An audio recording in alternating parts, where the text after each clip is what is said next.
Greetings ladies and gentlemen. Welcome to the Library of the Unwritten. I am the Archiver. Back with today's stories. Today's series is the third part of What If Deku Gains Red Hood's memories. Before we start, give this video a like and subscribe to the channel if you want more content like this. Now let's get into it. Monday morning dawned much like any other Monday, just with a missing arm. Izuku found himself a corner on the train, almost unconsciously keeping his left side against the wall of the carriage. Nobody paid him any attention, his uniform covered with a grey hoodie that he'd found in his wardrobe. There was still a mob of reporters camped in front of the gates, but the disguise he'd used the first time, a bored general studies student, held just as well as it ever had, with his left sleeve tucked into a pocket of the hoodie to hide the missing portion. Midoriya.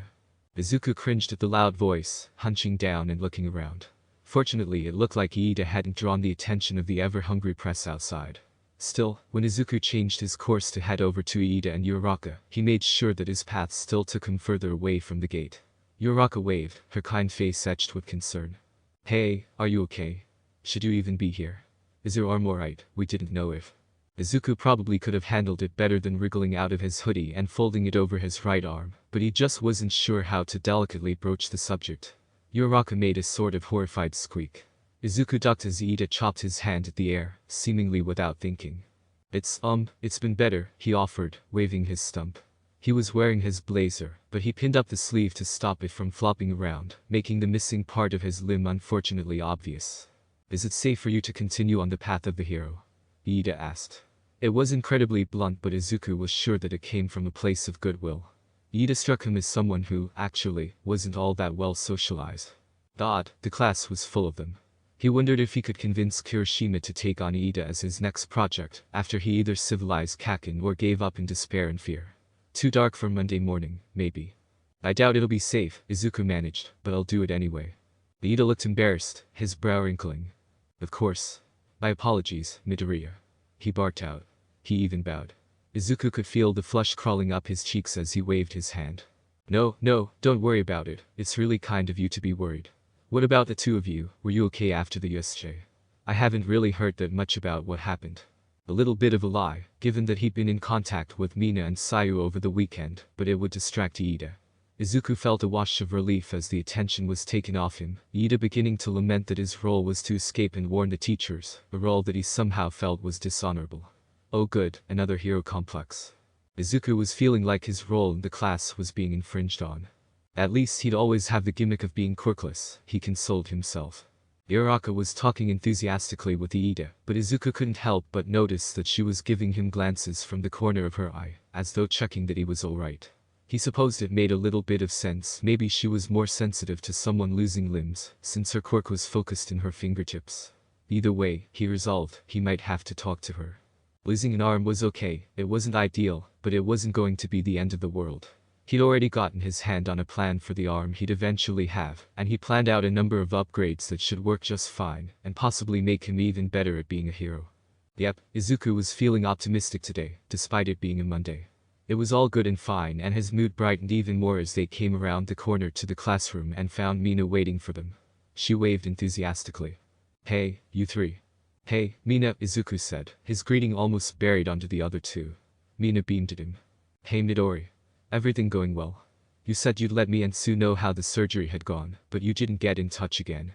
"Oh," Izuku said, flushing, "sorry. I was sort of sedated for most of the weekend. Recovery girl said that it would help. I only got home yesterday and I spent most of it sleeping." Mina said, nodding, "Makes sense." "Wait," Uraraka said, chopping her hands in an X, "surgery?" "Midoriya." Izuku rubbed at the back of his head, smiling in an embarrassed fashion. Oh, yeah. Sorry. I needed to get some surgery done on my arm, so I can get a prosthetic. It's like an implant in the stump that'll connect my nerves to the prosthetic. It takes a few days to heal, Recovery Girl said, but the operation went well, so it should be alright to get a basic prosthetic today, actually. I'm supposed to head to the infirmary after classes. Uraraka waved her hands in the air, and Iida smiled in a way that was stern, but pleased. Izuku wondered if, like Yaoi Rozu, Iida had considered a career in teaching. No, he was the child of a whole lineage of heroes. He probably never even considered doing something else. "That is excellent news, Midoriya," he said, although I was under the impression that it would take longer for a prosthetic to be created. Each one is personal, of course. Ah, yeah, Izuku said, letting Mina lead the way into the classroom. Apparently it's easier if you're quirkless. A lot of the time needed for prosthetics is making sure that they work with a quirk-like. Ectoplasm has prosthetic legs, but apparently it took almost a year to get them to the point that his cloning quirk could properly replicate them. And with strength quirks, or something like Endeavor has, it's even harder. For a moment Izuku wondered if All Might had considered replacement organs. Technological organs might be an answer, although they might not be able to withstand the force of All Might's quirk. But then, what about stem cell organ cloning, or even 3D organ printing? Was the danger of a transplant too high? Was there a quirk issue? Was medical technology here unable to provide replacement organs as he remembered from Jason's memories? Izuku filed the thoughts away for later research. He wasn't sure he could remember enough to replicate something like that, but maybe he could put together some sort of team or find some people already working on it and try to help them with what he could remember. Better to return to his conversation now. But I don't have any problems like that, it's just the time needed for my nerves to acclimate. Probably a few weeks, although I wonder how closely the weight is calculated. If the arm was much stronger than my flesh arm, what sort of impact would it have? Would I be able to properly manage my strength, or would my nervous system be slightly off when judging the strength of my strikes? Even then, would it damage my shoulder, since that's baseline human as well? What would be the maximum limit for strength in my arm, since it isn't too large, and mechanics are largely inferior to quirks? Would it be possible to create a whole exoskeleton, linked to my nervous system through the prosthetic, that? Breathe, Midori, Mina said, tapping him on the shoulder, we aren't going anywhere. Izuku sucked in a lungful of air, rubbing nervously at his collarbone with his hand. Yeah, probably better to save that for later. Hatsune would probably love the idea of building an exoskeleton armor capable of throwing down with powerfully quirked people, although he made a mental note to get some extra supervision when building something like that. Nothing against Power Loader, but the man had probably been as crazy as Hatsune once to get into his current position. So, your prosthetics. Do you have a projected time of recovery? Iida prompted. Izuku nodded. I think Recovery Girl said about 3 or 4 weeks for the initial prosthetic. That'll be a really simple one to settle in, so that my nerves are working properly again. Then maybe 2 months before my coordination and reflexes are completely back to what they were with my flesh arm. So I should be fine in time for the final exams. Oh, but you'll probably miss the sports festival. Uraraka interjected. Izuku wondered if he should just outright state that he didn't really mind that much. The sports festival was good and all, but he wasn't really looking for fame and recognition. And, more importantly, it always ended in a series of single combats in a flat, open, featureless arena. Izuku could think of positions that would put him more at a disadvantage, but not many. Even the thought of trying to face down someone like Todoroki without either cover or his gear brought a cold shudder to the back of his neck. Even if he hadn't lost an arm, that was a losing proposition. And worse, he might have ended up facing Kakin. There would be no way that would end well. I doubt that the sports festival will still take place, Iida said, shaking his head. After the attack at the USJ, the sports festival would be a prime target for a repeat. And especially with the injuries inflicted, it would make sense to call the festival off, or at least delay it. But what about the other 2 years? They didn't get attacked, and there'll probably be tons of heroes there, Uraraka argued. Iida frowned. Yes, a good point. The growl from the corridor drew all their attention as Bakugo stomped around the corner and into the classroom. Kirishima, only steps behind him, shrugged at them. Mina moved to talk quietly to him, but Izuku couldn't quite hear them as they all made their way into the classroom and took their seats. Bakugo sneered at Izuku as he walked past, but didn't say anything. From what Izuku had heard, Kakin had tried to take on the Nomu himself and gotten flattened in an instant. Maybe it would humble him. Izuku tried to relax into his seat as the rest of the class filed in, talking quietly among themselves, although most of them offered him a greeting, seeming glad to see him in good health. He was listening as their conversations started up again. He didn't quite catch all that Zero said, but he heard Mineta wailing about how frightening it was. It didn't surprise Izuku in the slightest when Bakugo leapt to his feet and spun around, slamming his palms onto Izuku's desk. At least there wasn't any explosion. Listen here, you grape fuck, if you don't shut your mouth. Alright, quiet down, Aizawa said, strolling into the room and taking his place at his desk. Izuku heard Mineta whimper as Bakugo angrily subsided but kept his eyes on Aizawa. Aizawa's dark eyes swept across them, gaze tired. The bandage from the last time Izuku had seen him was gone. Good to see that you all came back, he started, his voice slightly less gravelly than normal. If you run at the first sight of danger, you aren't fit to be heroes. Courage is important, because your fight isn't over yet. Izuku saw Kaken thrum with expectant violence, and heard Mineta barely choke back a sob. Christ, that little bastard was starting to wear on his nerves. You would think he'd been the one to lose a limb, the way he was moaning. Was Izuku being unfair to someone who was, admittedly, only 15 and probably didn't have any prior experience in life-threatening situations? Maybe. Did Izuku care? Absolutely not. If Mineta wanted to be a hero, he needed to get his act together. And, extrapolating what Izawa was looking at from his eyeline, it had better be quick. Izawa leaned forwards, a look that could only be described as malevolent in his eyes. After all, the UA Sports Festival is nearly here. Someone fell off their chair. Izawa grinned, a thin thing that had far too many teeth. Even being around him was starting to give Izuku emotional whiplash, although he was fairly certain that Izawa just liked messing with people. That's a supernormal event, Kirishima croaked, sounding like he'd been through a complete emotional journey. Izawa's grin turned to a smirk. I wouldn't call an event bigger than the Olympic Games normal, but sure. Call it that. Wait, interrupted Kaminari, is it, like, safe? Yeah, Jiro added, what if villains attack again? It'd even be televised. Izawa shrugged and rolled his eyes. Apparently the school board feels that holding the festival demonstrates the efficacy of our crisis management system, he said, the words sounding almost painfully rehearsed, and security will be 5 times heavier than normal.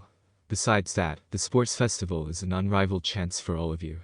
Izawa's gaze shifted away from whatever poor person had been its previous victim, and rested on Izuku. Izuku didn't cringe under the stare, although something shriveled in his chest at being the target of those basilisk eyes.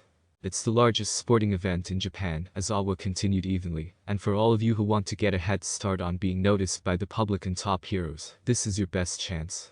You've only got 3 sports festivals to make a splash, so if you're really set on going pro, your path starts here. All around the class whispered, and a sick empty feeling settled in Izuku's stomach. Somehow, he hadn't thought that it seemed counterproductive for someone who intended to be an underground hero, to show off all of their skills out in the open. In fact, it seemed like the whole game was rigged. But there was subtlety, and there was obscurity, and Izuku didn't want to fade into the second. But with only one arm, without his gear, could he even accomplish anything? Izawa, still looking at him, cleared his throat. If you're really serious about this, make sure not to slack on your preparations. Homeroom is dismissed except you, Mineta. I want a word. Izuku was the first to look away, squeezing his eyes shut before dragging them open again and walking out of the room. So the deck was stacked against him, again. What was one more time? Izuku would have liked to say that he didn't fret through every lesson until lunch, but he absolutely fretted through every lesson until lunch. He knew the basic layout of the festival. 2 events that were randomly chosen to thin out the herd, so to speak, and then a series of 1-against-1 arena combats. Boy, Izuku loved blood sports. But that raised far too many uncomfortable questions. Would he be able to beat anybody in his class with an arm missing? He didn't think that his prosthetic would be on a level that would really help, it might even just hinder him by being more fragile. If he couldn't take any gear with him, would he even be able to reach the 3rd round? To say that he was worried was an understatement, although at least he had 3 weeks. When the bell rang to signal the start of lunch, Izuku remained in his seat, frozen in place. He was only broken out of his stupor when Sayu put a hand on his shoulder, her brow bearing the faintest wrinkles of concern. You alright there, Midoriya? Idly Izuku wondered why she still called him Midoriya, while being insistent on being called Sayu. He blinked again, shaking his head. Yeah. Just lost in my head. Thanks. No problem, she murmured, watching while he stood.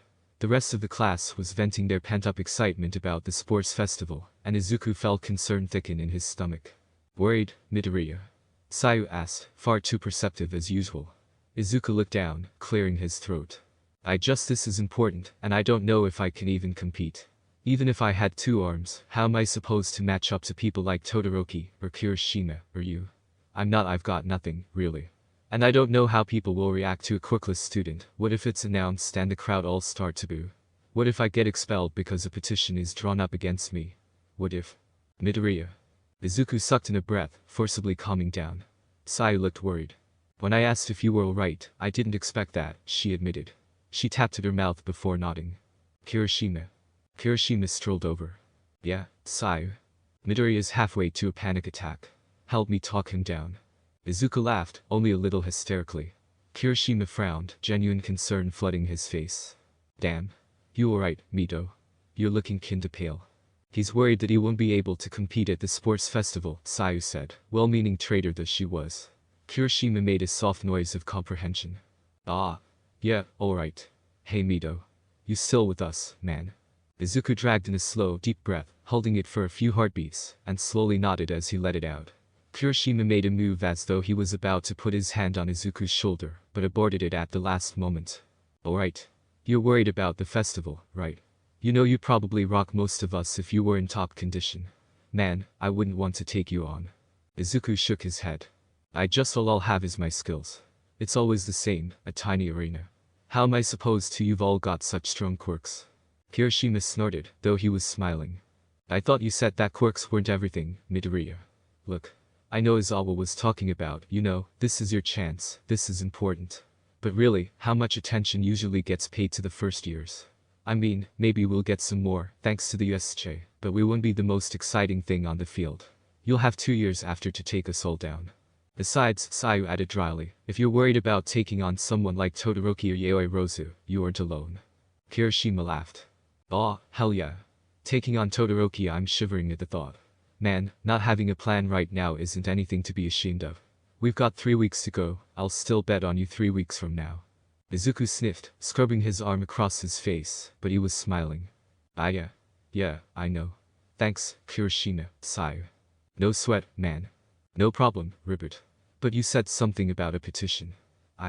Sayu hesitated, seemingly unsure of how to proceed. Izuku let out a watery chuckle. Yeah.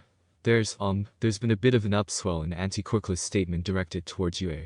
There have been 3 hit pieces that are trending on social media. Kirishima's smile creased into a snarl. Hit pieces? He growled, unbelievable.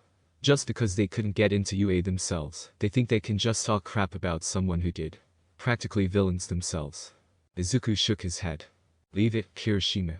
They people can think what they want, he said, straightening his back and sniffing, steeling himself now that he was past his moment of self-doubt and fear. Kirishima didn't look convinced, but he contented himself with folding his arms and shaking his head. They were all distracted by a growling scream from the other side of the room. For a moment Izuku was convinced that Izawa was secretly the headman for a heavy metal band, and they'd walked into one of his practices. Everyone. Uraraka roared, an absolutely demonic look contorting her gentle features. I'm going to do my best. Izuku, having recently come into possession of a healthy self-preservation instinct, eyed the closest chair and then the closest window. It probably wouldn't go through, but how would he know if he didn't try? Sayu stepped on his foot. Jumping out the window isn't safer than going past Uraraka, Ribbit. Izuku eyed Uraraka, who was now getting the rest of the class worked up via indiscriminate application of absolute existential terror. I don't know, if I fall only my body will be in danger. Uraraka is probably threatening our souls. Sayu tucked a finger against her lips, thinking. You may have a point there. I might be able to break the window if I push my quirk to the limit, Kirishima helpfully added. Izuku sized him up, nodding. Now that he was focused on something else, his heartbeat began to slow, his mind returning to a more even keel. He still needed to talk to Hatsune and probably Izawa if he was going to try the sports festival, but he wasn't sure if he would even be allowed to compete. For the moment he had to escape the classroom without being consumed by the cult that Uraraka seemed intent on creating. Hey Sayu. Izuku, Kirishima and Sayu all turned as the voice interrupted their plotting. Somewhere deep inside Izuku was amused to note that Kirishima began to loom menacingly the moment he saw Mineta, standing near to them. Distantly, because Izuku was suddenly tempted to see if he could break the window with Mineta. Sayu's expression turned hard and closed off. You call me Asi, she said, her tone even, but Izuku could detect irritation in it. Mineta snuffled, waving his hands. Izuku wasn't about to criticize someone for crying at the drop of a hat, but the display of cowardice or possibly attempted manipulation seemed to sit poorly with Kirishima, who stepped closer to Mineta before Sayu wrapped her tongue around his arm and pulled him back. Oh, come on, Kirishima. Think about her, in her costume, it's so tight, any man would. Stop talking, Izuku interrupted, right now. There was no way he was scarier than Sayu or Kirishima. He was barely taller than Sayu, almost as slight, no quirk, one-armed, his freckled face better described as cute than intimidating, and yet Mineta almost choked as his mouth snapped shut. Izuku stared at him before gently massaging the bridge of his nose, closing his eyes. If you've got something to say to me, Sayu said, just say it. Mineta swallowed noisily, sniffing. I am sorry. For not helping you at the USJ, and for groping you, and it won't happen again. The first part, at least, sounded sincere. The second part Izuku wouldn't bet his other arm on it. He opened his eyes again to see that Mineta was staring hopefully at Sayu. Izuku would have liked to say that Minata's gaze was directed at Sayu's chest. Because of his short height he was probably under 5 feet tall, but he wasn't feeling charitable. But Sayu said, "Now if that's all, Ribbit, I have lunch to get to. Come on, Midoriya, Kirishima." As they walked away from a flabbergasted Mineta, probably already tearing up with crocodile tears, Izuku only said one thing. "You know, Sayu, you can call me Izuku if you want." If there was anything to say for the rest of the day, it was that Izuku was less worried than the rest of it. Or, at least, he was less worried for the sports festival. He was still fairly concerned about talking to Hatsune. He didn't think that she'd mean any harm, but he didn't want to end up with a bomb strapped to his arm. Or at least, not one he didn't put there himself. Was that idea incredibly reckless? Yes. Would it be incredibly cathartic to see some villain who had torn off his prosthetic explode from a hidden bomb? Also, very much yes. Either way, Izuku managed to pay more attention all the way through the day, until the final bell rang. Uraraka was the first up. From what he'd heard, almost everyone was planning to head to one of the training grounds for a few hours of, well, training, and she was one of the most fired up about it. Izuku, half turning in his seat to pick up his bag, had an excellent view of the way she froze as she opened the door, and the reason. "Oh, that's quite a crowd," Sayu noted, just loudly enough for Izuku to hear from across the room. Izuku heard a low growl rumble from Kakin's throat. As he rose, Izuku looked longingly at the window. "What are you all doing here?" Ida asked aloud, chopping his hand through the air as he did so. Bakugo made a mocking noise. "Isn't it obvious, Four Eyes?" he asked. "They're here to scope out the competition." Kakin strolled up to the door, his chin dipping. Izuku knew, from personal experience, that it made Kakin's bangs shadow part of his face, his crimson eyes glaring bloodily from the shadows, his teeth bright and sharp in a wolfish grin. Intentional or not, it was extremely intimidating, and several of the crowd shrank away from Kakin. "It's a waste of time," he said, his tone smoothing from a growl to a sort of mocking murmur. "Extras like you'll never amount to anything. Cheat and sneak around all you like, you'll always be cut-rate background characters." Holy shit. Was Bakugo trying to start a fight? Actually, Izuku silently encouraged him. Seeing Kakin get stomped out by a pack of rabid general studies students would absolutely make Izuku's day. One day, he'd get therapy. One day, he'd try to get over his issues. Today it was not that day. "You know," a new person interrupted, sauntering through the crowd, "I just came here to see the famous Class 1A. But you seem pretty arrogant, and I'm not a fan of that." A tall, lanky boy with a shock of purple hair and a jaded, exhausted expression edged through the crowd, standing just inches away from Bakugo. Bakugo bristled. Izuku thought that even his hair spiked further, like the hair on the back of a particularly vicious dog. "What are you saying?" Kakin asked, some of the snarl back in his voice. Izuku mentally began going through hostage negotiation tactics in his head, as Sayu and Kirishima came to stand next to him, Mina joining them a moment later. "Think we should take the window, Ribbit. Let's see how this plays out," Kirishima muttered, before biting his lip, "though I can take hits best. I should head over, in case I need to intervene." "Good luck," Izuku muttered. Kirishima fist bumped him before heading forwards. "I'm just saying," the student confronting Bakugo said, "if all the Hero Course students are like this, then it's pretty disillusioning. You know, there are quite a few people in the other courses because they didn't make it into the Hero Course." Izuku didn't need to see Bakugo's face to know that he was sneering.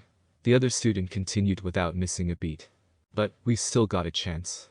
See, depending on the results of the sports festival, we might get a transfer. And it would seem to me that Hero students might also be transferred out." Izuku felt a pulse of ice wrap around his heart, barely hearing the words that followed. "So, don't think of this as a scouting expedition. Think of it as a declaration of war." Some maniac from Class 1B broke the tension as Izuku pulled himself together, taking careful breaths, all too aware of Sayu and Mina taking careful glances at him. Bakugo shook his head, shouldering through the crowd, and Kirishima called out to him. "Hey Bakugo. You aren't gonna say anything, after getting everyone all riled up like that?" Bakugo glanced back, with a blank expression that didn't suit him at all.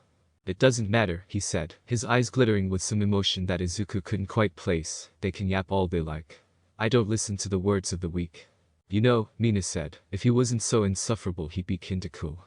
Izuku laughed shakily. "Yeah, that's Kakin. He's got a lot of personality." Sayu, who was eyeing the door Bakugo had walked through with an expressionless gaze, made a soft humming noise.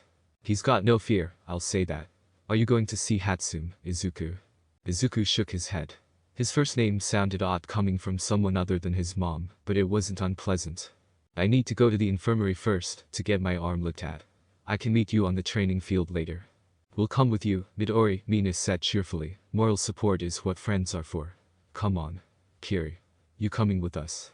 The crowd of students outside hadn't dispersed, but they were less closely packed now that Bakugo had shoved through them, and they stepped aside further as Izuku and his friends walked through in a single block. Izuku felt the hair on the back of his neck prickle as they walked through the stairs, silently grateful that Mina and Kirishima had taken his left side, close enough that his missing arm would be hidden. This was no place to be looking vulnerable. They headed through the corridors and out towards the infirmary. So, where are we going? Kirishima asked, and Izuku belatedly realized that nobody had actually told Kirishima. I need to go to the infirmary to get my initial prosthetics sorted. You can head to the training field if you like, Kirishima. Kirishima laughed, shaking his head. Nah, don't worry about it. Moral support, you know.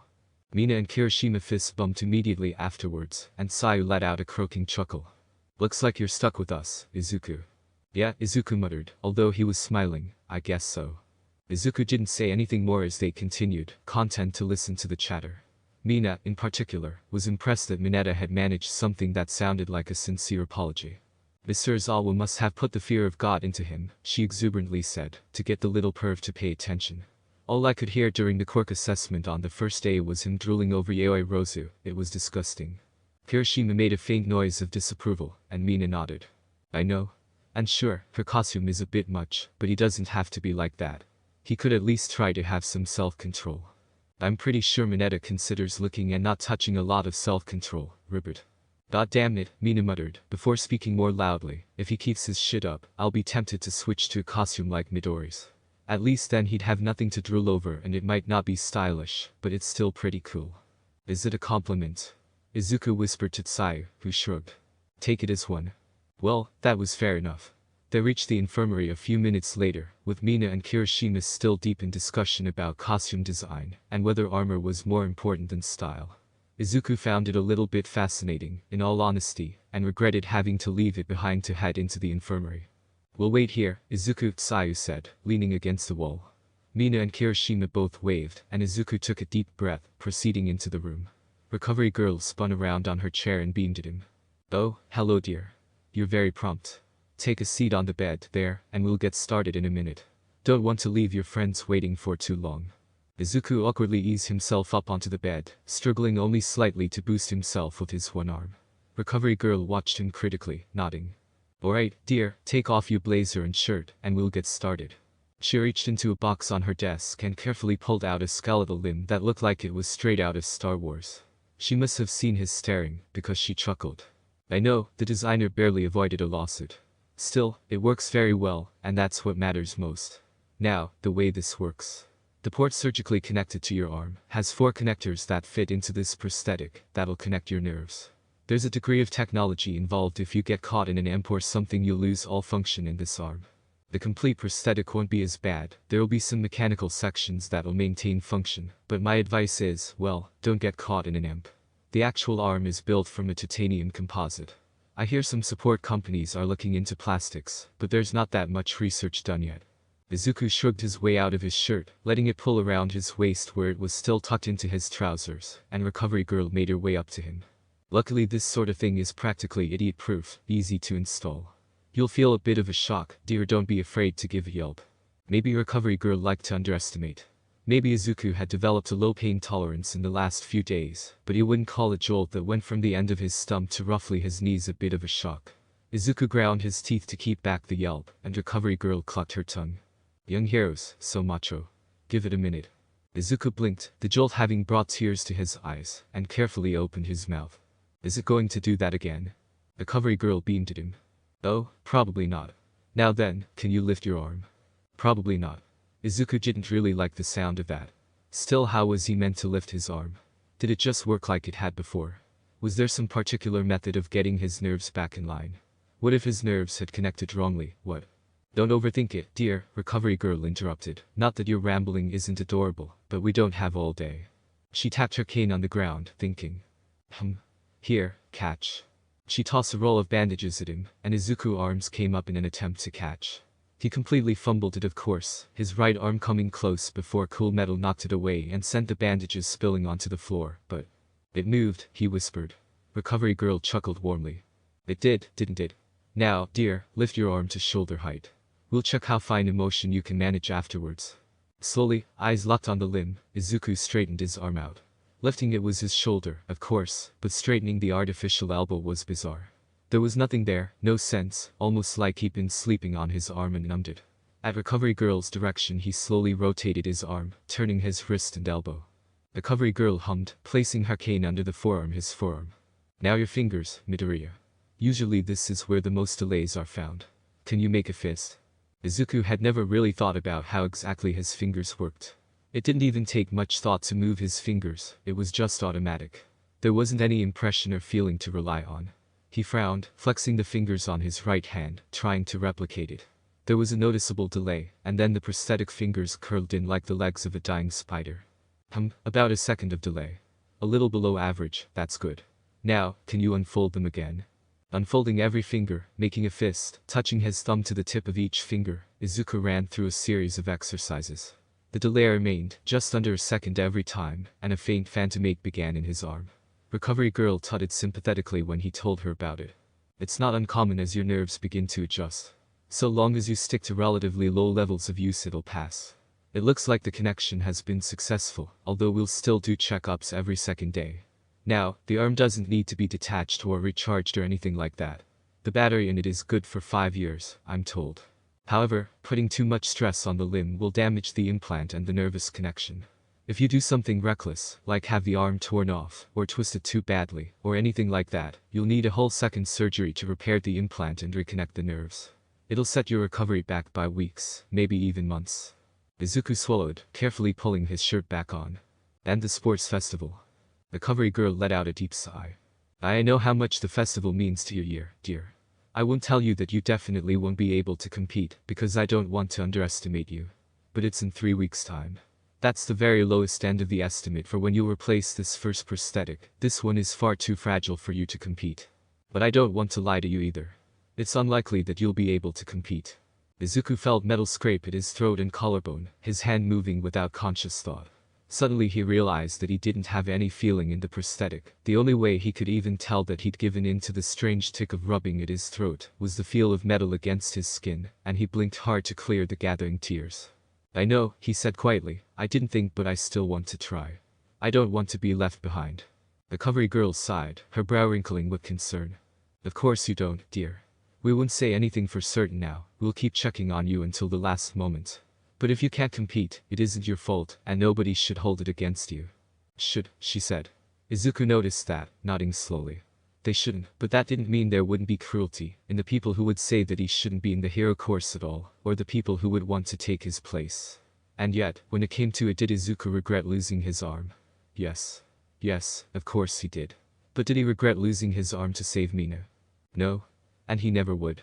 It had been the right thing to do. That was all that mattered. Thank you, he told Recovery Girl, sliding to his feet. It was easier to put his blazer back on, carefully cutting the stitches that had held it up with a small pair of scissors she loaned him. The nurse nodded to him, smiling gently. Not a problem, dearie. Now get back to your friends, I'm sure they're waiting for you. Izuku smiled at her and walked out of the room, back to where Mina and Kirishima were playing some sort of word game, and Sayu was watching with dry amusement. Mina was the first one to notice him. Midori. Hey, you're there. You got the arm.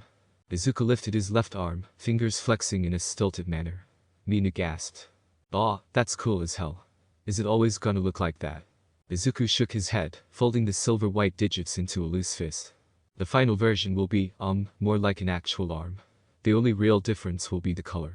But this is just to get my nerves working properly again. Does that mean you'll be in the sports festival? Kirishima asked, leaning in to see better.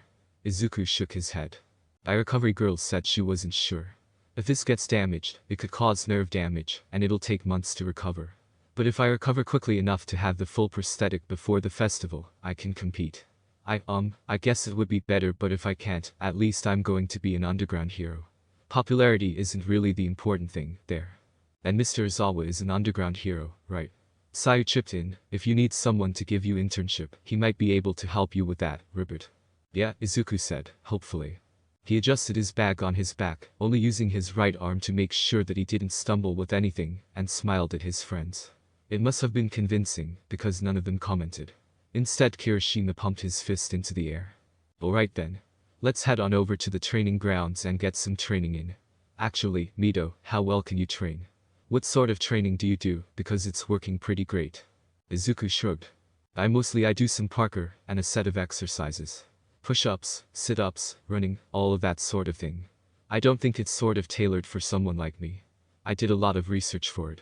Kirishima looked impressed. Ah, really? That's cool. Izuku nodded. I've been doing my best to keep up with it even after the USJ.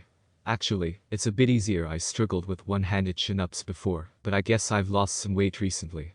There was silence for a few seconds as Izuku realized what he just said, broken only by Mina's soft "oh my god" Midori before she started laughing. Izuku buried his red face in the crook of his arm, and Kirishima slapped him on the back, chuckling. Don't worry about it, man. You'll be back to full strength in no time, and we'll all help you if you need it. They were all very kind. Izuku was almost tempted to just go with them, but there was something else that he needed to do. I'll see you all there later. I've got to go talk to Hatsune about my gear. And hopefully stop her from building anything too insane to add to my arm. You sure you don't want us to come with you? Hatsune is a handful, Ribbit. Izuku smiled. Thanks, but I don't want to interrupt your training. I won't take long. Besides, Power Loader has a tranquilizer. I'll be okay. Kirishima held out a closed fist, and Izuku awkwardly bumped his fist against it. Go for it, man. Besides, all that gear you use, it's like this is your training too, right? We'll see you later, right Mina? Mina gave Izuku a thumbs up and nodded enthusiastically, and Izuku said his farewells and headed off. He walked quickly through the corridors now that he was alone, heading directly to the labs. There were no explosions on this visit, although the walls still had scorch marks. It wasn't certain to be Hatsune's fault, but somehow the thoughts of the rest of the support course being nearly as crazed as Hatsune wasn't very reassuring. He reached the door and knocked loudly, just to warn anyone within. Come in. Power Loader called, and Izuku carefully slid the door open and stepped inside. Hey, everyone. Greenie. Hatsune shouted from across the room, waving. Her other hand remained still and down, holding a welding torch that was carefully shielded, her face hidden by a welder's mask. Izuku wasn't sure that a tank top was the best outfit for that sort of thing, but he guessed that the mask was good enough. Power Loader walked over, a wide smile coming onto his face. Midoriya. Good to see you here again. He boomed, leaning down a little. He wasn't a tall man, even if he was taller than Izuku, so he didn't have to lean down far. He made an approving noise when he saw Izuku's hand. That's a good model. Very effective. Bit fragile though, wouldn't advise getting into any fistfights. You feeling okay, kid? Izuku rubbed at his left shoulder. It's alright, I think. I don't know if I'll be in the sports festival, though. Power Loader murmured, rubbing his chin without commenting. I see. Good thing you're here, kid. Hatsune's been going crazy. She was halfway through an arm-mounted plasma cannon the other day. Izuku felt something in him shrivel at the thought of having a highly volatile weapon of destruction attached to his shoulder. That sounds dangerous, he managed. Power Loader snorted. Yeah, that's an understatement. Actually had a lower chance of exploding than the rest of her tech, but the thing vented steam to cool. You'd need a fully enclosed suit of environmentally protective power armor to use it, even if it wasn't attached to your arm. Even worse, she was 4/5 of the way through designing a suit. What kind of maniac puts a miniature fusion reactor in a set of power armor, you might ask? Nay Hatsune, that's the answer. I'm already designing another tranquilizer gun, in case the one I've got now isn't enough. Izuku listened to Power Loader's rant with increasing concern, taking nervous glances at a happily welding Hatsune. Power Loader took a deep breath, obviously trying to find some sort of equilibrium. Or a happy place, Izuku wasn't going to judge. Luckily most of her designs aren't too bad. I expect you've got some yourself as well, kid. That might at least give her a direction for her enthusiasm, and cut off the crazier ideas. One more plasma blade design and I might even start to think it's a good idea myself, and let me tell you that frightens me more than almost anything else. Alright. Izuku was a 15-year-old boy, and he wasn't ashamed to say that. For a moment, the thought of having a plasma blade hidden in his forearm was almost unbearably tempting. But then, as he often did, he came to his senses. How is she going to power something like that? He cautiously asked. Power Loader dragged a hand down his face. A miniature fusion reactor. Does she have a miniature fusion reactor? Izuku asked, suddenly understanding a new meaning of fear. Power Loader squeezed his eyes shut. No, and that's the worst thing. I'm terrified that she's going to try and build one. Midoriya, please, you're my only hope. Distract her. Feeling like he was being sent off as a sacrifice, Izuku swallowed his nerves and set off across the room. Hatsune finished her welding and looked up, pushing back her welder mask and beaming at him. Rini, I'm so glad you're alive. I'd feel really bad using your designs if you died. Izuku couldn't help but notice that she didn't say she wouldn't actually use his designs. All things considered, well, it was fair enough, he guessed. Hatsune turned her welding torch off and put it down, next to whatever she was working on. It looked like a boot, although much larger than a normal boot. Some sort of armor. He'd ask later, maybe. Hatsune left it for a moment, looking around the table. Well, it was more like a bounce. Izuku slid back slightly, moving closer to the door in case he had to run for it. Hatsune halted, eyeing him. So, she said, you lost an arm. That's too bad. But also, it's great. Ah, fear, Izuku's oldest friend. Hatsune darted across the open space between them, and it took most of Izuku's willpower not to dive away and go for the window. Muttering to herself, Hatsune pulled a tape measure from her pocket and lifted his prosthetic arm, taking measurements and closely inspecting it through the goggles she was wearing. So I heard from Jumpy that you lost your arm, Hatsune said distractedly, and I thought, great. There are so many babies I've had ideas for that need some sort of cybernetics, but nobody wants that. But then you went and lost a limb anyway, and that's very thoughtful of you, Greenie. But then I thought, what if he wants stuff that he's designed himself?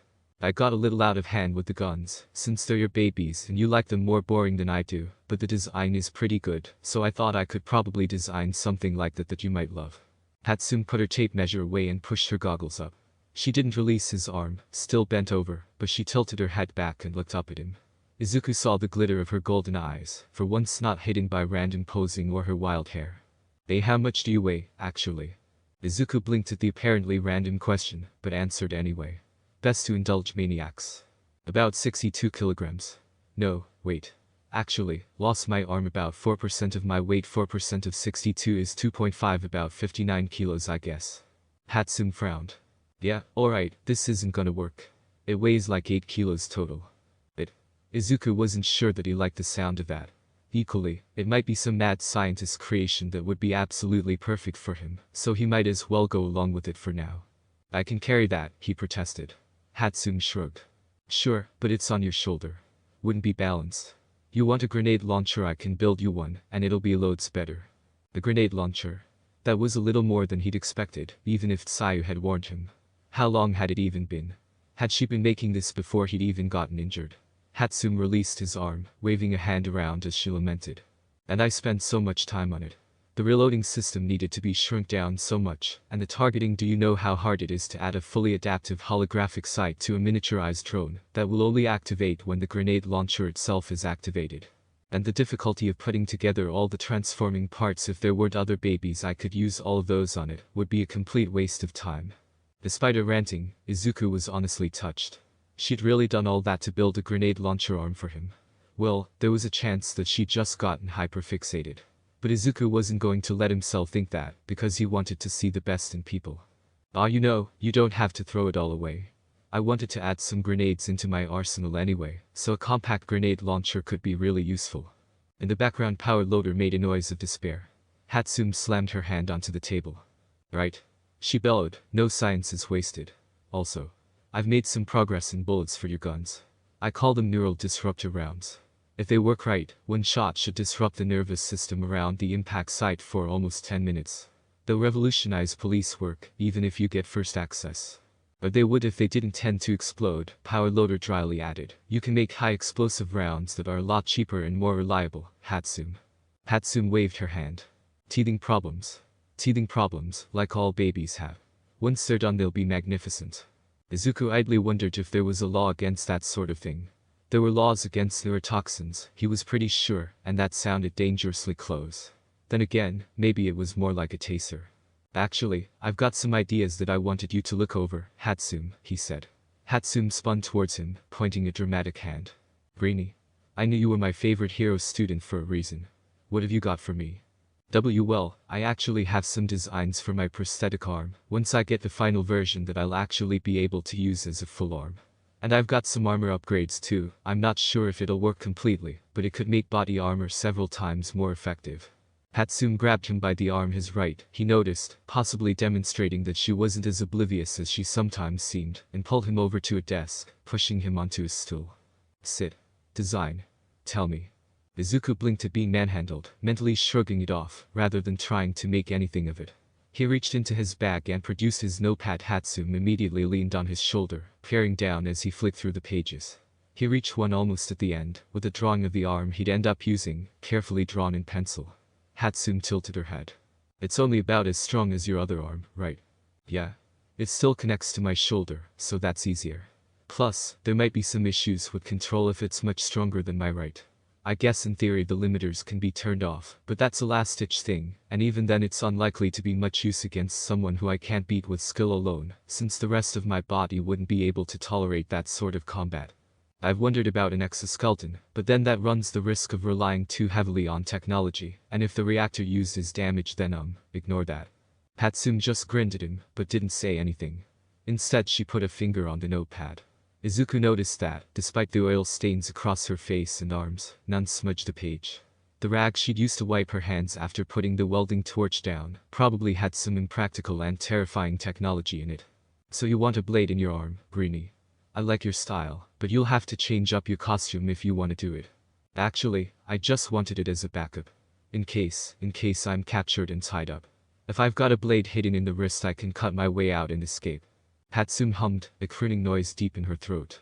Izuku fought the urge to shift away from her. She was still leaning on his shoulder. It would be too obvious. Yeah. Can build you a laser blade if you want. Plasma blade needs too much power, but if you want to cut someone up. I was thinking more like a curved blade, Izuku hastily interrupted, eager to avoid the introduction of possibly unstable power sources to his arm, sharp on the back. Can we get some kind of nanofilament blade that'll cut through almost anything with only a little pressure? Hatsum made a thoughtful noise. Are you sure? Probably.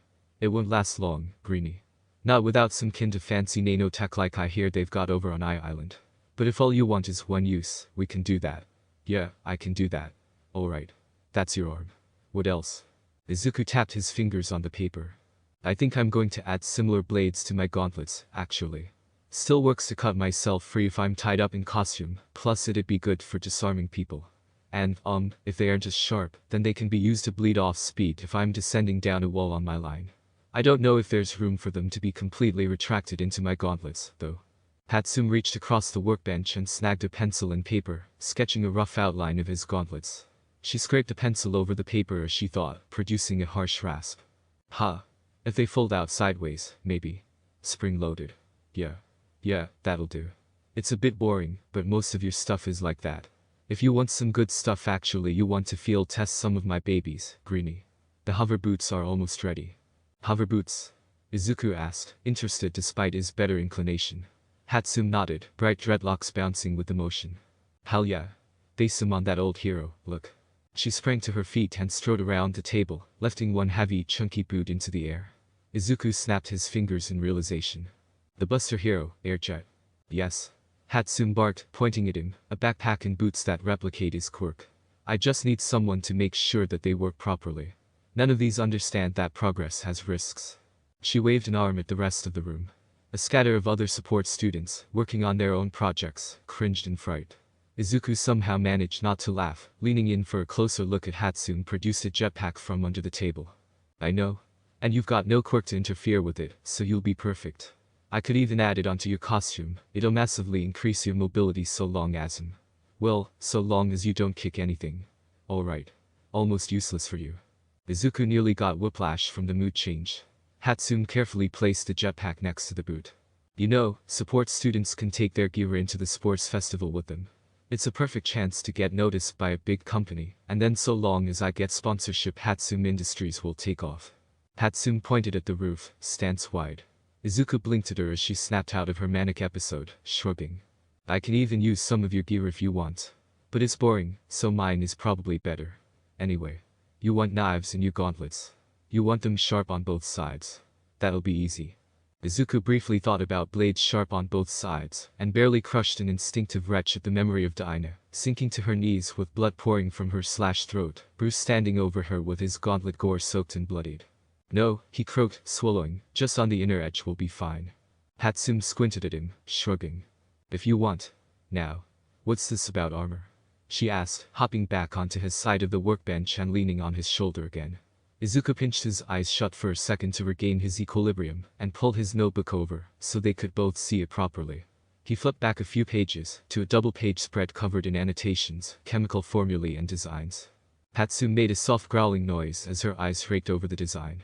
Izuku felt like he would probably characterize it as lustful, in the way a lioness might growl lustfully at a nice juicy cow. Power loader whined in the background, and Izuku took a moment to take a deep breath and forcibly slow his heart rate before he went into cardiac arrest. Impact-resistant variable gel. Does it work? She asked, her eyes roving over the paper. Izuku awkwardly shrugged, her arm adding additional weight to his shoulders. I tested a small-scale version, weeks ago. It seemed to work, but I've been refining it since then. If this works like it should, it'll completely replace ceramic plates and standard body armor, Hatsune said, her voice unhinged with glee. It'll revolutionize the hero costume industry. It'll make whoever owns the rights to it rich. Midoriya, if this works, it'll make us both a fortune. Hatsune snapped back, throwing both arms in the air and whooping. Alright. Time to work on whatever babies I want, with just this. Greenie, you're a godsend. Pleased to help, Izuku muttered, massaging his shoulder where Hatsune had been leaning on him. It wasn't that effective, since it was his right shoulder and his new left arm wasn't exactly suited for that sort of thing, but the thought was what counted. Hatsune was right, though. Wayne Industries' Defensive Matrix Gel Variant 5 was a shock-absorbing gel that had incredible absorptive properties. It had formed the underlayer of a lot of the batsuits before Bruce had lost most of his resources, and was the key to much of the bulletproofing and impact resistance that made Batman seem like more than a man. It had taken months for Izuku to create even a basic version, but he thought he'd gotten to something decent in quality. It wouldn't make him invincible, but being effectively bulletproof until the gel took too many impacts and lost consistency would make him feel a lot safer. How's the adhesive foam going? He asked, looking at Power Loader since Hatsune was still dancing around. The teacher shrugged. Pretty well, kid. Your notes were invaluable. I've taken a look myself, and I'm pretty sure that we can get your upgraded grapple built by the sports festival. The foam bullets and grenades, maybe a week after that. You can take a look if you like. You want to redesign the grapple completely? Izuku nodded slowly. At the moment, only having it attached to my body harness limits it. If I can get it in a separate gun, and have an easily accessible anchor point on my armor. Yeah, versatility is key to this kind of thing. A redesign shouldn't be too bad. Hatsune had some ideas for building a grapple into your arm, as well, though it'll need a lot more work. Don't want to fire it and yank your arm off. No, that would be bad, Izuku whispered, before shaking himself. I have something else, as well.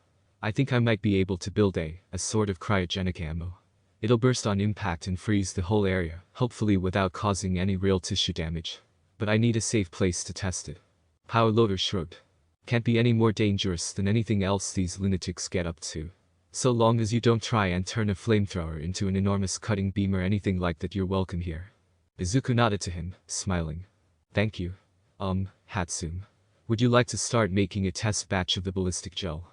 Izuku almost lost his other arm as Hatsune dragged him over to the chemical section of the workshop. Mina hit the ground with a thud, groaning dramatically. What the hell, Midori? What happened to I'm still adjusting, go easy on me. Izuku, standing above her, laughed and offered her his right hand. Mina took it, groaning again as he pulled her to her feet.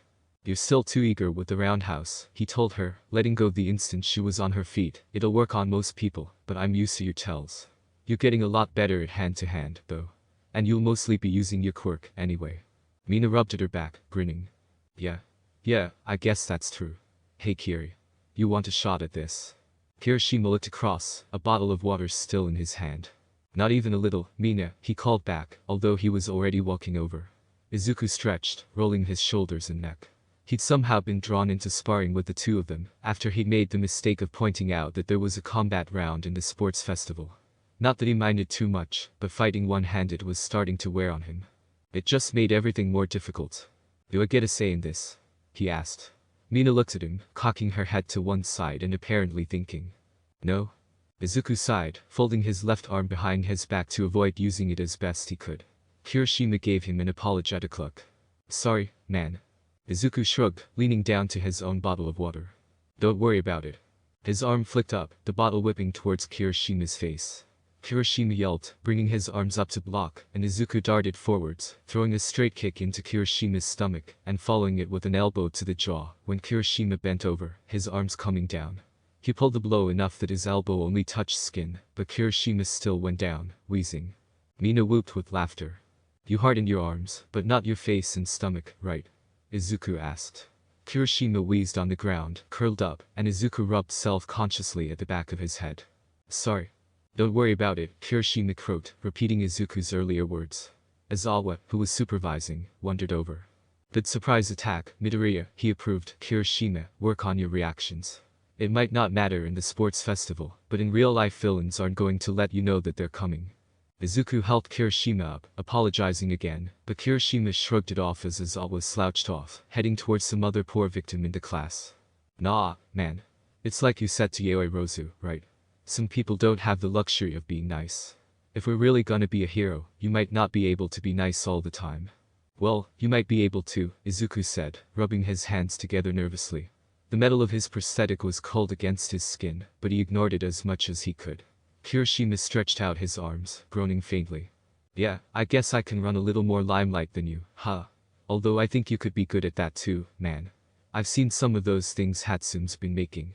Izuku shuddered. It had been a week since he'd almost lost his other arm to the vice grip of an excited Mei Hatsume, and he'd been afraid every time he'd gone back to the laboratory.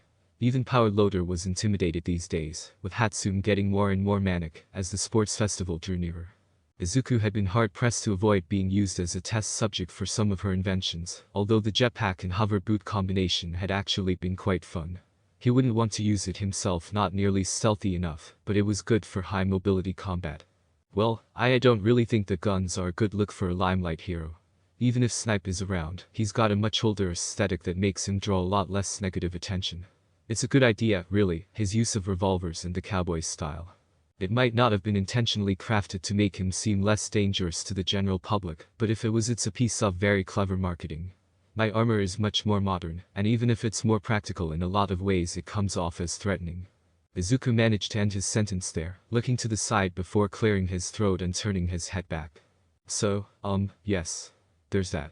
Also, I guess, one of the most major heroes to use guns a lot was Lady Nagant, and she sort of started killing people.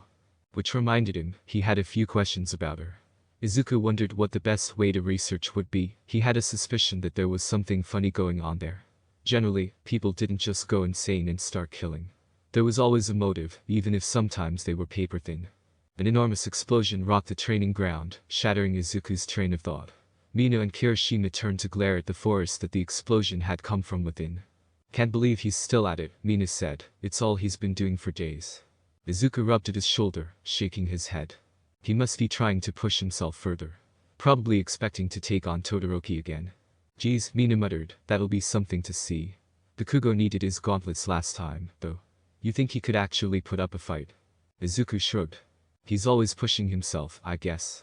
I don't know how far he's gotten. He might even have some sort of super move already. Mina twirled a thoughtful finger through her hair. Kiri, you got any idea? You were still trying to make friends with him, right? Kirishima looked away. Mina squinted at him and he shrugged. Nah. Honestly. I gave it a go, but he's really not interested, you know. I thought he was pretty cool, and he kinda is, but, you know. He's really not interested in making friends. He's only really interested in being number one. If he changes his mind, then I'm not gonna tell him to leave. But I'm not gonna force it either, you know. Yeah, Mina muttered, I get that, Kiri. It's kinda sad though, you know. He's so focused on being the best that he doesn't have time for anything else. Even if he's a bit of a dick, it must be lonely. And, from an objective point of view, Izuku could see that. Kaken was so aggressive, so driven, that Izuku had never really thought of it. But no. What friends had Bakugo really had? Plenty of hangers-on, but genuine friends. Izuku didn't know if he could say Bakugo had any. Has he always been like this? Mina asked, looking at Izuku. Izuku blinked. Sorry, I didn't catch that, he said. Mina patiently repeated her question, and Izuku sat down on the grass, folding his arms onto his knees and thinking. He opened his mouth, pausing as another massive explosion rang out, then started speaking. When we were younger, he wasn't. Our parents are friends, so we knew each other from when we were just babies. Bakugo wanted to be a hero. Well, I guess everyone did then. Everyone wanted to be All Might, you know. And when he got his quirk. Izuku shook his head again, looking back to misty, half-formed memories, more impressions of colors and shapes than real, solid things. His quirk is really good, at least for combat. So everyone said that he'd be a great hero, right? Everyone. Teachers, other kids, his family, me. I guess he got a bit of an ego, maybe, but who wouldn't? We were still friends, I guess. I still followed him around, talking about how he'd be the best hero ever, and how I'd be his loyal sidekick, just like All Might and Sir Night-Eye. And then, I didn't get a quirk. Izuku laughed, a harsh and bitter sound. This doctor, he told me to give up my dreams of being a hero. At first, I think Kaken might have stuck with me. But as time went on, we just drifted apart, I guess. All of his hangers-on told him how I'd be a liability, and I guess he thought that made sense. It's been a long time, A long time. Izuku shook his head again, smacking his hand against his calf to knock away some clinging grass. Another explosion sounded, even louder than before, and he sighed. Wonder if he's got some good moves going, he mused, choosing to just move on from the words he'd spoken just a minute ago. He'll need something big to punch past Todoroki. Maybe he's working on his stamina, too. Mina made a scoffing noise, plunking herself down next to him. We're just going to move past that whole we were childhood friends until I didn't get a quirk thing. Izuku glanced at her as she lay back on the grass, her arms folded underneath her head and her eyes sharp. Well, I was going to, he said, hoping that she didn't contradict him. Mina eyed him through narrowed eyes before letting out a slow huff of air. Yeah, alright, if that's what you want. I'm not your therapist. If I had a therapist they'd have to see their own therapist, Izuku muttered, barely loud enough to be heard. Mina nudged him in the side with her elbow. He'd noticed that over the last week she'd gotten slightly more touchy-feely with him. Maybe she'd realized that he didn't object to being touched as much when he knew the other person. What was that? Nothing, Mina. Speaking of super moves, have you and Kiri got any lined up? Or Tsayu, even? Mina looked up at the sky, snorting. Well, I've got something. Don't know about Kiri. Sue is just working on everything else I think besides that whole thing she did the other day, when she pulled you in with her tongue and went for a drop kick. That counts as a super move, right? Right, Izuku grumbled, patting his ribs. Tsayu had pulled her hit at the last moment, but it had still left a bruise. Izuku could still beat her on skill, but it was getting closer. Super strength was a bitch to fight against, even when it was comparatively limited. Yet another person who'd be hell to take on in the festival, if he even got into it. He was starting to suspect that, even if he talked his way into it, Recovery Girl would make him compete without his prosthetic, to avoid damaging it. At that point, he might as well just accept his fate and stay on the sidelines. But yeah, Mina continued, I've got a sort of an acid spray from my hands. It's a bit more diluted, but it covers a lot of ground, and it'll be a good distraction. I call it acid shotgun. What have you got, Midori? Well, Izuku said dryly, now that I'm getting closer to being certified to carry a gun, I've got one I like to call gunshot. Mina nudged him again, slightly harder this time. Izuku smiled faintly. I wonder what sort of super moves Mr. Izawa has. His quirk isn't really suited to them, either. Kirishima laughed from above them, rejoining the conversation. I bet he just says racing kick and then uppercuts whoever's closest. Izuku snorted with laughter at the thought of his deadpan teacher doing just that, burying his face into his arms to hide it. Mina laughed beside him. Oh my god, he really would do that. Izuku took a moment to imagine it before shaking his head. In all fairness, most heroes do that. Look at All Might, his smash attacks are half just different kinds of punch. You ever wonder if he feels kinda dumb doing it? Mina asked. Izuku shrugged. I guess that's true, Kirishima agreed. Look at that newer hero, Mount Lady. Her cannon is just a dropkick with her quirk activated. I can do that, easy. I just have to call it, I don't know, Red Rush or something. And you've got a costume nearly as revealing as hers, too, Mina agreed. Kirishima waved a hand in front of him. I need it for my quirk. Yeah. Sure, Kiri. If you just want to show your chest off we won't judge you. Izuku nodded solemnly. Kirishima shook his head. You going to stay down there, Mido, or are you gonna give me a real workout? Izuku smiled, popping to his feet in a single motion. Kirishima grinned widely, shark-like teeth glinting in the sun, and brought his fists up into a loose boxing stance, skin turning rocky across his forearms. Izuku bounced on his toes, beckoning to Kiri with his left arm, before he tucked it behind himself. Use your super moves. Mina called. Kiri grinned. Red Gauntlet. He shouted, leaping forwards and swinging a punch towards Izuku's stomach. Izuku skipped to his left, outside the line of attack. Kiri needed to use his left hand more, force Izuku into dodging in a way that put Kiri on his left, where he couldn't counterattack properly, and brought his right hand up, driving his palm into the bridge of Kiri's nose. Kirishima grunted, rough rock scraping Izuku's hand, and Izuku skittered back, away from the backhand that Kirishima threw. Everybody has all these super moves, he mourned, and I've got none. Both of your moves have red in them, too. You have a name picked out already, Kirishima. Kirishima surged forwards, throwing a series of heavy jabs that Izuku weaved around. Ah, yeah, Kirishima said between breaths, keeping up the rhythm of punches. I've been thinking about it for a while, wanted to go with red right. What about you, Mido?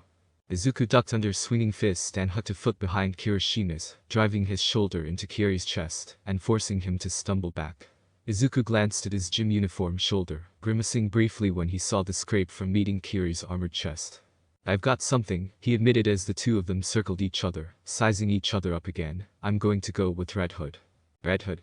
Like your costume, right? Although that's more like a helmet. Well, red helmet sounds a bit stupid. You know what, I've got nothing to say to that. Kirishima lunged forwards again, having caught his breath, and Izuku went back to dodging. He couldn't keep it up forever, but neither could Kiri. Kirishima was an aggressive fighter, offensive to the point of recklessness. He left a lot more openings than Mina did, although his quirk compensated. But there was always an angle. Izuku ducked a right-handed backhand and struck a single blow at Kiri's left arm. The arm went limp from the nerve strike, bouncing off Izuku's shoulder, and Izuku stepped into Kirishima, a second nerve strike at the right thigh, and Kirishima staggered. Izuku grabbed his arm and hip threw him to the ground, planting a foot on his chest hard enough that Kiri heaved out a harsh gasp. Do you give? Izuku asked, as Mina whooped in the background. Kiri let his head thump back onto the grass and laughed. Yeah, man, I give. Izuku stepped away, taking his foot away. The numbness will go away in a few minutes, he said, just give it time. Kiri hauled himself into a sitting position, nodding. He looked down at himself, and a rueful grin split his expression. Man. Here you are, only using one hand, and still beating me. Damn. Guess that if I want to get through that I'm gonna have to harden my whole body, aren't I? Probably, Izuku agreed, although if you can reach a point where you can harden fast enough you can use it to injure people. If you harden a moment before impact they might even break a finger. Kirishima grunted in agreement, slowly flexing his arm. Where did you even learn that, Midori? Mina asked. Izuku shrugged, spreading his arms in an innocent gesture. Just here and there I guess. That man had been very thorough in teaching his protégés, especially when they were young. Nerve strikes took a lot of practice to pull off, but they didn't need a lot of strength. Izuku had only become confident in his ability to pull it off in the past few days. Here and there, Mina repeated, shaking her head, I guess. So if all of our class had a martial arts competition, who do you think could win? Izuku squinted at her, trying to work out if she was actually planning to organize a competition. Mina smiled innocently at him, and Kirishima made a faint noise from the ground. She's been arguing with Hagakure recently, he said, about who's the best. Mina thinks you, Hagakure thinks Ajiro. She's just trying to stack the deck. Mina, I don't think Hagakure will just accept that I would win because I think so. Mina pointed at him. Don't care. Come on, you know I'm right, don't you? I haven't seen that much from Ajiro. Mostly just what he showed in the battle training. But he seemed quite skilled. I don't think I could beat him in a karate competition. Kirishima heaved himself to his feet with a groan. Yeah, Mido, but she wasn't actually asking about just karate. Izuku muttered, looking away. Mina bounced in place. I know that look. That's the I'm too embarrassed to tell the truth look. They'd only known each other for 2 weeks. Izuku had no idea how she'd gotten that idea. That said, he was fairly certain that yes, he probably could beat Ajiro in hand-to-hand. Or, could do once he got used to his prosthetic. At the moment he'd struggle, regardless of being able to beat Mina and Kiri. He's not gonna say it, Mina, Kiri said. It ain't manly to boast like that. Mina waved him off. Yeah, but I know what he thinks. Now we just need to test it out. I'm still down an arm, Izuku mildly protested. Mina squinted at him again. Oh? Yeah, that's true. Well, once you're back to full strength then. Izuku sighed. I suppose, he said, resigning himself to it. It probably wouldn't be that bad, actually. Might be a good workout. There was at least one person in Class 1B who knew martial arts too, if his half-hearted snooping was true. Maybe they could get something together. The club wasn't that likely, since the hero courses already ran longer than all the others, but maybe. And that further reminded him that he needed to flex his informational muscles, and start checking up on the people who would be likely to pose a threat in the sports festival. Call it class pride, maybe, or call it paranoia. He'd heard a few people talking about the boy who had confronted Bakugo a week ago, too. He was worth looking into. So, do you have much more training to do? Or are you going to head off to see Hatsune? Kirishima asked, checking his watch. Izuku glanced at his own. The final period of the day was almost over. It had been given over to training for the last few days, but most of the class chose to stay afterwards, taking advantage of the training ground access. He shook his head. I've got to meet Snipe to work on my gun safety certification, he said, so I need to get going. Where is that? Mina asked, midway through a stretch. Her voice became slightly muffled as she touched her toes, but she was talking loudly enough that it was still intelligible. It's close to the support laboratory, Izuku explained, further down, just in case. Apparently so testing can be done without having to go too far. I know that Hatsune has been using it a lot to test things. Mina straightened slowly from her stretch. I didn't think she was really into that sort of thing. Guns, I mean. Izuku shivered. She's trying to get those neural disruptor rounds of hers to work. She's on version 4 now. Version 1 and 2 just exploded on impact. Version 4. Kirishima muttered. Didn't she only make the first ones last week? Izuku nodded. As far as I can tell, she took a handful of caffeine pills and went on an inventing bender. Power Loader said it needed 3 tranquilizer rounds to put her down. He's even started work on a stronger blend. I think he was crying while he did it. He's probably going to retire when she's finally done, Mina said, a grin curling the edges of her lips. Too much stress. That wasn't entirely unlikely.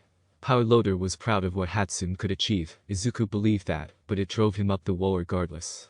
Actually, I might come along, Mina said. I wanted to check up on my costume. Power Loader mentioned that someone had made some suggestions for it. She looked at Izuku, who shrugged. Wasn't me, he said, completely truthful. Mina nodded thoughtfully. Could be Mineta or someone suggesting that I change it into a bikini, but I think it was more like a support suggestion. Maybe they've even found a way to get that one-way membrane into my whole costume, instead of needing my arms bare. That would be pretty useful. Izuku spent a moment worrying over whether people could just make anonymous suggestions about costume design. He thought it was a joke that Mineta might have made a suggestion, but he couldn't be completely sure. Then again, Mineta had behaved himself for the past week. Apparently whatever Izawa had said had really put the fear of God into Mineta. Or the fear of Izawa, which in this case might as well be the same thing. Personally, Izuku still thought that most of the class could do with more armor. He made an exception for Kirishima. His quirk sort of made up for that, but even then a grapple or something would increase mobility massively. God, he was turning into an old man. In an attempt to get away from thoughts that were probably far too close for comfort to what Batman must have thought while looking at the early Justice League, Izuku said his farewells and headed out, getting changed back into his uniform and meeting Mina outside the changing rooms. They set off for the support workshop at an easy stride, not really hurrying. So that guy who almost got into a fight with Bakugo, Mina said, glancing around to check that nobody was there, he's called Shinsu. Izuku turned his head to her and she grinned at him. People gossip all the time, she cheerfully told him, and he made a bit of a splash with his declaration of war. I haven't managed to find out what his quirk is, but some people know a little bit about him. He keeps to himself though, so there's not much. He wasn't wrong about a lot of people being in general studies because they didn't make it into the hero course, but I don't think they're all as hungry to move up as he says. Makes sense, Izuku said softly, almost everyone dreams of being a hero. That doesn't mean they're really committed to it. I wonder how many people really care about being moved up. Although, I wonder no. Never mind. Mina tilted her head at him. What? Come on, Midori, don't leave me hanging like that. Izuku shook his head. I was just wondering how many people genuinely realize that they didn't want to be a hero that much, and how many have just resigned themselves to not being heroes, and can bring themselves to try again. Mina winced. Wow. That's a bit dark. But it's fair to say that Shinsu isn't one of those people. He wants to take a place in the hero course, and he's going to gun for it. Also Akinda sounds like, well, like I said, he doesn't really say much. But it sounds like his quirk wasn't good for the entrance exam, and he's kinda salty about it. Izuku hummed. I suppose I can't really blame him. It must be hard to create an exam like that isn't biased, but it was heavily skewed towards combat quirks. Yeah, I remember you talking about all the research you did before it, Mina muttered. She clicked her tongue and shook her head. I know that the exam was biased, but man, you haven't got a quirk at all. It just shows that your quirk isn't what matters. Izuku felt a warmth spread through his chest at that acknowledgement, but didn't say anything about it. Instead he spread his hands. Heroism has become more about quirks, though. Look at Kiri, he worries about his quirk all the time. And I guess I can see why, when flashy quirks are filling the top 10 more and more. I can't really blame someone for thinking that they could get by on quirk alone. But I wonder if his quirk just wasn't well suited, or if it's not very strong. If it wasn't well suited, that might imply that it works mostly on humans, or at the least living beings. That could be a lot more suited to the combat rounds of the sports festival, although if he hasn't worked on his physical abilities, he might be at a disadvantage in the first rounds. Mina had managed to keep up him, even as his already quick speech degenerated into half-mumbling. If he had a quirk like that, you think people would talk. Unless he hasn't spoken about it. I mean, it's not too hard to avoid talking about your quirk. Everyone likes to ask, but if he's as good as you are, I mean, no offense Midori, but I don't think any of us would have known that you were quirkless until Bakugo told us. Mina paused, a strange hesitancy in the usually forward girl. Izuku. Are you okay with that? I know that you wouldn't have wanted it to be revealed like that, and you were pretty worked up at the USJ, but I haven't really had a chance to, well, ask about it. Mina shook her head, waving her hands. If you don't want to talk about it, that's fine. That's fine. But just, if you feel like it, I'll listen. Izuku looked down, metal fingers scraping gently over skin as he rubbed at his collarbone. Thanks Mina. I really appreciate it. But not yet. Mina nodded. Alright. No problem, Izuku. So you want me to change the subject? If you don't mind. Alright. So, you're only really using one arm now, right? Your reflexes on the other haven't caught up. How do you reload with only one hand? Carefully, Izuku muttered, drawing a laugh out of Mina.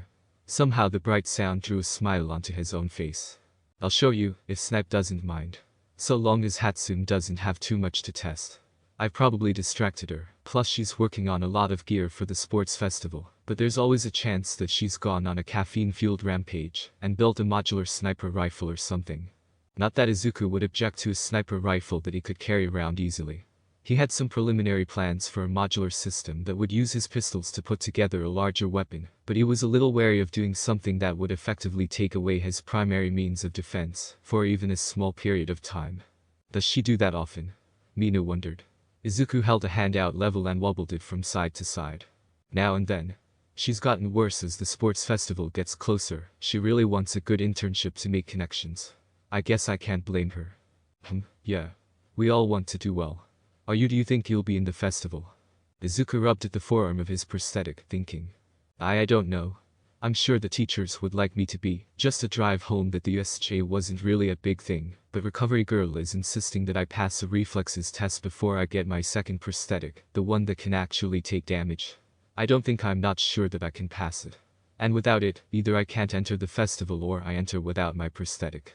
You can't really enter with only one arm, Mina said, worried. I know you've been doing okay, hell, better than that. Yeah, you've been kicking my ass with one hand, and Kiri's tutsus too sometimes, but the festival's gonna be people get hurt every year. I know, Izuku said softly.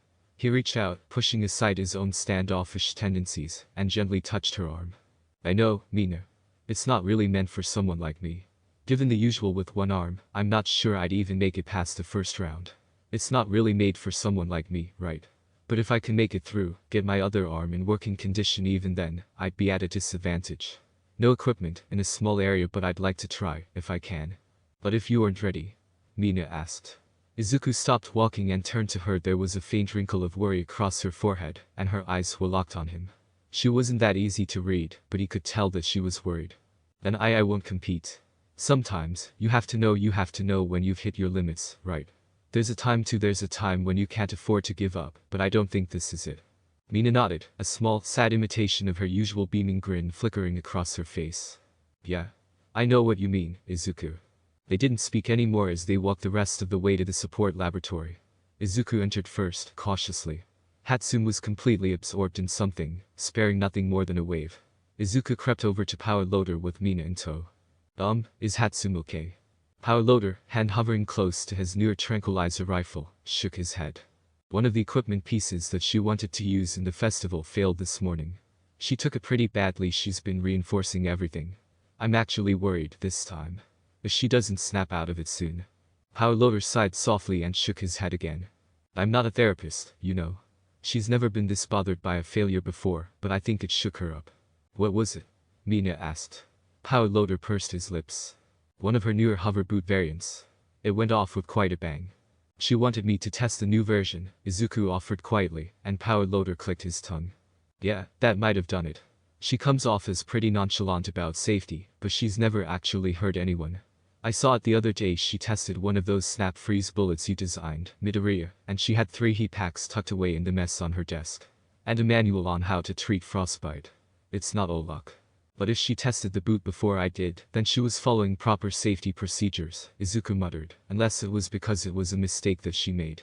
If she didn't expect anything to go wrong at all, then it could have shaken her confidence that it was something she'd done wrong, rather than a teething problem, as she calls them. Power Loader grunted in agreement. I think that's what it is. Don't worry about it, kids. I'll make sure she's alright. You've got some shooting to do, right? Izuku nodded. Yeah. Thanks, Power Loader. Just doing my job, kid, the teacher answered. Izuku and Mina left him, both of them glancing worriedly at Hatsune, although Izuku was fairly sure that she'd snap out of it. There was something to the set of her shoulders and tenseness in her jaw that told him she'd just been shaking. Once she got some sleep she'd be better at least, that was what he thought. He made his way across the workshop and through another heavy doorway, down a short flight of stairs and onto the firing range. It was a wide, open area, made for practice with numerous items that fitted even the most generous descriptor of firearm, and, like almost everything else in UA, supplied with the most lavish equipment possible.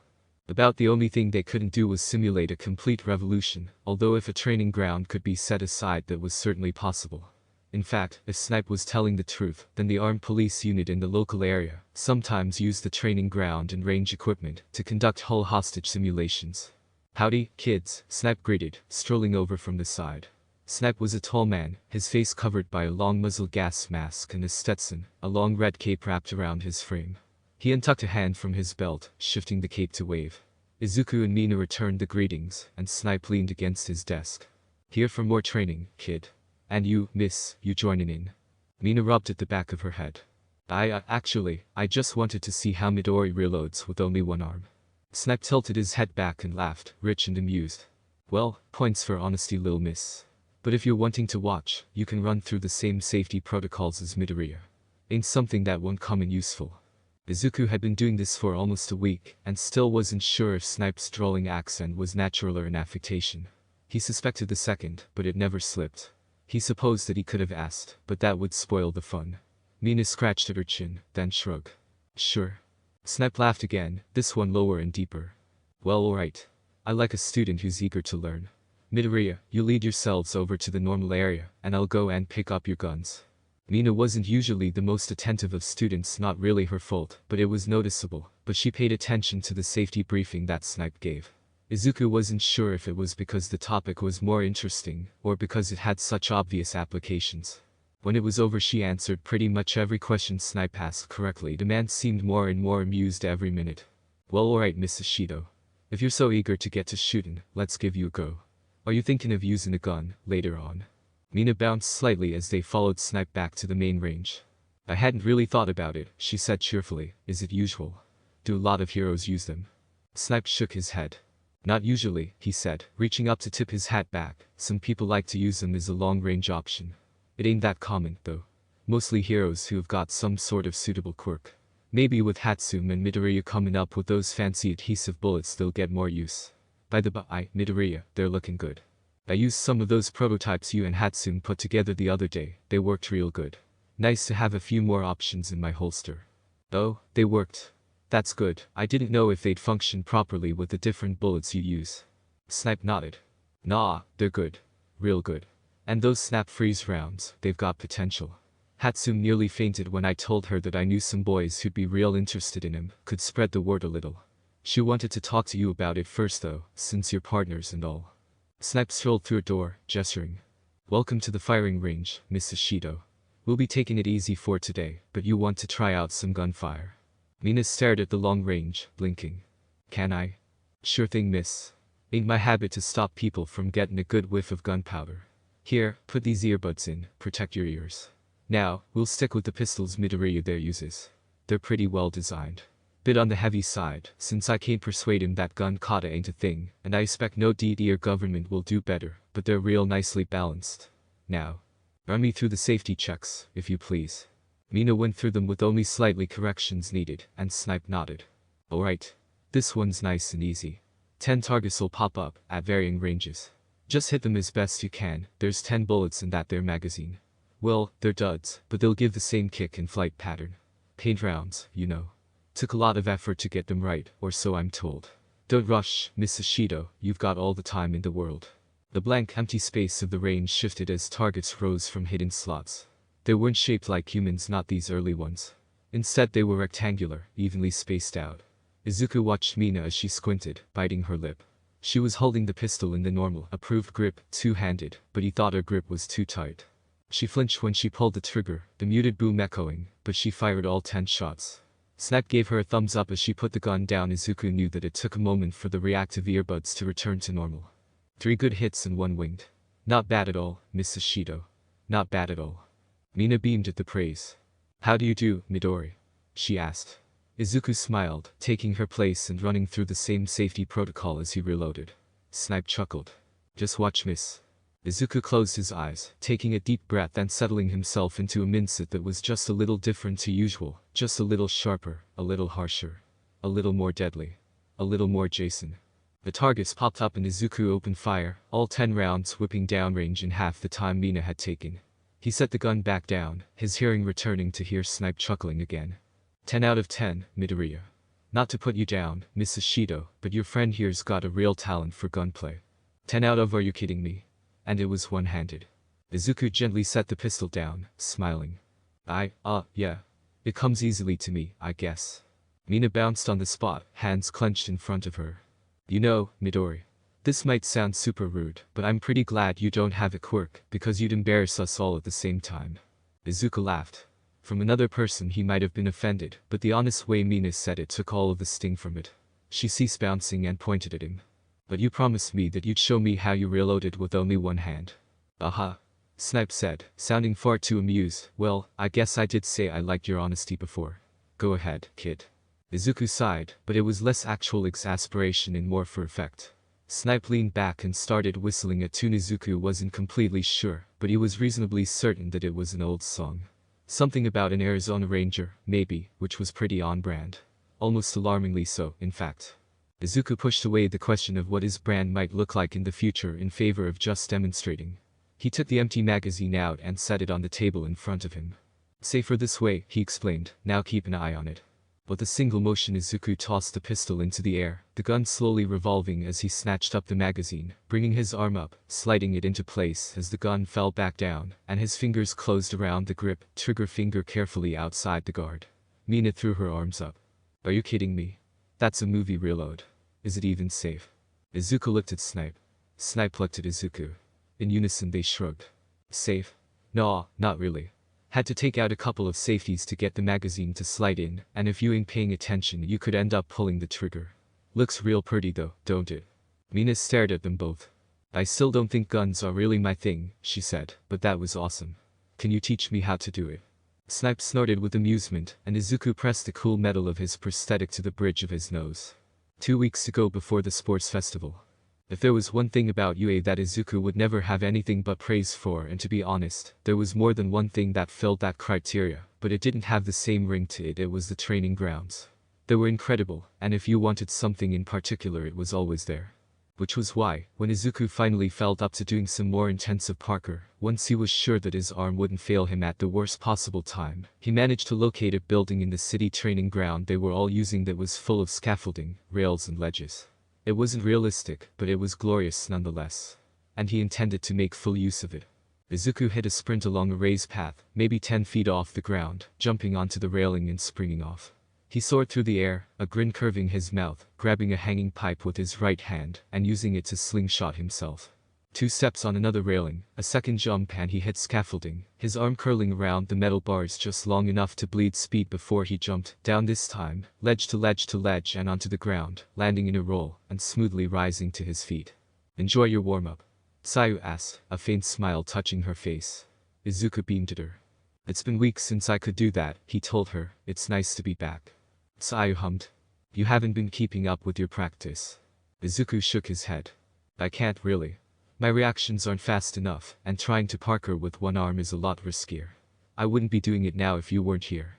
His smile, having dipped briefly as he explained, returned in full. Sayu dipped her chin. Just your reactions. Izuku shrugged, reaching up to take hold of the bar above. He tensed his muscles, lifting himself off the ground with one hand, performing a one-handed pull-up. Sayu made an appreciative noise. It can take your weight then. Izuku nodded, still holding himself off the ground. Yep. Would only be a problem if I was falling and grabbed something, putting a lot of force onto it. I'm just slow at the moment, don't want to try and grab something and be seconds too late. He let go of the bar, dropping to his feet and rolling his shoulder. Sayu nodded, her eyes tracking along the scaffolding to the roof. I'm glad I could help, Izuku. You want to race to the top, Ribbit? Izuku's beaming grin sharpened just a little. Well, I'll do my best to keep up. Izuku didn't wait for her to count down. Sayu's ability to jump completely eclipsed his parkour skills. He'd need every advantage he could get. He went up the nearest scaffolding at full speed, taking risks in return for more speed, hurling himself up with his legs and right hand. Scaffold to scaffold, jumping, breath hammering in his chest, and he heard a faint croak as Sayu jumped. She hit the wall an arm's length away from him, sticking to it with padded fingers, and bunched herself to jump again. Izuku kicked off a ledge, flipping over in midair to grab a scaffolding bar, swinging around it to slingshot himself further up. Sayu made a noise he didn't spare the thought to characterize as he landed on a platform, rolling and coming up running. She jumped again and Izuku set his foot onto the barrier around the platform, jumping again, fingers closing around cool metal, muscles straining to haul himself up. He took a ladder 4 rungs at a time as Sayu jumped again, springing onto a ledge, adrenaline spiking, as his balance wavered before she swung himself forwards again and jumped one last time, both hands latching onto the bottom of the topmost platform. His left hand was still so much slower than his right, almost a second behind as he heaved himself up in one smooth motion. Not bad, Izuku, Sayu told him from her position, crouched on the platform. Good try, cheating like that. Izuku stayed on one knee, drawing in deep breaths and resting his left arm on his leg. That's why I have the grapple, he said, taking one last breath as his heartbeat started to slow again. Makes up for things like your jumps. Sayu nodded, still half crouching. Izuku let out a slow huff of air, turning and sliding into a sitting position. He let his legs slip over the edge of the platform, dangling in midair. Sayu came to crouch next to him. It's a long way down, she noted. Izuku smiled. I like it up here. Easier to think. Sayu hummed. Have there been any more problems? With the reporters? Izuku sighed, scrubbing his flesh hand across his face. Yeah, you could say that. I don't think they've managed to talk to anyone else. Seems like whoever found me out is keeping their cards close to their chest. Either that or they really were just guessing, but the whole debate is starting to get out of hand. Really out of hand. There's probably going to be a whole protest at the sports festival. A protest?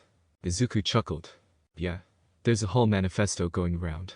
Mostly the same thing as before, accusing UA of favoritism, corruption, saying that there's a conspiracy to bring the Quirkless back into dominance, that sort of thing.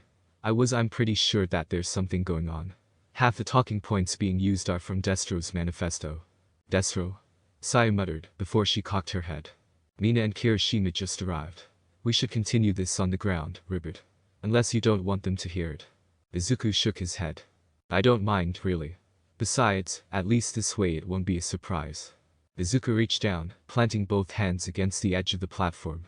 Sayu turned her head to him. What are you? Izuku pushed off from the platform and savored the feeling of free falling as he plummeted towards the ground. Someone screamed from below. Izuku was pretty sure that it was Kirishima, and he heard Sayu hiss through her teeth.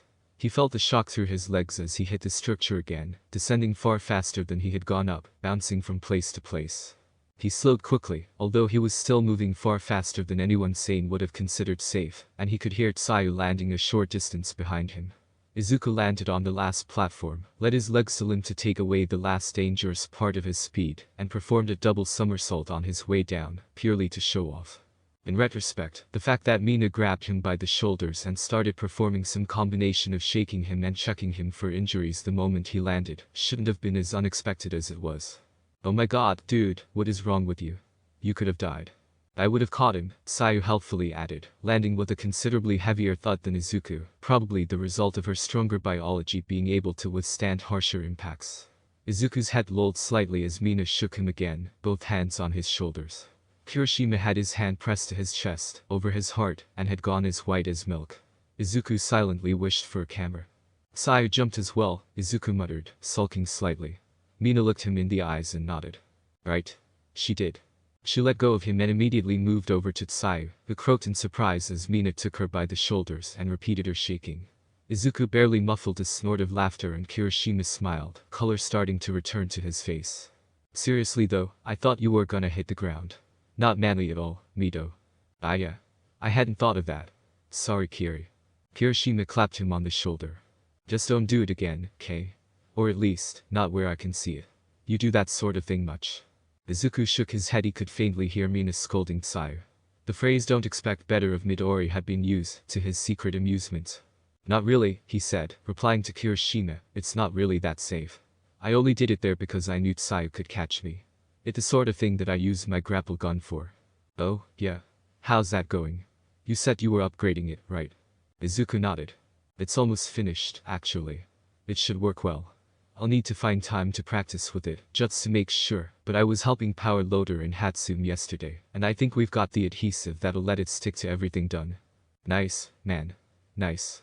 The scolding behind them had settled down, and both Mina and Sayu came back over to them. Sayu hopped up onto a platform, crossing her legs and looking down at Izuku. So, Izuku, you told me there's an anti-quirkless protest planned for the sports festival. How do you know that? Oh? Right, yeah. Izuku had almost been hoping that he could avoid being asked that question. He glanced away from the three of them and mumbled an answer. What was that, Midori?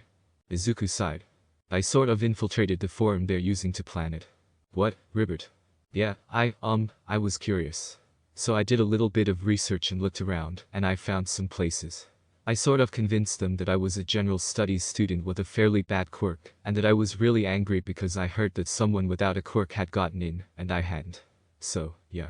They've been talking about it for the last week. Mina had put her head into her hands, and Kirishima looked up as though praying for strength. Sayu just tilted her head. Did they say much? She asked. Izuku shrugged, folding his arms in front of him. Not really. They're mostly just I've read through Meta Liberation War recently just to see what he thought, you know. And they just quote a lot from it. It's a lot like a cult, actually. It's quite worrying. Could just be a few people who don't really have anything better to do, I guess. Yeah, but can you take that chance? Mina asked, her voice slightly muffled from her fingers still being clamped over her face. They're opposed to you just because you're you. Izuku sighed and shrugged. I guess. But in some ways, it's not really their fault. Destro's ideology is almost custom-tailored to draw people in and radicalize them. Kirishima stirred. Sorry, man, you're gonna have to elaborate on that. Izuku let out a long breath, sinking back against the wall as he started to explain. Destro's mom was murdered by anti-quirk protesters, if his book is true. I wouldn't really be surprised if it wasn't true. Attempting to change the government by force, writing a book in prison, and then committing suicide, isn't really the mark of a stable mind. But if it is true, then I guess the original ideal of the Meta Liberation Army makes a kind of sense. Some of this, Izuku knew, was Jason. In his world, meta-human powers were barely regulated. And Jason had known that a lot of the time, doing what was right and doing what was lawful weren't the same thing. Even more so when you started getting into differences of morality. And even more. Here, in this world, the line between hero and vigilante was clear. In the world that Izuku had such scattered memories of, they were all but synonymous. To Izuku, in a lot of ways, they were synonymous. So maybe, if it hadn't been for those memories, he wouldn't think like this. But he did have those memories. He did have this opinion. So what mattered more was getting it out correctly. What I mean is, Izuku said slowly, that when it comes to quirks, a criminal is going to use their quirk anyway. If they're willing to assault someone, using their quirk won't bother them. And people use their quirks all the time, anyway. It's not a big thing. But it just means that people with quirks that could be useful, like Yaoi Rozu or Uraraka, can't use them without being a licensed hero. It cuts off so many of their choices. Uraraka's quirk is incredible. She could do so much with it, but she has to be a hero to want to use it. If there was an easier way to get licensed, get checked that she can safely use it, I don't see why she shouldn't be able to use that. Izuku paused to take a deep breath. He met Mina's gaze and smiled, a little shakily. But then, after this ideal, the Meta Liberation Army decided that they couldn't wait. They couldn't get people to agree with them. Maybe it's not surprising, back then. There were a lot more quirkless people around. But instead of politics, they decided that they were going to change the laws by force. And then that made it worse, Kirishima said, because all the people who already didn't agree with them, saw them using their quirks to try and overthrow the government, and just became more convinced that quirks needed to be heavily regulated. Izuku nodded. Yeah, they did. But to the MLA, it was just more proof of government tyranny. It turned into an all-out war, almost, but Destro lost and got thrown in prison. The problem is that not all of his followers were. Mina sucked in a sharp breath. Do you think the MLA is still around? Izuku shrugged. I don't have any solid proof, really. But I've got call it a feeling. I've got a bad feeling about some of the people who have been especially offended online. Radicalizing people isn't that hard, and the MLA, if they're still around, there's a good chance that they've only gotten more fanatical. The Quirkless hero would be pretty offensive to them, I think. And they're going to hold a protest march at the sports festival. Not that I really care if I'm in the festival, then it won't even matter. But there's still something about it that I don't like. It's almost as if the people I'm in contact with, like they're being manipulated by someone. It wasn't as though fanatics were hard to mislead, it could well just be a criminal group that wanted a distraction ready just in case. But somehow Izuku wasn't convinced by that. There was something about it that just rubbed him the wrong way. Sayu made a thoughtful noise. There have been Neo-MLA groups before, right? There was that gang a few years ago, they called themselves the Hand of Destro or something. Izuku nodded. Yeah, and there have been a few more. This might be the same thing. But I'm still a bit worried. Mina patted him on the shoulder. He glanced at her and saw that her other hand was clenched into a fist, her jaw set in a scowl. You shouldn't need to be, she said sourly, bastards. You should tell Mr. Izawa, Sayu added. He might not know about the protest. And even if he does, it can't hurt. I know, Izuku muttered. I was going to tell him soon. Once it was certain whether I'm going to be in the sports festival or not. But I guess you're right, I should just tell him anyway. The door behind them hissed open and they all swung around, closing on each other to provide a united front. Izawa, suddenly the recipient of 4 combined glares, stopped and raised an eyebrow. You know, I usually don't have to worry about conspiracies until the second year, he drawled, his voice slightly less grainy than usual, but still sounding like gravel in a wood chipper. Izuku narrowed his eyes at the man. Izawa eyed him back. I was just coming to check you were all alright. But is there something I should know? Izuku saw Izawa's lips move. He wasn't perfect at lip reading, but he was fairly certain that it was something to the effect of what problem have they found now. He thought it over for a few seconds and took the plunge. I've sort of been recruited by a cell of MLA sympathizers. Izawa opened his mouth, sighed, closed his mouth. His eyes half closed, he held up a hand in a request for patience, and pinched his lower lip between finger and thumb, squeezing for a moment before he nodded. Alright. I'm going to assume that you haven't actually joined an organization based around something you don't have. What happened?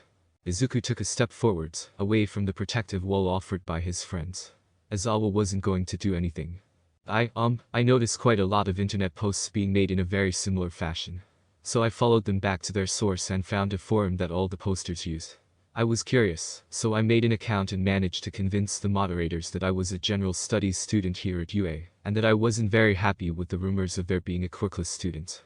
And they bought it. Izuku nodded. Yeah. They're really happy to have someone to ask questions. I've been avoiding them as best I can. It turns out that they were coordinating the hit pieces, in the hopes of drumming up a lot of controversy, when they carry out an anti-Quirkless protest at the festival. And also, they've been asking a lot of questions about the students. I think. Do you think they're looking to spread pro-MLA sympathies in UA to recruit, as always said, his voice flat and hard as asphalt? Izuku swallowed and nodded. Yes. Izawa pinched his eyes shut, running a hand over his stubbled chin. Alright, he said, very softly, alright. Midoriya, I can't say I'm pleased, because you are a student, but unfortunately you haven't really done anything wrong. And, I suppose, it's well in the tradition of underground heroism to go poking your nose somewhere and uncover something that might be big. You said that they're going to hold a protest. As a smokescreen, yes, Izuku said. Izawa nodded. Kirishima waved a hand. Is that even legal? Protesting like that? Izawa shook his head. Not if they're saying Quirkless get out or whatever. But there are always protesters at the sports festival. They turn up every year, usually not the same either. All different arguments. They say that we're training child soldiers, that it's unhealthy to have children on the biggest stage in the world, that we're propping up a regime that isn't any less tyrannical, because it's supposed to be benevolent. And then there's always a couple who accuse us of facilitating blood sports. If I was going to guess, I'd say that they'll pick that one. Lean on how dangerous it is for someone without a quirk to compete. And then they'll quietly remind everyone they see that, hey, if it's that dangerous, shouldn't someone with a quirk take your place? Izawa grimaced. And of course they'll want to meet their general studies informant. God damn it, Midoriya. When Recovery Girl tells you to take it easy, she doesn't mean like this. Mina stirred as though to say something, and Izawa waved at her. Don't worry about it, Ashido. I told you, he's not in trouble. Despite my better judgment. God damn it. Can't even cover this up, Netsu must already know. And I already know what he's going to say.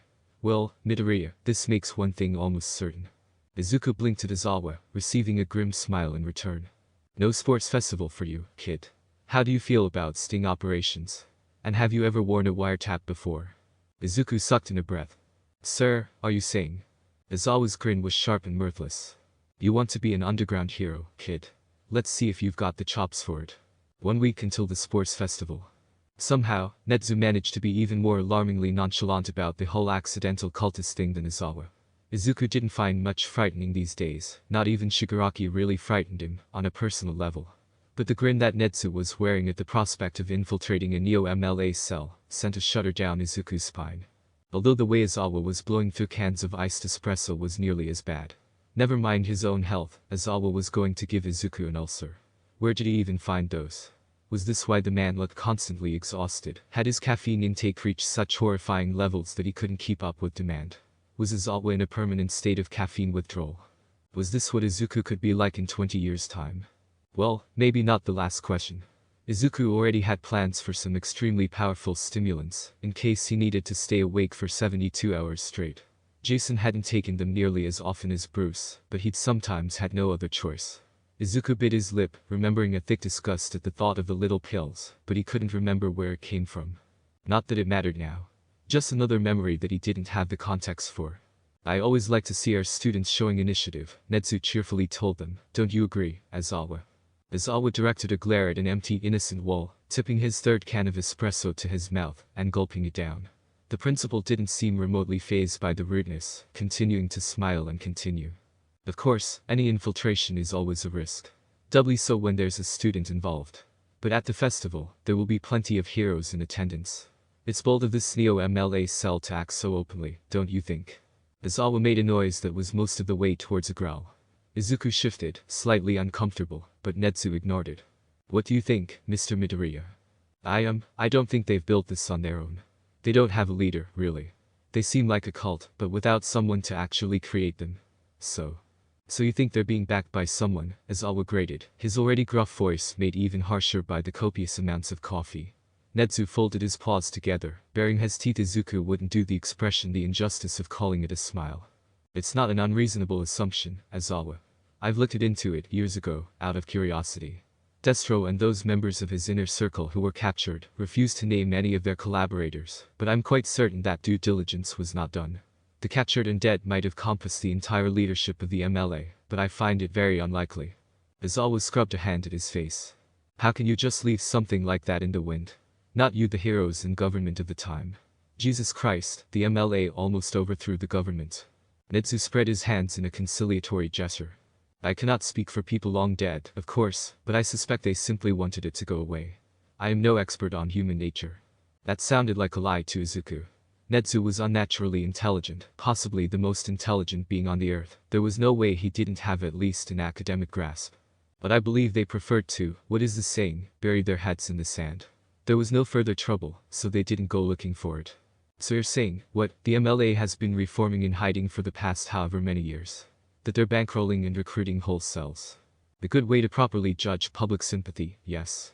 If there was an upswell of support, they could emerge once again. If there wasn't, they simply prune the tree, as it were, and retreat once again. Well, unlikely that this cell. Do they have a name, Mr. Midoriya? I think they've settled on the oppressed meta command. Izawa snorted. Really? Izuku shrugged. Is it any worse than the League of Villains?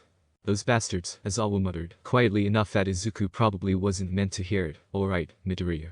You make a good point. Netsu. I'm willing to entertain the thought of Midoriya meeting cell members at the festival and wearing a wire.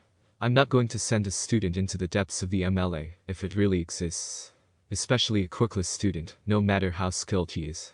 Speaking of Midoriya, how did you even convince them? Are you sure you'll be able to convince them that you've got a quirk? It looked like Izawa was having second thoughts. Izuku couldn't really blame him, although he might be able to soothe some of his concerns in this case. Izuku straightened in his chair, drawing more on Jason, on memories of infiltrations, on a confidence that he sometimes forgot. My quirk? Well, it ain't that great, you know. It lets me turn off my pain receptors all across my body, Izuku said, his accent changing a fraction. He leaned forwards, lifting up his prosthetic and peeling back his sleeve, deliberately making eye contact with Izawa. When I was little, I didn't even think about it. Broke my arm so bad it needed amputation, didn't even notice. But I gotta tell you, apart from that, what's this quirkless kid got that I don't? I got arms and legs and a brain, just like him. And I've got a quirk if I need it. I ain't some primitive throwback, right? You agree with me, right? He put just the right amount of insecurity into the last phrase. Aizawa looked somewhere between disgusted and impressed, and Netsu chuckled. Ah, excellent. Excellent. I see why he is your favorite, Aizawa. I don't have favorites. Where did you learn that, kid? Izuku leaned back, letting his posture sag. He hated that he could slip so easily into a character like that, but it was all memory. Not Jason's, either. Just a jumble of schoolmates that Izuku had met and only half remembered, tied together by an inherited infiltration ability. You hear enough of it, Izuku said quietly, you learn to mimic it. It wasn't any good for long periods. Teachers like to let everyone know, anyway, so I couldn't have pretended to have a quirk for long. I thought about it though, sometimes. Aizawa's nostrils flared as he drew in a deep breath, but he didn't say anything immediately. Not that I don't want to address that, but I guess this is more important. This pain-canceling quirk. You can replicate it. If I can get access to some strong painkillers, Izuku said dryly, I've seen some support designs for some that should work. So long as he didn't take more than one every week or so, he should be able to avoid addiction. The thought sent a crawling, dragging shudder down his back, and Izuku barely hid it. He didn't even know where it had come from. Yes, he didn't want to get addicted to painkillers, but such a strong, visceral reaction needed more than a normal dislike. Aizawa had pinched his eyes closed. I want you to know, Midoriya, that I absolutely hate this plan. And I hate even more that I'm tempted to allow it. Izuku blinked. Aizawa held up a hand. But if you feel like you're in danger, you get out. I want you equipped with a panic button and a tracker, and I want to be in constant contact. Or at least, someone has to be in constant contact. And I want a whole team ready to extract him if things go wrong. I'm not budging on that, Netsu. I wouldn't expect you to, the principal said cheerfully, and I quite agree. Well, I'm sure that Mr. Midoriya would be willing to carry out a more in-depth infiltration. All I'd like is for you to carry out a meeting at the sports festival, and slip a small device onto one of them. After that, you can break contact with them if you like, although I dare say your further assistance would be valuable. Stop that, Aizawa snapped, I can see what you're doing. You're supposed to be above guilt-tripping. Netsu just smiled. Izuku was starting to get a headache just from being there. He could have just let it go, but no. He had to get interested, didn't he? Just couldn't leave it alone. Aizawa pinched his brow in frustration. Yeah, alright. I get it. Midoriya, I know it sounded like I wasn't giving you much of a choice earlier, but if you want to call this off, we can. I know you're brave, kid, but Neo-MLA cells are even worse than the originals when it comes to quirkless discrimination. If they find out, you'll be in real danger. Izuku shook his head. I know, sir, he said, his voice soft and resolute, but if I was frightened of danger, I wouldn't have become a hero student in the first place. Aizawa let out a breath that sounded like it was dragged from the bottommost pit of his soul and nodded. Alright, kid. We'll do it. But I hope this is the only time you'll have to meet with them. 2 days later, Izuku had finally had enough of Todoroki avoiding him. At least, he thought the other boy was avoiding him. Maybe it was coincidence. But Izuku needed to thank him for the USJ, and it was going to happen whether Todoroki wanted to hear it or not. That said, it was always better to at least attempt diplomacy. Todoroki, he called when the last class of the day ended and they were about to leave, can I have a word? He'd already warned Mina, Sayu and Kirishima about it, so they kept going without a pause. Todoroki himself halted, eyes narrowing the tiniest fraction. To most people, he would have looked utterly emotionless. To Izuku, who had inherited a good deal of body language reading skills and stayed in good practice from being friends with Sayu, he looked nervous. Aizawa raised an eyebrow at Izuku, but left the room without comment. Izuku sighed. Finally. I just wanted to say thank you, Todoroki. And sorry. I'm sorry that I made you use the fire part of your quirk. Todoroki's eyes mismatched, Izuku noticed, and he wondered if the heterochromia was a result of his quirk or unrelated, not that it mattered. Widened. Izuku blinked in response. It was hard to tell what Todoroki was thinking. Reading his micro-expressions was all well and good, but his body language was barely there. He stood still, almost unnaturally so. Izuku wondered what sort of training he'd been through to end up like that. He bet, maybe not his right arm but probably a couple of fingers, that it hadn't been all nice and kind. His opinion of Endeavor, already not that great given the man's surly disposition and penchant for indiscriminate collateral damage, what kind of lunatic saw a flying villain, and decided the best option was to melt handholds into a building to go after them, soured even further. Alright. He was never again using endeavor as an example in his sometimes heroes are dicks, but if they're saving people that's not too bad argument. His fire, Todoroki abruptly said. How did you know I have it? His fire? Yeah, Izuku wasn't touching that one without a degree in therapy, and maybe some tranquilizers. He could guess who the he was, as well. I remembered that your father is Endeavor, and that he's got a powerful fire quirk, Izuku carefully answered, surreptitiously eyeing the scar on Todoroki's face. Not a dry burn, he thought, more like a scalding, though that hardly mattered at the moment, and quirks usually pass along in families in some way. And you only use one hand, so I took a guess that you had a second part to your quirk. That last line got a reaction, although it was a curling of Todoroki's lip and a narrowing of his eyes. It was remarkable that the scar didn't seem to restrict his vision, his eye wasn't narrower than the other. He'd been very lucky. Well, for a given definition of luck. You bet your life on a guess. Well, Izuku said, taking a seat on his desk in an attempt to defuse any tension that might arise, I was going to die anyway. If you didn't have a suitable quirk I would have bled to death the same as if I hadn't asked, so I thought it was worth a shot. Izuku lifted his left hand, wiggling the prosthetic fingers in demonstration. And, as it turned out, it was a good guess. But, like I said, I'm sorry for making you use your fire. I wouldn't have done it in another circumstance. Todoroki had definitely reacted when Izuku said your fire. Izuku didn't think it was the mention of fire, either. Great. Just fantastic. And he didn't think that Todoroki was about to spill his whole life story to someone he'd barely exchanged 2 words with. You aren't going to say anything about not using my full power? About not trying my hardest? Todoroki asked, his voice low. Izuku tilted his head, fingers twitching towards his collarbone before he tucked his hand into a pocket. Not really, he admitted, seems a bit hypocritical. I mean, even only using your ice you've got a lot more power than I have, so. Todoroki peered at him, his brow wrinkling. Finally, a real human expression. Looked like Todoroki was a real boy after all, even if the demonstrated emotion was suspicion. I would have thought, he said slowly, that you might be offended. When you've tried so hard to get here, and I'm not using all of my strength. Doesn't it make you angry? Angry? Izuku repeated, leaning back. Would you like me to be angry, Todoroki? Todoroki raised an eyebrow, suspicion melting into confusion. Aren't you? Izuku wondered how much fury was seething under that cold surface. A more romantic person might have called the possibility poetic. Izuku called it concerning. But Todoroki had asked a question that deserved an answer. Not really, Izuku said, shrugging. Some people are born with godlike powers, some people are born with a cactus for a head, and some people are me. I'd only be angry if you were looking down on me. You're not looking down on me, right? Mismatched eyes blinked again, Todoroki holding Izuku's gaze. No, he said, and Izuku couldn't hear any lie in it, I'm not. Izuku nodded. Then, it's your problem that you're not using all of your power, not mine. Izuku thought about it. There were arguments he could make. He could bring up the people that Todoroki might not be able to save. He could use himself as an example. He could argue that Todoroki might die one day, because he wasn't practiced in using his fire. But would it really get through to the other boy? Would you really listen to someone like Izuku? And really, Izuku hadn't been lying when he said that Todoroki was far more powerful than Izuku even just using his ice. Maybe the sports festival would give Todoroki his wake-up call. Maybe it wouldn't. But some things took time, and patience was better than force. You caught more flies with honey than with vinegar. Todoroki nodded. You're right. It is my problem, not yours. I appreciate your concern, but I don't need it. Oh look, another poorly socialized member of Class 1A. They were breeding like flies. Maybe Izuku should try to talk Izawa into a how to talk to people seminar. Well, maybe not Izawa. Mr. Yamada or Miss Kayama, maybe. Present Mick and Midnight were a lot better adjusted than Eraserhead, at least outwardly. Todoroki drew in a deep breath. I'm glad that you're alright, Midoriya. When I cauterized your wound, I thought that the way you screamed, I assumed that you wouldn't want to be near me.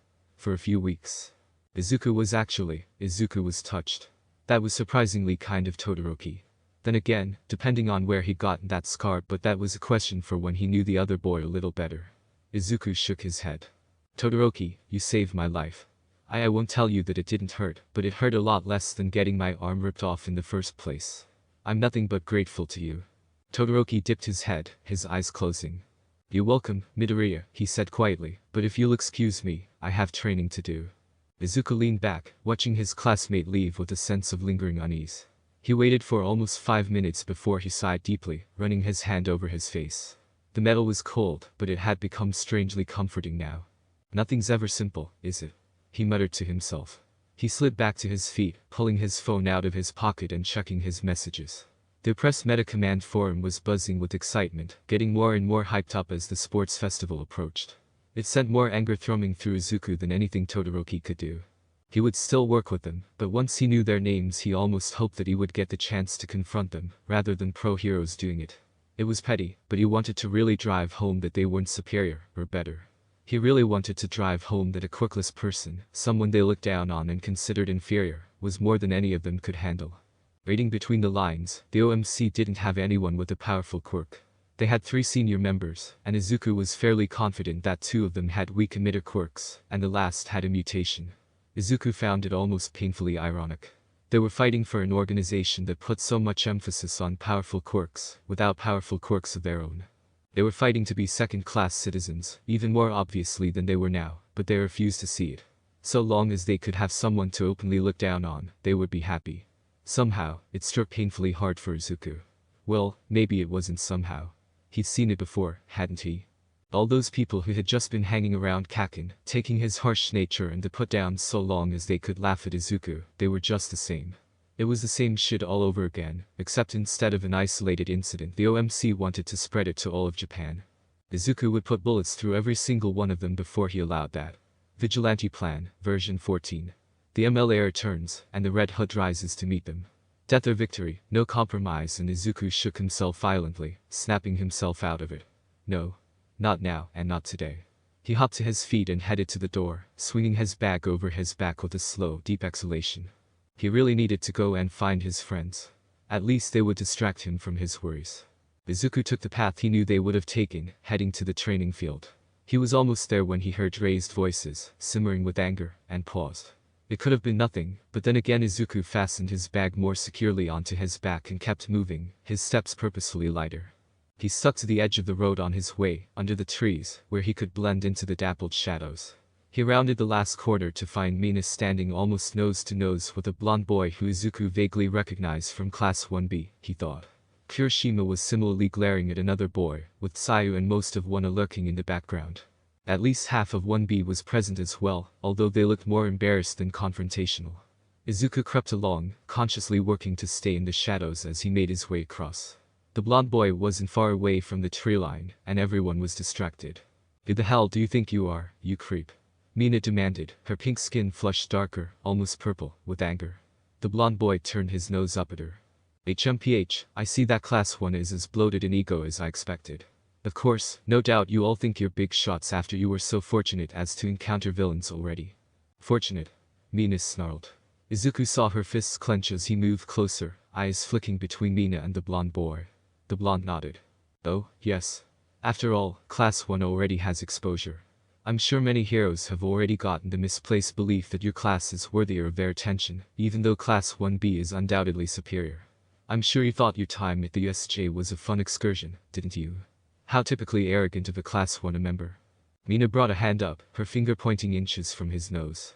Izuku saw the blonde's lip curl into a sneer. I nearly died, you asshole. The only reason I didn't get my face melted off was because my friend stuck his arm in front of me and lost it, so don't talk to me about fun. If your one friend is so incompetent that they were maimed the first time they face villains, then they shouldn't be a hero, the blonde replied, quick as a whip. Izuku, watching carefully and with a better angle, saw his expression waver for a moment. For just an instant his expression twisted with regret and shame, before it was smoothed over by the supercilious sneer. Izuku didn't spare a moment to think on it, breaking from cover and darting across the open space, as Mina reared back and drew back her fist, fury curdling her expression. Her fist rammed into his open hand before skating off the edge of his shoulder, as he pushed her punch aside, the shock of impact running down his arm, Mina twisting with emotion, so that her shoulder bumped his before she stepped back, eyes wide. Izuku didn't let his expression waver, planting himself bodily between them, and surreptitiously shaking his hand. It stung a little acid, probably. Izuku splayed his prosthetic hand on the blonde's chest and shoved him hard back, opening space between them. And who are you? The blonde asked. He was trying to resume his unruffled expression, but Izuku could read worry in his eyes. He'd overstepped his boundaries and he knew it. Izuku didn't need to look to know that one had moved closer. I'm the guy you were just talking about, Izuku said, meeting the blonde's eyes, and if this is the best 1B has then I'm not impressed. Bringing up traumatic experiences intentionally. That sounds more like villain behavior to me. The blonde reared back as though he'd been struck. A member of 1B was closing in from behind, a red-headed girl who was moving with definite purpose. Izuku sized up her movement, concluding that she wasn't looking for a fight, and dismissed her. Instead he turned slightly, tapping Mina on the arm. Come on, Mina. Leave him. Leave him? Midori, I know, Mina. He's not worth it. The blonde grabbed Izuku's arm, his right, he noticed. Hey. You're just leaving. Izuku glanced down at the fingers, seeing the way they crinkled his blazer sleeve. Yeah, they are. So let him go, Monoma. The red-headed reached them and put a hand on Monoma's shoulder, pulling him back. Monoma grimaced. But. No. I agreed to come here to see 1A, not start a fight, she snapped. Monoma's expression turned into a pout, although Izuku noticed that there was that moment of indecision beforehand, as though he wasn't sure of himself. She started it. And you didn't provoke her at all, right? I wasn't born yesterday, Monoma, so get out of here. Kendo. Out. Now. Monoma wilted, retreating to the rest of 1B, and the Reddit sighed and raked a hand across her face. I'm sorry for whatever he said. He can be a bit excessive. You don't say, Izuku murmured, still standing in front of Mina. He could hear the slight raggedness of her breathing, the anger in her inhalations. Better to prevent her from getting a clear shot. Izuku Midoriya, he offered, holding out his hand. If he held out his prosthetic, maybe he was a little petty. The Reddit looked uncomfortable, but shook his hand. Obviously she would have preferred to shake his flesh hand, but he would have preferred her to intervene earlier. You didn't always get what you wanted, after all. Itsuka Kendo, she said, Class 1B president. Oh? Great, a nominal authority figure. Where was Yaoi Rosa when you needed her? Although, technically speaking, Sayu was. I don't think our class president is here at the moment, Izuku said, but our joint vice presidents are. You want to meet them? Kendo looked taken aback by his abruptness, but nodded. Sure. Great. Sayu. Right here, Izuku, Sayu said from maybe 2 feet behind him. He chanced a glance back and saw that she was watching Kendo, her large eyes unblinking. He lowered his voice. You think you can handle the pleasantries? Do my best, Ribbit, and Iida will probably be pleased to as well. Izuku nodded. Thanks, Sayu. Come on, Mina. You wanted to try out some new moves, right? Mina still looked furious, but allowed Izuku to shepherd her into the training ground. He glanced at her, sizing up how angry she was, and sighed. Give me a moment, Mina. Izuku ducked into the changing rooms for a couple of minutes, emerging in his gym uniform to find Mina pacing, clearly building up a head of steam. Izuku took a deep breath. You okay there, Mina? Mina whirled with a guttural snarl, slamming her hand into one of the trees that grew close to the changing rooms. There was a hiss and an acrid smell, a handprint burning itself into the bark. Who the hell does that bastard think he is? She demanded, coming up to us and talking like that. Who gives him the goddamn right to talk about us like that? Izuku watched her pace, mind whirling through ways to get her to calm down and actually talk it out. Somehow, he felt like that wasn't likely. Not until she'd burned off some of her furious energy. He rubbed thoughtfully at his nose. Mina was still pacing, still angry. How can you be so chill, Izuku? She demanded, waving a hand at him. Izuku noticed that a few droplets of liquid splattered from her fingers and sizzled in the dirt. He didn't react to it. Quirk sometimes came out in times of high stress, right? Besides, he trusted Mina not to hurt him. Mina continued, not waiting for an answer. That smug prick just stood there, acting like he wouldn't have been frightened. Like it was a walk in the park, getting attacked by villains, seeing Shigaraki launch himself at my face, seeing my friend get his arm ripped off and bleeding all over the place. Izuku rummaged through his bag. He'd left it on the nearest bench when he went to get changed and rummaged through, finding an empty water bottle. Mina, he called, tossing it to her. She snatched it out of the air, the angry furrow in her brow softening with confusion. He gestured to the dark spots on the ground. If you're going to melt something, might as well do it on purpose, he said. She looked down, blinking, and her skin darkened in embarrassment. Oh, she said, some of the anger gone from her tone, right. She didn't melt the bottle, instead crumpling it in her hands, twisting and crushing it. Izuku saw her take a deep breath. Seriously, Midori, she said, I don't get it. How can you stay so calm? Izuku rubbed at his collarbone, sighing again. I guess it's not any worse than stuff I've heard before, Mina. Besides, I was watching him when he was talking. He looked like he knew he was out of line. Just bravado. It's always just bravado, Mina muttered, but some of the fire had gone out of her. She slumped onto the bench next to Izuku, her shoulders sagging. I hate bullies. Izuku leaned back into empty space, and waited. Mina leaned forwards, tangling her fingers in her hair, and huffed out a long breath. I hate bullies, Midori. Hate them.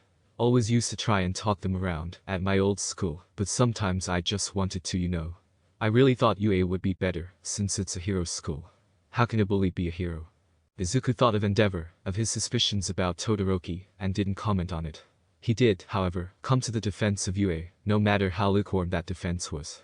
It's a lot better than my old school, he said, and I don't really think Monoma is a bully. He's just I dunno. But I don't think he was genuinely trying to hurt anyone. That makes it worse, Mina muttered, scowling, and there's these MLA guys, trying to bring it back. Might makes right, right? That's just bullying given a fancier name. She clenched her fists briefly, before forcibly relaxing.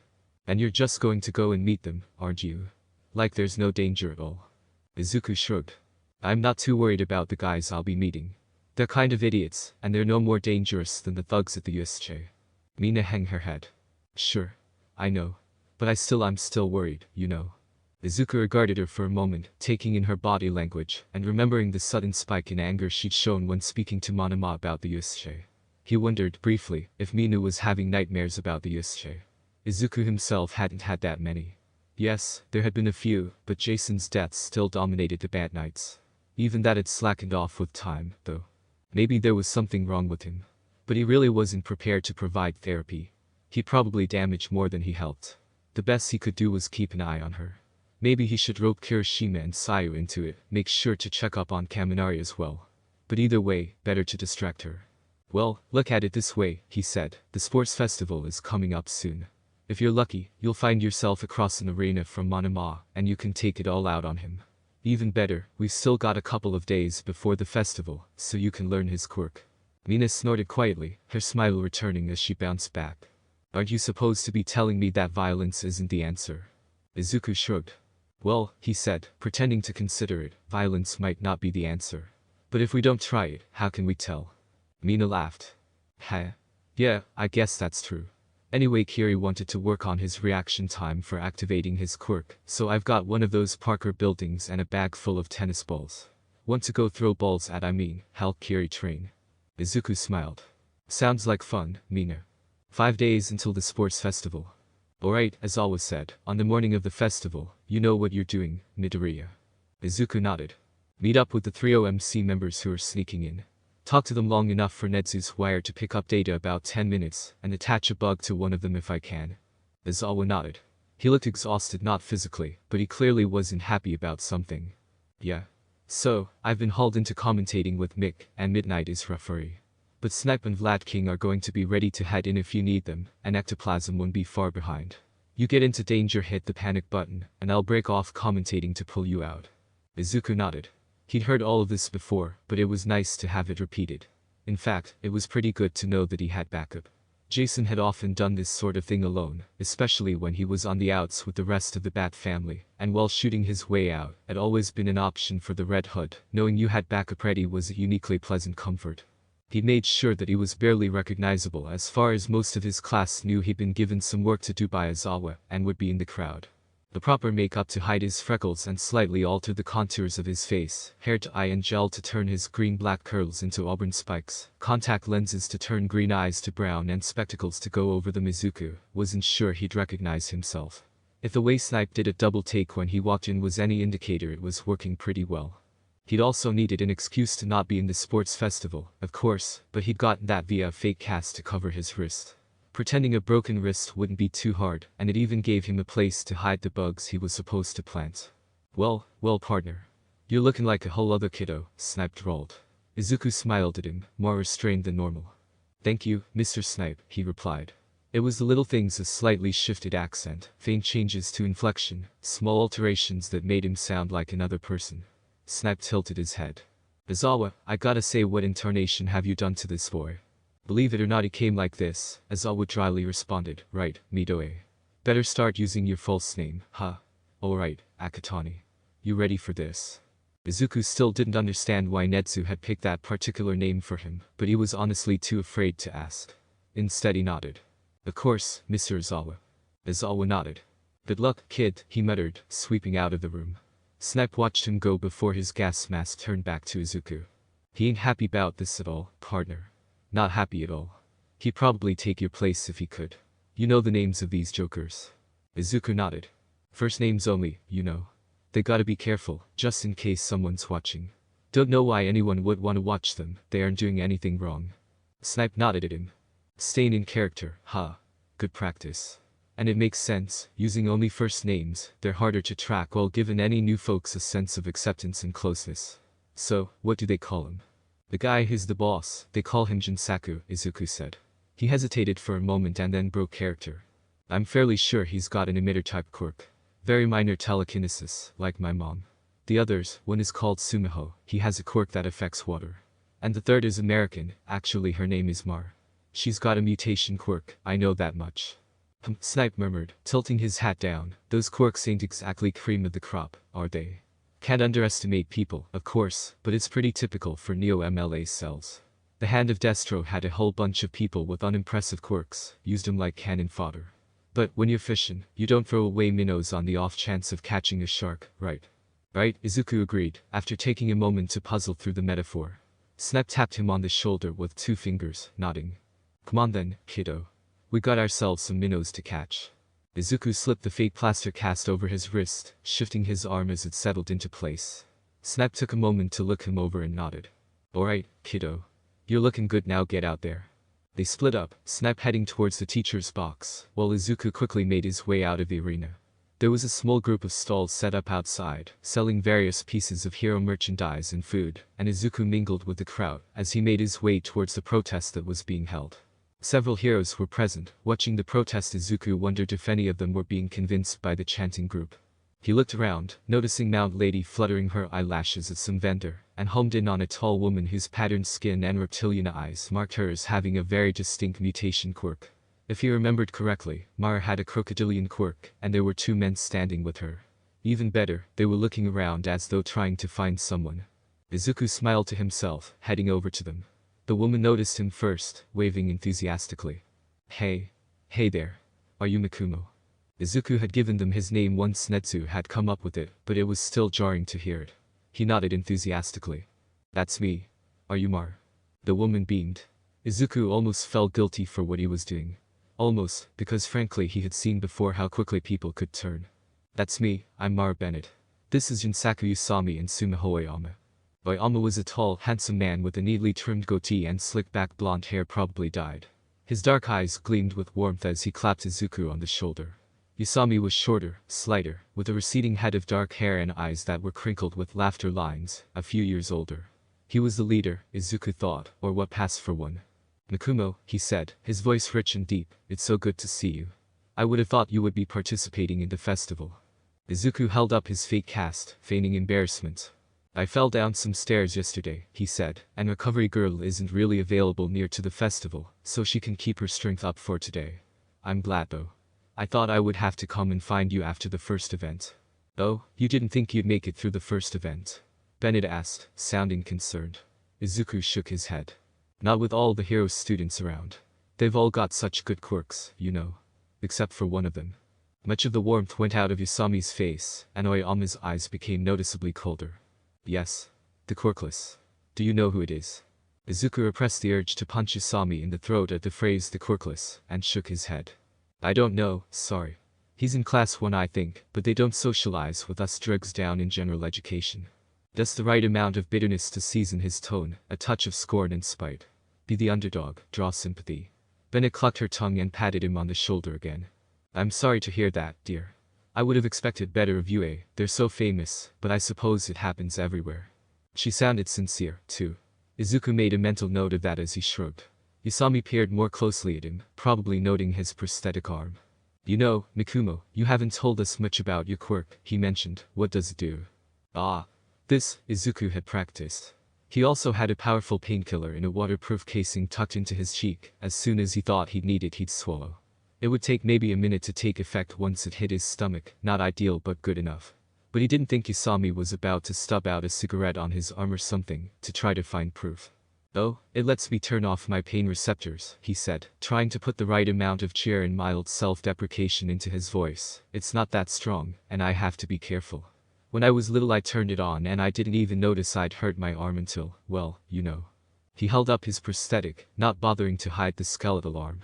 The three OMC members grimaced sympathetically, and Bennett patted his shoulder again. Izuku gave her his best sad smile. At least he wasn't crying. It doesn't really slow me down, though. I mean, I still have all my limbs, with my prosthetic. And a quirk, that's better than the quirkless One has, Oyama added. Izuku had already pinned him as the most anti-quirkless of the group, not that it really mattered. Instead he nodded enthusiastically. I know. I don't know how he got through the entrance exam when I couldn't, it must have been pity or something.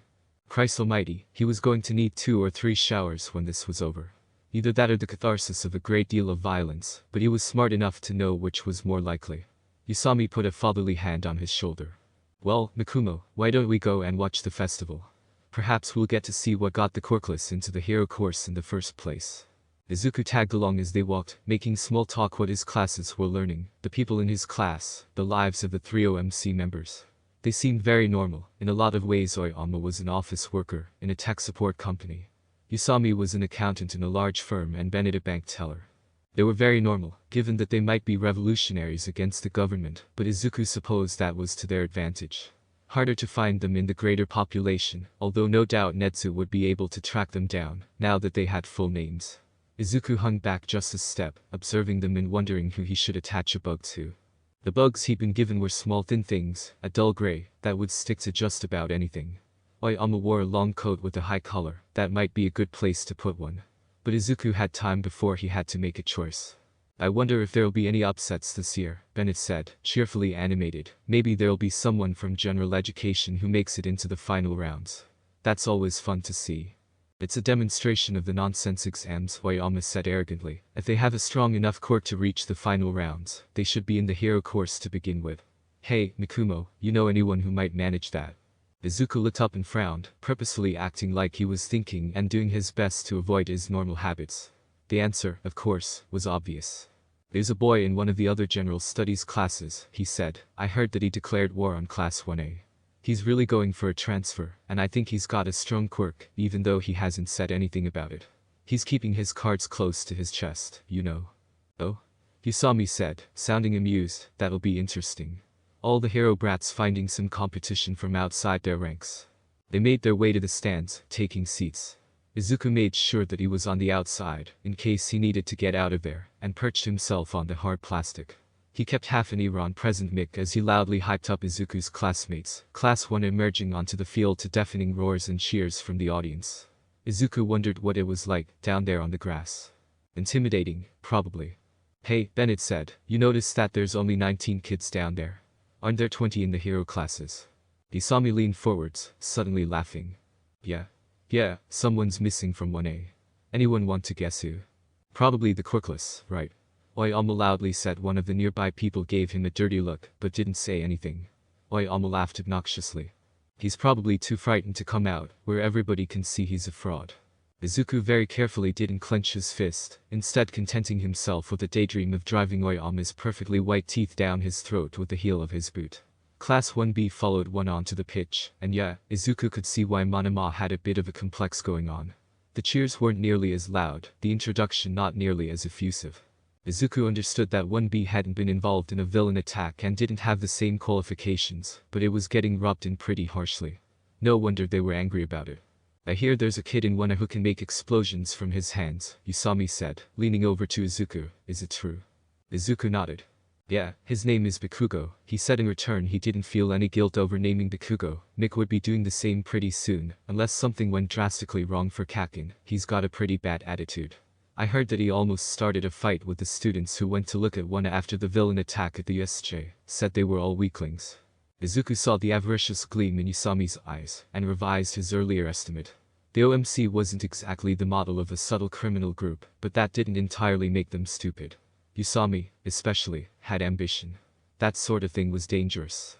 Izuku caught himself as he began mentally mapping out rooftops that he could drop Yusami off while feasibly pretending innocence. Not now. Maybe later, if he had to turn to vigilantism, but not now. Good, Yusami said. Someone with that sort of power should be respected. Just like the quirkless should know their place, right Mikumo? Izuku nodded sharply, keeping his smile in place. Yeah. The other classes were on the field now, looking considerably less enthusiastic than the hero classes. Izuku peered down. Their seats were high enough up that it was difficult, and saw the lanky figure of Hitachi Shinsu standing alone, his mess of purple hair standing out in the crowd. He admired that sort of dedication, in a lot of ways, but also worried about him. The Shinsu was so determined to be a hero that he drove everyone away to accomplish it. What would he become? Just another burned-out victim on the altar of selflessness. Izuku shook away the thoughts as the classes formed a rough phalanx in front of a raised platform, and President Mick announced the referee for the year. Midnight. Izuku whispered, watching her. Midnight, R-rated heroine, our teacher, posed dramatically on the stage. Izuku could hear frantic whispering around him as the man in the audience almost audibly drooled over her, and barely suppressed a sigh. He had serious questions about anyone who was willing to express their attraction so crudely, and he had a class with Mineta, so he knew how crude that could get. Alright, Midnight purred. She must have been wearing a microphone attached to her costume for her sultry tones to carry so well around the arena, to give this year's student pledge Kazuki Bakugo, from Class 1A. Kaken was giving the pledge. Dear God. Normally, of course, it was very staid, try your best, may the best person win, that sort of thing. What was Bakugo likely to say? Beat me if you can, losers. On second thought, this could be fairly amusing, especially if Bakugo drew enough attention to get dogpiled and knocked out early. Could be embarrassing for Izuku after he told Isami that Kaken was powerful, but he could live with that. Kaken stalked through the crowd of students, climbing up to the platform with a flat expression on his face. The enormous TV screens placed around the arena to give a better view of the action caught his expression nicely. I pledge, he said, flat gaze raking over the crowd, that I'm going to win. Try to give me a challenge, will you? The students went berserk, booing and jeering. Utterly unfazed, Bakugo strode off the platform and back towards him, and Oyama hooted. Woo! That's the spirit, kid, you tell him. He's definitely confident, Usami mused. Izuku chanced a glance at him and saw the glittering greed in his eyes. Definitely looking to add Bakugo to his little crew. Izuku was almost surprised by the flare of rage he felt at the thought, but maybe not. After all, while Izuku didn't like Bakugo, he liked the thought of someone his age being manipulated like that even less. He looked up to see the screen flicker and turn, a rolling wheel visual spinning until it landed on the first event. Izuku wasn't even remotely inclined to think that it was genuinely luck-based, rather than rigged. First event, Midnight called, a grin on her face, the obstacle race. She licked her lips in a way that couldn't be anything but calculated. And so long as you stay on the course, anything is permitted. Given how riled up the students were, Izuku wondered if there might actually be a murder. He slipped his right hand into his cast while everyone was distracted, only paying the slightest bit of attention to the rest of Midnight's instructions, as he palmed one of the tiny bugs and leaned down, as though tying his shoes. Isami had taken his jacket off and let it rest on the back of his seat, and it was the work of a moment to press the bug into the hem of the jacket, where it would be hidden. Even if it wasn't, they mostly just looked like clumps of dirt, but Izuku didn't want to take any chances. He straightened up again as the students crammed themselves into starting positions, and Bennett leaned over to him. "Who do you think will win?" she asked, her slitted eyes crinkling with good cheer. Izuku beamed back at her. "I think it'll be either Bakugo or the other one, a boy, Todoroki." "Todoroki? Isn't that some big shot hero?" Oyama pumped a fist in the air. "Yeah. It's the name of the flame hero, Endeavor." No matter how often Izuku heard it, he didn't think he could get used to actual identities of heroes being public. It just rubbed every part of him that was still Jason raw, the understanding that it was a gaping vulnerability. Any villain who wanted to could exploit that vulnerability, all it would take was a little effort to look it up. And it wasn't as though it would even be hard, especially with UA. After all, quirks were distinctive. And the sports festival was free with names, especially in the later rounds. Not for the first time, Izuku was grateful that he wasn't participating. Having his quirklessness likely outed to the whole world like that wasn't his preferred choice at all. "So Makumo," Isami said, leaning across. His eyes were still fixed on the racing below, but most of his attention was on Izuku. Izuku made his eyes wide behind the fake spectacles. "Yes, Isami. You believe, don't you? You understand that all those laws about quirk use are holding us back, that they're preventing us from being great. You understand that we need to get rid of them. That if Japan is to take its rightful place in the world, we need to free ourselves from the shackles of centuries past." "Oh good, a nationalist as well. Also God, this man was flowery." Izuku met Isami's eyes as the man turned to him, thought of Uraraka and Yaoi Rozu, and how much their lives might change if quirk laws were relaxed, and set his jaw, nodding. "I believe," he said, lying directly to Isami's face, looking him in the eye, tone thick with determination. Isami nodded, a smile creeping over his features. Izuku mentally added another shower to the tally that he'd need to take. Good, Isami said, sounding relieved. I'm so pleased. Some people, they don't understand that we can't play nicely. Progress requires sacrifice, in the end. Even Mara doesn't really understand it, but I think you do, Mikumo. Izuku was up to 6 showers needed, although that was an interesting tidbit about Bennett. He leaned in, trying to put fervor into his eyes and voice. Of course I do, Mr. Isami. I've known it all my life, I just didn't realize it until some quirkless took a place in the hero course that could have been mine. Izuku wished he was old enough to drink. Isami smirked crookedly. Of course you do, my boy. Of course you do. This quirkless took your place, didn't he? He couldn't accept that he's a relic of ages past, a primitive at best. But he could stay that way like anyone with decency, using the pity of his betters to worm himself into a higher place. God. 1 bullet, that was all Izuku asked. 1 bullet, and a dark night in an alleyway, and a pair of steel-toed boots. Then Isami could see how primitive Izuku was. He kept the thoughts off his face with an effort as Isami glanced back over to the field, a thoughtful look crossing his expression. Oh, it looks as though your prediction was right, Mikumo. The Todoroki boy and Bakugo are having quite the fierce battle for first place. Izuku took a look. He suspected that Todoroki would take it. Bakugo was fast, blasting along with torrents of explosions from his hands, but that sort of thing had to take a toll on him, and it occupied his whole quirk. Todoroki had more options and was using less energy, at least presumably. Isami turned back to Izuku, lowering his voice. You see, my boy, I wanted to speak to you and judge you for myself. And I like what I see, I certainly do.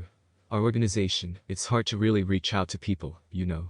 But I'm sure that your classmates feel the same as you, in some ways. Of course they will. After all, how many of them have quirks that could be useful for society that they can't use without being a hero? And how many of them have been robbed of a place in heroism? None of them, Izuku sourly thought, because they'd all had the same chance, and they were getting another one here. More than that, anyone with sense applied for more than one hero school. He briefly wondered if Shinsu had done that, or if he'd been so set on UA that he'd taken the hero exam with the intent to gain a place through the sports festival if he failed. I wouldn't want to ask too much of you, Isami continued, but if you could speak to your classmates, when you have the chance, and maybe introduce them to us. We've had some maybe I shouldn't tell you yet. But you'll see, soon enough. Soon enough. For the moment, let's see who wins this race, yeah? Oh, Izuku was just burning with curiosity. Or maybe it was rage. Izuku liked to think that he could tell the difference, but he'd been wrong before, but Netsu and Izawa would have a field day with all that Isami had admitted. There it was, all caught on the tiny camera installed in the side of his spectacles, in full color and sound. Given that the thought soothed the fire licking along his veins and gnawing at his chest, Izuku guessed it was anger, not curiosity. That was interesting, he supposed. Down on the obstacle course, Kaken and Todoroki were fighting for first place. Izuku took a moment to look over the course itself. Many of the participants were still trapped at the start, held down by a thick sheet of ice, and even more were stuck at the second obstacle. Izuku raised an eyebrow at the mass of robots lying broken, wondering how safe they would be to parkour across. And then the tightropes, of course, where Hatsune was still terrifying everyone near to her with maniacal cackling. Izuku wondered if Power Loader had managed to find and confiscate her stash of caffeine pills, in the end. And then there was the final obstacle, the minefield. The minefield. Izuku whispered, just a fraction above a breath. Okay. There was definitely something wrong with UA, even if the mines were, supposedly, not dangerous. Bakugo and Todoroki were in the lead, slapping at each other like angry toddlers, because apparently Bakugo had just forgotten that he could fly over and detonate the mines around Todoroki to slow him down. Pretty ironic, actually Bakugo was very possibly about to torpedo his chances at victory to soothe his own ego. Then again, with the rest of the competitors catching up. Todoroki glanced behind him, just long enough to see Ida and Yaoi Rozu closing quickly and reacted immediately, although Izuku personally thought that Hatsune might be a wild card here. She had only just started onto the minefield, but if her hover boots didn't activate the mines, Todoroki shoved Bakugo hard, pushing him into a mine, and started to sprint, ice spreading under his feet. Izuku watched with interest. It would give him time to pass at the cost of clearing a path behind. Bakugo shrieked in anger. Izuku could see the way his mouth opened on the cameras and took flight, blasting into the air. It was going to be close. Todoroki had a head start, but Bakugo was faster. Almost despite himself, Izuku leaned forwards, watching as they dashed for the end of the line, but he saw Bakugo stop firing explosions from both hands and ride his momentum, rolling over in midair and putting both hands together. The blast set off half a dozen mines from proximity alone, and it sent Kakin skidding along the ground when he landed, but Izuku knew he wouldn't care. He was across the line, and victorious. First place. Present Mick held, Katsuki Bakugo, Class 1A. Well, at least Bakugo was living up to the pledge he'd given at the very start. The stadium roared approval as Bakugo rose to his feet, slapping at the bloody graze along his left arm, and giving Todoroki a sharply mocking grin. Izuku wondered if he was seeing the birth of some twisted friendship. Probably not, but there was always a chance. That was a rush. Oyama hollered, slinging an arm around Izuku's shoulders and pulling him into a rough half-hug. Izuku went with it, making a token protest as he dipped his fingers into his cast and attached a bug to the inside lining of Oyama's long coat. Oyama let him go and leapt to his feet, whooping and hollering, and Usami leaned over to him. "Hey Mikumo. I've got to go and meet someone here. You want to come along? We'll miss the second round, but it'll be worth it." Izuku made a show of looking intrigued but reluctant before nodding. Netsu would want him to go, of course, but he was personally curious. Who could they be meeting? Then again, it could well be a backer for the cell. Oyama half turned. "You ain't staying, Jin. Gotta go talk to someone, Sumiho. Save our seats, right?" "You got it, man." The two of them quickly left the stands, walking through.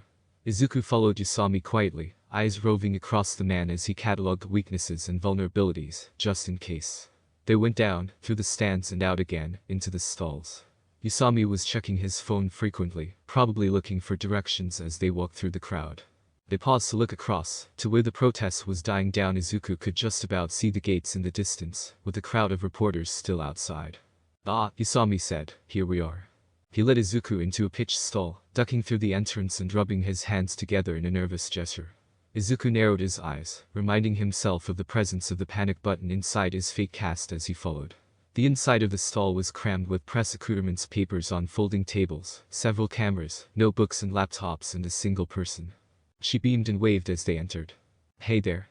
Izuku didn't recognize her at all, although she had a press identity badge hanging around her neck.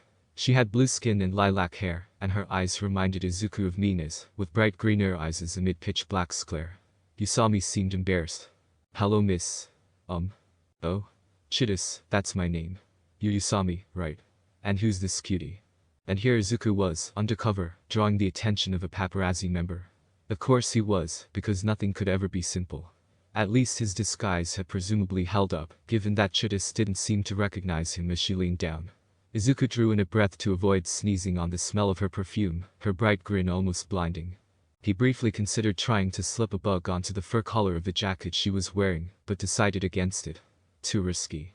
Instead he tucked his cast against his body, folding his prosthetic over his wrist, and offered a smile. "I'm Mikumo Akitani, miss." "Oh," she said, her voice cheerful, "you're the kid from General Studies, right? I've already heard plenty about you." Izuku sincerely hoped that wasn't true, given that Mikumo Akitani had only the slightest backstory. Maybe Netsu had thrown something together, but it wasn't exactly airtight, simply because anyone who talked to a General Studies member would find that he didn't attend class. Chidis planted a hand on her chin, her fingers framing her mouth. A member of General Studies, robbed of his place on the hero course by cruel twists of fate. And now, denied a chance in the sports festival by a broken wrist. The headlines write themselves. Well, at least it wasn't as bad as the outright anti-Quirkless Oyama. Chidis leaned forwards and took both of Izuku's hands in hers, still smiling directly at him. Izuku wondered how many people had been taken in by that warm, friendly smile and genuinely interested gaze. "Oh, you'll do great, Mikumo. So great. Are you interested in going into journalism? The people need to know, after all, and heroes don't tell their stories themselves." Izuku shrugged. "I don't know, Miss Chidis," he replied. Chidis put her hands to her cheeks, gasping. "Such a polite boy. So nice of you to bring him here, Usami. I'm so glad you came here on time, too. I always like to know that people can be trusted to be punctual. Especially when I'm looking for more staff." Alright, this one was smarter. Talking around the subject, not through it, although Izuku saw her hand something to Usami as she turned. "Here we go," she said, "be sure to look through that. We're very eager to make sure that we hire only the best of Shueisha Publishing, so there's more than one step to getting a foot in the door. But you're doing well, Usami, really well, so I'm sure I'll speak to you again later. And it was a delight to meet you, Mikumo. I hope we can talk again soon. Now, I've got a sports festival to report on, so I'd better make sure that I look my best for the camera." Chidis ushered them out of the stall, politely enthusiastic, but clearly not taking no for an answer, and Izuku and Usami paused for a moment to catch their breath before returning to the stands. Wow, Usami whispered, his eyes bright with hero worship, Miss Chidis is so impressive. I hope I can be like her one day. I didn't know you wanted to be a journalist, Izuku ventured. Usami looked at him, his expression briefly baffled before his brain clearly caught up. Oh, yes. Yes, I hadn't really thought of it before, but I met Miss Chidis online, and she really opened my eyes. After all, you can't get your message out without some sort of press being involved. Izuku nodded seriously, pretending that he believed what Usami was telling him. Oh, I hadn't thought of that, he said. Usami smiled in a fatherly way and laid a hand on his shoulders. Izuku suppressed the urge to break every individual bone in his hand as he squeezed down, in a manner that was clearly supposed to be friendly. Well, Mikumo, you're young yet. Stick with us, kid, and we'll make great changes for everyone. Well, Izuku dryly reflected, there was nothing ominous about that, was there? After Usami's ominous statement, Izuku really wanted nothing more than to get out of there. The longer he was around them, the greater the chances that someone would realize something was up, and really, how much intelligence would it take? The quirkless student in Class 1A, he'd lost an arm in the USJ attack, was missing from the sports festival, while a group of MLA fanboys met with a general studies student who was conveniently injured enough that he couldn't compete in the festival, and had lost an arm, and had a conveniently subtle quirk. Yeah, anyone with a decent degree of paranoia would work that one out. That said, there was also a level of sheer audacity in it that might let him get away with it. After all, who would even begin to suspect that a quirkless person would want to infiltrate a Neo-MLA cell, never mind succeed? And if things went wrong, it would be better that they went wrong here, with backup close at hand, than later on. Izuku watched Usami check the note that Chidis had handed him, wondering what it said. Netsu was probably wondering too, watching through the cameras in Izuku's fake spectacles, but part of the art of infiltration was knowing when to push it. And now was not that time. Bruce's paranoia when it came to teaching infiltration had really worked out in this case, hadn't it? Bruce's training coupled with the experience Jason had gained, and Izuku was better at this than he had any right to be. The crowd roared more loudly than ever, the stadium seeming to shake, and Usami looked up with an expression of faint surprise. Oh, he said, before crumpling the paper in his hand and tucking it into his pocket. He turned and Izuku assessed his body language thoughtful, nowhere near hostile or untrusting. That would do. Usami leaned in, with a gleam in his eye that Izuku characterized as fanaticism. Izuku didn't lean away, but it was a close thing. Miss Chidis has entrusted us, Usami said, with an important task. Something we can do, to show that we're worthy of her trust. That we truly believe in the cause. You believe, Akutani, don't you? You want to be free to use your quirk without fear of arrest or judgment, to be the best that you can be, rather than being stifled by rules and regulations. Izuku, recognizing the speech as one taken almost verbatim from MLA propaganda, nodded, putting an eager smile onto his face. Of course, Mr. Usami, I'm ready to do whatever I have to. One of the first rules of dealing with fanatics, don't engage more than you have to. Be enthusiastic without specifying, and they'll fill the blanks in themselves. But if Chidis was giving orders, then they might have found their link to whatever organization was running the OMC. Usami nodded. Good. Good. Yes, I knew I could count on you. There's a message here that I've been given. It needs to be taken deeper into the stadium for someone to collect, but I don't know if I'd be a good choice. It might look suspicious to have me walking about. But you're a student, aren't you? Can I trust you to take this for me? Izuku nodded. Of course you can, sir, he said. Just to sell his excitement, he put a little quiver of awe into his voice. Usami seemed to buy it, nodding somberly. Come on then, my lad. We'll find the message and have you pass it on. There was nothing really important in this, Izuku thought. It was a test to see Usami's commitment and whether or not he could be trusted as a courier. That was why they were willing to do it here, in the heart of UA with heroes milling all over the place. If Usami was caught, there would be nothing incriminating on the note, but it would be an easy test of his resolve. Would he break and admit what he was supposed to be doing, or would he try to lie his way out? And even if he did break down and spill everything, it was only circumstantial evidence. Usami nodded, checking the note again before reaching into his pocket, and pulled out a small USB drive, wrapped in paper. He handed it to Izuku with a strange air of ceremony. Here you go, Akutani. I'll wait here for you to come back, after you deliver it. Izuku nodded to him, taking the slip of paper with directions on and reading it. He made sure to hold it still in front of his eyes, so that Netsu could see it. Ah, Netsu said, the suddenness of his voice preceded by a soft buzzing, nothing worse than being undercover and getting startled by a sudden voice in your ear directions. To the lower parts of the stadium. Interesting. Very interesting. Izuku ducked down a hallway, away from the occupied sections. A shame, but I'm almost certain that there will be nothing useful on that drive. And it's carefully wrapped. If it wasn't, I could have directed you to a virus to install on it. Still, Mr. Midoriya, we do what we can. Izuku held his breath, tucking himself into the shadows of the walls as two heroes walked past. They didn't even glance in his direction, and Netsu tutted softly. A poor display, not noticing a first-year student. Even one with skill in hiding. Then again, I wonder if they might be in on it, so to speak. Is the message being moved to here because the security is lax, or is the security lax because the message is being moved? I do love getting my teeth into a conspiracy. Izuku would have liked to think that getting his teeth into was just a figure of speech, but he didn't want to get his hopes up. Personally, he hoped that it was just incompetence. Being able to organize supporters into set areas implied a level of strength and sophistication that was a little out of his league. Izuku continued onwards, deeper into the bowels of the stadium maintenance tunnels. Now, if the MLA know, Izuku shouldn't assume like that, even though it seemed to him most likely the organization backing the OMC had access to the tunnels under the stadium. Where else could they have access? The rest of UA. The USJ, the training grounds. It's strange that they would send you here, Netsu mused aloud, apparently thinking along similar lines. There is no real access to these tunnels other than through UA, so how are they going to retrieve the drive? Izuku didn't speculate, turning one last corner and finding the location that he was supposed to hide the drive in. It was an old fire extinguisher case, bolted to a wall. Izuku leaned over it, carefully popping the latch and sliding the cover open. He just tucked the drive away when he heard a scuffing noise from a short distance away and a complaining voice. I don't know why we've been sent down here, it said, it's so deep. She could have done anything else, didn't need to do this. We're doing this because she needs to know if she can trust them to do the right thing, responded another voice. Rough tone turned rougher with aggravation. Now shut your whining. The drop is just ahead. Izuku glanced around, ducking behind a pallet of cleaning supplies and pressing himself against a cold steel wall. Not the safest hiding place, but it would do in a pinch. He heard the two people walk around the corner, waiting patiently. He heard them open the extinguisher and the noise as they presumably pulled out the drive. Well, looks like he did it. That's a good start. Maybe this one won't be as useless as the rest, the rough voice said. The other side. I don't care. Stop trying to make me care. This is for the good of the country.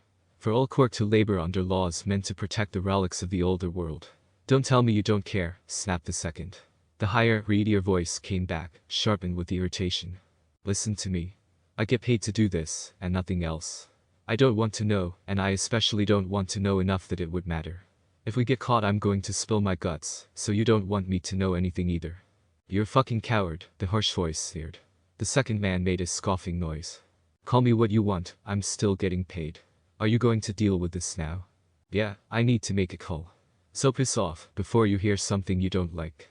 I believe that those are two of our maintenance staff, Netsu murmured, although it's difficult to tell from simply voice recordings, of course. A pity. I had hoped that the quite generous remuneration package provided by the school would dissuade such actions, but it seems greed remains universal.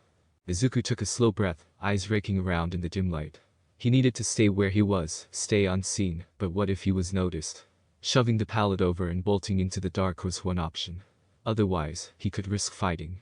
He didn't know his enemies, however, and it would likely blow his cover. Better to keep that in his pocket for as long as possible. Hey, the rough voice said. Netsu hummed softly. I believe that to be Zara Yoshitani, Quirk Catman. Part of our maintenance staff for 2 years. A good worker, by all accounts. I'll be sorry to see him go. Yeah, Yoshitani said. I headed down to the drop like you told me to. The drive's here, hasn't been tampered with. Looks like Isami came through, might not be as useless as he seems. Oh, right. Sorry. The OMC guys look like they might come through. Didn't think they would. Izuku wondered who he was talking to. Chidis, maybe. She had the feel of someone important. Izuku leaned carefully around the corner of the pallet, still hidden in the shadows. Yoshitani had turned away, his mobile lifted to his ear. Izuku licked his lips, gently moving a tracker into his fingers and curling his hands. It would be a difficult shot, but worth it. Yoshitani had paused, throwing a hand into the air. Yeah, there's no one here. Whoever dropped the drive must have headed out as soon as they could. We set off once the sensor I set up went off. Yeah, I know it'll be harder to get the rest of the instructions to him. He's got an email, hasn't he? Izuku curled his thumb under his fingers and flicked out, sending the tracker whipping across the open space. Izuku saw it hit the back of Yoshitani's overalls, adhering to the material, and withdrew into the darkness again. "Well done, Mr. Midoriya," Netsu murmured. "Yeah, he's still a crybaby. We can't count on him for anything important, but so long as he gets paid he'll stick around. Alright. I'll speak to you later." Yoshitani wound down his conversation. Izuku stayed tense, listening to the heavy footfalls fade away, until he could no longer hear them. He gave it until the count of 30 after that, just to be safe, before he emerged from the cover of the cleaning supplies. "Well, that confirms a conspiracy," Netsu murmured, "and one that seems to be attempting to expand. How very unfortunate. Mr. Midoriya, might I advise a return to Mr. Usami? Although I think you've done quite enough for today, no need to watch what remains of the festival with the OMC members." Izuku set back off towards the top of the stadium, following the path he'd memorized. Netsu had gone quiet again, apparently thinking, and he hadn't commented yet when Izuku made his way up the last flight of steps, and met Usami again. The man looked slightly concerned, a faint wrinkle in his brow easing when he saw Izuku. "Akatani," he said, smiling, "good to see you again. Miss Chidis was very impressed with the speed and stealth you showed in dropping off the drive. Standing out in an infiltration. Good work, Izuku, might have blown your own cover." That said, Usami seemed more congratulatory than suspicious. Izuku would just have to be careful. "Thank you, sir," Izuku said, smiling. Usami shook his head, smiling in a genial fashion. "Sir," Usami said, chuckling warmly, "no need for that, Akatani. We're friends, aren't we?" "Of course we are. Now then, should we be off? I think we've missed a good number of matches already, and we didn't just come here to meet. I have to thank you, though, we've all been invited to a meeting with Miss Chidis. You really impressed her, Akatani. I'm glad I met you." Izuku let a half-nervous, half-elated smile settle onto his face, bashfully pleased at the praise. "Oh, really? That's great news," he said. Usami chuckled again, beaming. "Indeed it is, young Akatani. Indeed it is. But, now then. Should we set off? It might look suspicious to have us standing around." Usami set off, back towards their seats, and Izuku walked a step behind. The man seemed to be in excellent spirits, he noted, a good sign. Izuku narrowed his eyes as the crowd roared again, and Usami half turned to him, smiling and waving around. "Something interesting must be happening," he called. Izuku agreed, somehow managing not to twitch when the communicator integrated into the arm of the spectacles he was wearing buzzed softly, a prelude to a message. Izuku reached up and pushed his spectacles back up his nose, a prearranged signal that he was listening for when he couldn't speak. "You've done well, Mr. Midoriya," Netsu said, his voice still softer and more serious than usual. "I think we can extract you now. No doubt you'd like to watch at least some of the festival around your friends, rather than enemies. And I have plenty of information. Although, by the sound of it, you may need to remain undercover in the future. Still, something to discuss with Aizawa." Honestly, that sounded great to Izuku. There was something about them not Bennett or Usami, although the anti-quirkless rhetoric hadn't been his favorite, but there was something about the woman, Chidis, that had shaken him. Something that screamed danger to every sense he had. He briefly wondered if Netsu and Aizawa would pick up on it, through the sterile lens of the cameras and microphones. "Of course, leaving won't be too easy. I can arrange for Snipe to intercept you, remark that you should be with your schoolmates, and you can use that as a way out." Izuku reached up and scratched at the bridge of his nose, another signal that indicated his agreement to a plan. "Excellent," Netsu murmured. "Interception in roughly 5 minutes, Mr. Midoriya." Izuku tagged along behind Usami as they started to climb the stairs back to the stands. It was surprisingly empty, although if the increasing roar of the crowds that he could hear was any indication the festival must be heating up. They climbed several flights, reaching a landing, when Snipe came out of a door and barely avoided running Usami down. Izuku wondered if his sort-of mentor had done it on purpose. "Whoa. Woo, sorry partner. Didn't see you there," Snipe said, cheerfully jovial. He looked at Izuku, tilting his hat. "Oh, hey there Akatani. Taking a break?" Izuku nodded. Yes sir. Just a short break." "Aha. Bet you're pretty excited about Shinsu, huh? He's looking to be in the 3rd round, and spoiling for a fight. Doing general studies real proud, ain't he?" "I'm really glad for him, sir," Izuku said, nodding. Usami had moved away and was slowly walking away, doing a bad job of looking like he wasn't eavesdropping. Neither Snipe nor Izuku let on that they could see him, continuing their conversations. "Shame that you couldn't compete this year, partner, real shame. Always does my heart good to see general studies go at it, you know. But you'll be wanting to head off and wait with your pals, right? I won't keep you any longer." Snipe tipped his hat in an affable nod and sauntered away without looking back. Izuku wiped a hand across his brow, cleaning away imaginary sweat as he caught up to Usami, his breath intentionally shaky as though he'd been worried. "That a teacher?" Usami asked. Izuku nodded. "Mr. Snipe, yeah. He teaches a couple of classes." Usami nodded, looking thoughtful. Izuku briefly wondered if he should bring up the two of them separating, but waited. Usami looked like he was about to say something. If Izuku was lucky, Usami would have been spooked by the encounter, and would suggest it himself. "It's been really good to meet you, Akatani," Usami said, "and it looked like luck was with Izuku today, but I don't know if we should stay together like this." If Snipe had noticed more, we might have looked suspicious. Too late for that, but it was a reasonable concern for Usami to have. Izuku plastered a worried look on his face. "Do you think that? I didn't think we were doing anything wrong." Usami looked sympathetic. "Oh, of course we aren't doing anything wrong. We just want what's best for everyone. But a lot of people aren't going to see it that way, because they're too blinded by the status quo. They're too comfortable.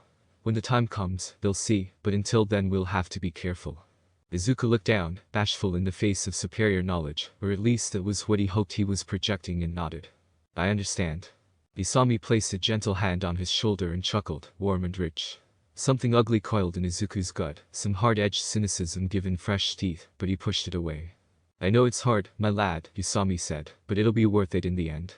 Now, why don't you head back to your friends? I'll make sure the others know what happened. And we'll meet again, of course. Bright young lad like you, of course we'll meet again." Izuku looked up and offered the man a slightly shy smile. "Of course, sir. I'd like that." Usami beamed. "Of course we will. Of course, we've got a whole meeting to go, and I've no doubt everyone else will like to meet you.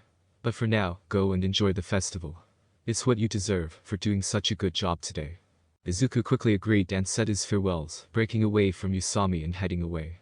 He made sure to go in a direction different from the one Snipe had taken, just in case, and took several flights of stairs down, turning a few corners to make sure that he wasn't followed. A faint buzzing in his ear heralded another connection to Netsu. "Very well done, Mr. Midoriya. I've rethought what I said earlier. I'll not insist that you remain in contact with the group, although if you are amenable, well, we can discuss that later. You're quite safe at the moment. I can see all three of the OMC members and Shidus on the cameras." Usami indicated no suspicion over the bugs, and the maintenance staff members are accounted for. "There's a changing room a short distance away, down one flight of stairs and 3 doors to your left. You can remove your disguise there, and Snipe will be waiting to collect your gear. My thanks for your good work." Izuku tipped his head down in acknowledgement and moved quickly to follow the directions, slipping through the door. Snipe was waiting inside, lounging against a table with a revolver hanging loosely from one finger, spinning it. He tilted his head back as Izuku entered, tipping his hat back. "You okay there, kid?" Izuku carefully closed the door before he sagged, some of the stiffness going out of his back and shoulders as he sighed. Snipe nodded sympathetically. "Yeah, undercover ain't pretty." Izuku reached up and slowly pulled off the spectacles, a finger catching in the rough stiffness of his gelled hair, and giving him pause for a moment. "They were really nice," he said quietly, "but I know that if they knew I was quirkless, it'd be a different story." Snipe hummed, sliding his revolver back into his holster as he accepted the spectacles. "Yeah, that's the way, ain't it? Real fine and nice till they realize you ain't one of them. You get a couple of bugs on them." Izuku nodded, wiping his hands together before he reached into his pocket and pulled out a tiny tracker. There was another one in his false cast, but he just took the whole thing off and passed it to Snipe, who settled it on a nearby table for the moment. There was something like concern in his body language, although it was settling down. That's about all then, kid. You might as well take your time getting changed, not like it'll make much difference. Third round's not gonna start for 10 or 15 minutes, so you'll probably catch most of it if you're quick. Sorry that you might miss some of it, though." Izuku shrugged. "I knew I might miss some of it, sir." Snipe eyed him, or at least Izuku thought he eyed him, what with the mask covering his face, and shrugged. "Yeah, but knowing it ain't the same as doing it. Still. Once you've gotten cleaned up, you can head on up to the Wonder Box. You've got a cover story put together, right?" When Izuku nodded, Snipe clapped him briefly on the shoulder before collecting the gear. "You did good, kid. Real good. Now get yourself cleaned up before you go and see your friends. I'm pretty sure you'll be rooting for more than a couple of them in the festival." Izuku watched Snipe leave, shaking himself to bring some sense back. This room had clearly been prepared. There was a gym uniform that would fit him in a locker, and an attached shower and bathroom. Izuku took the time to shower, washing the gel and dye from his hair with the provided supplies, and making sure to clean away the makeup. Once returned to himself and dressed, he felt far more comfortable. It was strange, he mused, what a change of clothes and a wash could do for you. He looked at himself in the mirror, making sure that he hadn't missed anything, and that his hair was dry before he shook himself and headed out. The third round. President Mick roared, loudly enough that Izuku could hear it from where he stood. He quickly headed up the stairs, taking several at a time in his eagerness, heading towards the Wonder box. He arrived just in time for Mick to announce the first competitors. From Class 1A. She's the Joint Vice Press, the Frogi Fattail, she's Sayu Asi. Izuku slid through the door into the Wonder box, full of his classmates, although most of them were focused on the field. Kaminari, sat nearest to the door, turned and grinned. Hey, Midoriya. Thought we weren't going to see you today. Izuku slid into the seat next to Kaminari, panting slightly from his run up the stairs. Mr. Izawa had a lot for me to do, he said, not untruthfully. A lot of our class got into the final, then. Kaminari nodded enthusiastically. Hell yeah, we did. More than half of the final round is 1A, baby. Really? Izuku said, smiling, that's really good. Who made it? Kaminari started to speak, but was forced to pause as President Mick introduced Sayu's opponent. And her opponent. It's Mr. Real Steel, the Unbreakable Shield, so good they named him 4 times from Class 1B, it's Tetsu. Well, that was certainly a name. Izuku leaned forwards, to get a slightly better view. He thought that he recognized the boy walking onto the concrete arena to face Sayu. Doesn't he have a quirk that's a bit like Kirishima's? Yeah, they were both pretty upset about it, Kaminari said in a bizarrely cheery tone, something about it being harder to stand out. Only he turns to steel and Kirishima turns to stone, right? Izuku tilted his head and rested his chin on a raised hand, thinking. Sayu's been practicing with Kirishima too, so she should have some experience. Assuming that their quirks are similar in function as well as appearance, I don't know how heavy Tetsu is, so I can't tell if Sayu can throw him, but attacking him might not end well. She injured herself doing that against Kirishima, after all. Kaminari shook his head. I dunno, man. But I guess we're gonna see. Izuku settled himself, watching intently. Sayu was half crouched, lower than her normal posture. It let her react quickly, halfway to a jump already. Tetsu raised his arms in a stance that was something like a boxer's. The similarities between Kirishima and Tetsu were striking. Midnight, still the referee, raised a short whip. Izuku wasn't an expert, but he was fairly sure that it wasn't a normal whip, and brought it slashing down. Begin. Sayu took the initiative, as Izuku thought she might. Her tongue lashed out like a whip as she jumped, snapping towards Tetsu. He ducked it, stance broad and solid, and dashed towards her landing point with his right fist, drawing back for a heavy swing. Sayu landed, eyes locked on her opponent, and hopped back as he swung a massive blow that would have probably taken her out if it had hit. Sayu's faster, Izuku mused, watching as Sayu jumped forwards, planting her feet on Tetsu's chest and kicking off him to send him staggering a step back and regain space, but Tetsu's a lot tougher and heavier. If he gets one good hit, that could be it. She could grab him with her tongue, try to throw him, but if he weighed significantly more than she did, there was the risk that she wouldn't be able to move him, and could be grappled or, worse, she could be pulled towards him rather than he to her. Dancing around Kirishima had proven effective in the past, but Izuku didn't know if Tetsu had the same issues with stamina. Sayu was keeping her distance, her tongue flashing out in quick strikes to push at Tetsu, probing for weaknesses. Izuku measured the space between Sayu and the border of the arena, the speed that Tetsu was advancing at, and smiled suddenly. It was a broad grin, teeth showing, and it caught attention from at least one person in the box. Midoriya. What's with that grin? Kaminari asked, sounding suddenly concerned. Izuku reined himself in, his smile shrinking slightly. Sayu's going to win. I believe it too, dude. But how are you sure? Just watch, Izuku said. She's hitting him with her tongue, and he looks like he's just taking it. But he's not, he's getting ready to grab her. And she knows it. PFF, a snotty voice said from his left. Izuku glanced across to see Monoma's face poking over the barrier between the 1A and 1B boxes, with what Izuku assumed to be a customary expression of superiority plastered over his features. Typical 1A posturing. Tetsu is more than ready to defeat any of your class. Even Todoroki? Izuku asked, genuinely curious. He had to admit, seeing Monoma's face twist was an unexpected pleasure, although the other boy rallied admirably. Of course, he haughtily told them, just wait and see. Izuku looked back to the match as the crowd roared. Sayu had lashed out with her tongue, and Tetsu had grabbed it, fingers wrapping around muscle. He must have intended to pull Sayu in for a big punch, but Sayu preempted him with a leap, pulling herself in. Tetsu was caught off guard, letting go of her tongue and staggering back as she landed on his chest, hitting him with her full weight before she jumped back, shoving him off his feet and onto the hard concrete. Tetsu sprang to his feet, lunging at her, and Sayu hopped into the air, rolling over Tetsu as his hasty charge brought him dangerously close to the edge of the arena. He stopped himself in time, arms windmilling, just a moment before Sayu wrapped her tongue round his midsection and used the anchor to pull herself into a dropkick.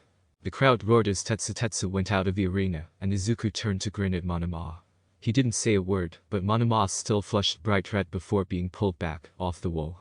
I did tell him, Izuku said mildly. Kaminari barked a laugh. The second match was another 1-against 1B match.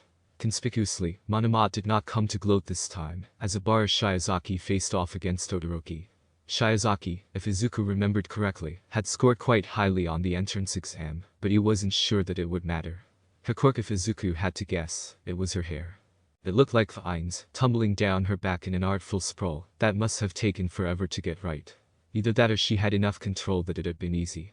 Quirks could be funny like that. Izuku watched as the fight began, and wasn't surprised to see Todoroki open with a thick layer of ice, spreading over the arena. Shiozaki pulled herself into the air, her hair supporting her, but Todoroki was already kneeling, and a pillar of solid ice rippled across the arena. Shiozaki dropped onto the ice, her hair plunging through ice and breaking off to shield her, and Todoroki stepped aside, avoiding the serpent of tendrils that burst from the ice in front of him. He slashed his hand up from his hip, and a torrent of ice fell upon Shiozaki, throwing her bodily out of the arena to the howls of the crowd. He doesn't seem too happy, Kaminari noted, leaning over. Izuku tilted his head, watching the way Todoroki walked out of the arena, and nodded in silent agreement. Third match. Shinsu Hitachi against Itsuka Kendo. Just before it began, a heavy weight thumped down in the seat next to Izuku, a soft croak betraying their identity. Hey Sayu. Good match against Tetsu, Izuku said. Sayu nodded. Thanks Izuku. I didn't know if that would work, but I couldn't just sit there and let him force me out of bounds. Are you done with the work Mr. Izawa gave you, then? Izuku turned, offering her half a smile. For the moment, he said, a little quieter, before raising his voice to a normal tone and gesturing to the arena. So, who do you think will win this one? Sayu put a finger to her mouth, thinking. Well, Kendo is the martial artist and 1B. Mina was talking about her, the other week. When she was trying to arrange a competition. Izuku asked. Sayu nodded. That time, yes. Her quirk lets her make her hands bigger, I've seen it. And Shinsu Ejiro told us all his quirk. Izuku felt a pulse of interest, straightening in his seat. He wondered, ever since he'd first seen Shinsu. Despite everything Mina and Izuku had done, Shinsu was careful enough to keep his quirk under wraps. He found out. Shinsu used it on him in the cavalry battle, Ribbit. You were busy then, right? Right. Okay. Well, Ejiro said that Shinsu asked him a question, and he doesn't remember anything after that, until almost the end of the round. But he was part of Shinsu's team, so we all think that it's some sort of mind control, Ribbit. Mind control. That was fascinating. Izuku wondered how, exactly, it worked. Obviously there had to be verbal contact unless Shinsu was just pretending that, but Izuku doubted it. Maybe he could control someone just by looking at them, but something like that would probably have come up. In fact, it was likely that Shinsu could have just used it on Todoroki and Bakugo, so unless he was weirdly committed to laying low, it was unlikely. Given that Shinsu had almost caused a fight with his dramatic declaration of war against the hero course as a whole, Izuku doubted that he was the type of person to needlessly pretend and lay low. Izuku watched the two of them, barely listening to the introduction President Mick gave. Kendo's already lost this, he said, quietly. Sayu glanced over at him. Izuku felt her shift. You think so? But Shinsu's quirk needs a reply, then he'll be good at getting them. The best way, maybe the only way, to win will be to attack immediately, push him off balance and take advantage. He doesn't look like he knows how to fight. Izuku looked up at the nearest screen, studying Shinsu's build and nodded. He's got arms like noodles. If Kendo attacks, she'll win. But she's a martial artist. She's got honor. Midnight started the match, and Izuku saw Shinsu's mouth move. Kendo's arms dropped to her sides, her chin dipping dully, and Izuku sighed. What did he say? Sayu asked, leaning slightly closer to him. Izuku closed his eyes, thinking back, imaging the movement of Shinsu's lips in his mind and nodded. He said, let's have a good match. He heard Sayu taught as Kendo turned slowly, so slowly, and walked off the field. Smart of him, Izuku said quietly. He knew how to manipulate her, even if she'd been warned. He knows what he's doing with his quirk. He doesn't know what he's doing without it, Izuku didn't say, because he could see it in Shinsu. If he met someone who didn't fall for his tricks, he had nothing to fall back on. Izuku would have thought that the entrance exam might have taught him a lesson about relying too much on his quirk, but he supposed that Shinsu was doing fine here. And if he ran into someone who might actually get in close, Shinsu had better hope that Kaminari got a lucky shot in on Bakugo in the next round, then knowing a little bit of hand-to-hand wouldn't save him. There was a part of Izuku, some small bitter fragment of his being, that smoldered over the fact that Shinsu had seen the weakness of his quirk during the entrance exam, and still relied on it. That was filled with choking and clinging anger, like ashes fogging from a dying fire, that Shinsu, so bitter and jaded, still had one of the strongest quirks Izuku had seen. That Shinsu could well be carried into the hero course on the back of his birth. Izuku would have liked to think that it was a leftover of Jason's rage and sour cynicism. That it was something new, something foreign to Izuku's soul. He'd never been good at lying to himself. Kendo walked off the field, and Izuku watched the smile that Shinsu wore. It was a harsh thing, thin lips and bare teeth, something wild and desperate. For a moment Izuku wondered how far Shinsu might go to be a hero, and, if he wanted it so much, why he hadn't tried anywhere else. It seemed like a strange decision, to bet it all on Yue. But then, wasn't that what Izuku himself had done?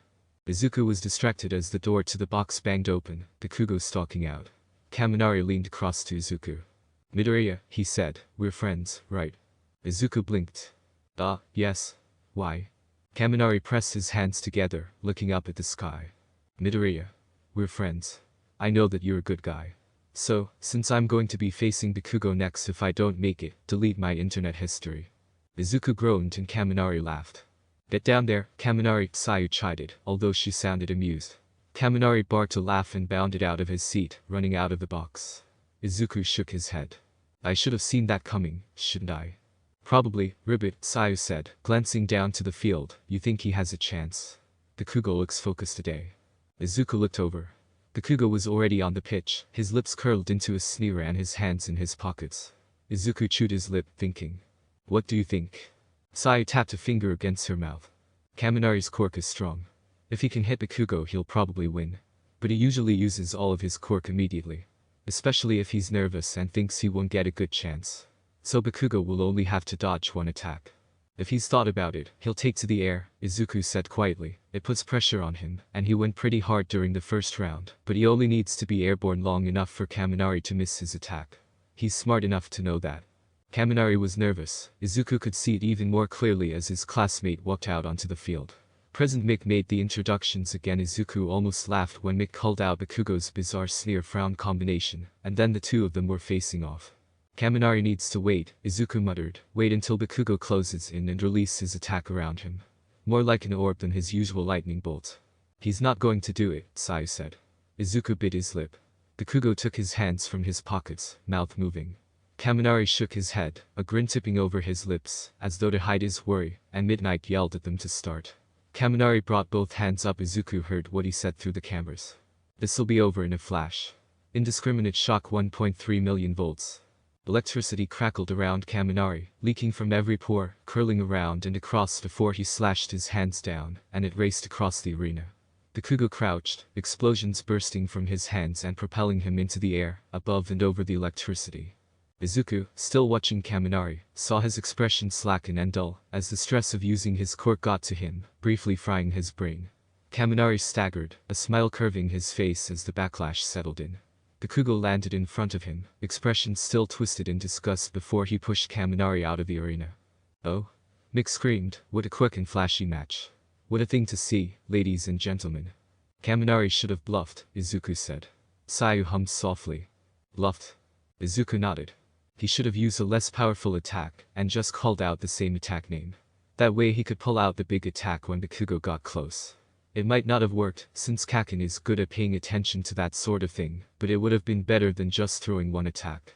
Especially at convincing the heroes around that he's got potential." But would it have worked even if Bakugo fell for it?" Sayu asked. "Maybe that was the only attack that would have taken Bakugo down. Kaminari doesn't have the skill to beat Bakugo up close." Izuku shrugged again. "Maybe. Yeah. Kakin is really strong, that's true. But Kaminari didn't even try. He was intimidated from the start. He'd already lost. Do you know who's up next?" "Yaoi Rozu and Uraraka, Ribbit." "Oh," Izuku said, somewhat inadequately. Saya nodded. Oh? It should be interesting, at least, Izuku said. Saya nodded. I think Yaoi Rozu has an advantage here. Izuku leaned back, tucking his hand over his mouth and thinking. Yaoi Rozu has more versatility in her quirk, he said, only half mumbling despite the prosthetic digits partially covering his lips, but Uraraka has basic power. If she can touch Yaoi Rozu, she'll probably win.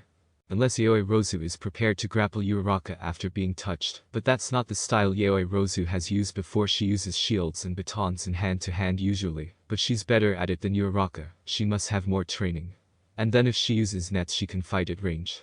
The biggest threat for Yaoi Rozu is getting overwhelmed, because she doesn't handle pressure that well. We saw it during the battle trials, but I don't know if Uraraka can pressure Yaoi Rozu heavily enough for that to make a difference. I don't think she had many problems at the USJ, Sayu thoughtfully added, but the thugs there weren't very tough. And Uraraka is determined. Izuku looked across at her. Determined? Sayu nodded. She had that look on her face again, Ribbit, the one that almost made you jump out of a window. There's something important to her here. I don't think I'd like to be in her way. Yeah, Izuku said quietly, she's pretty intense, sometimes.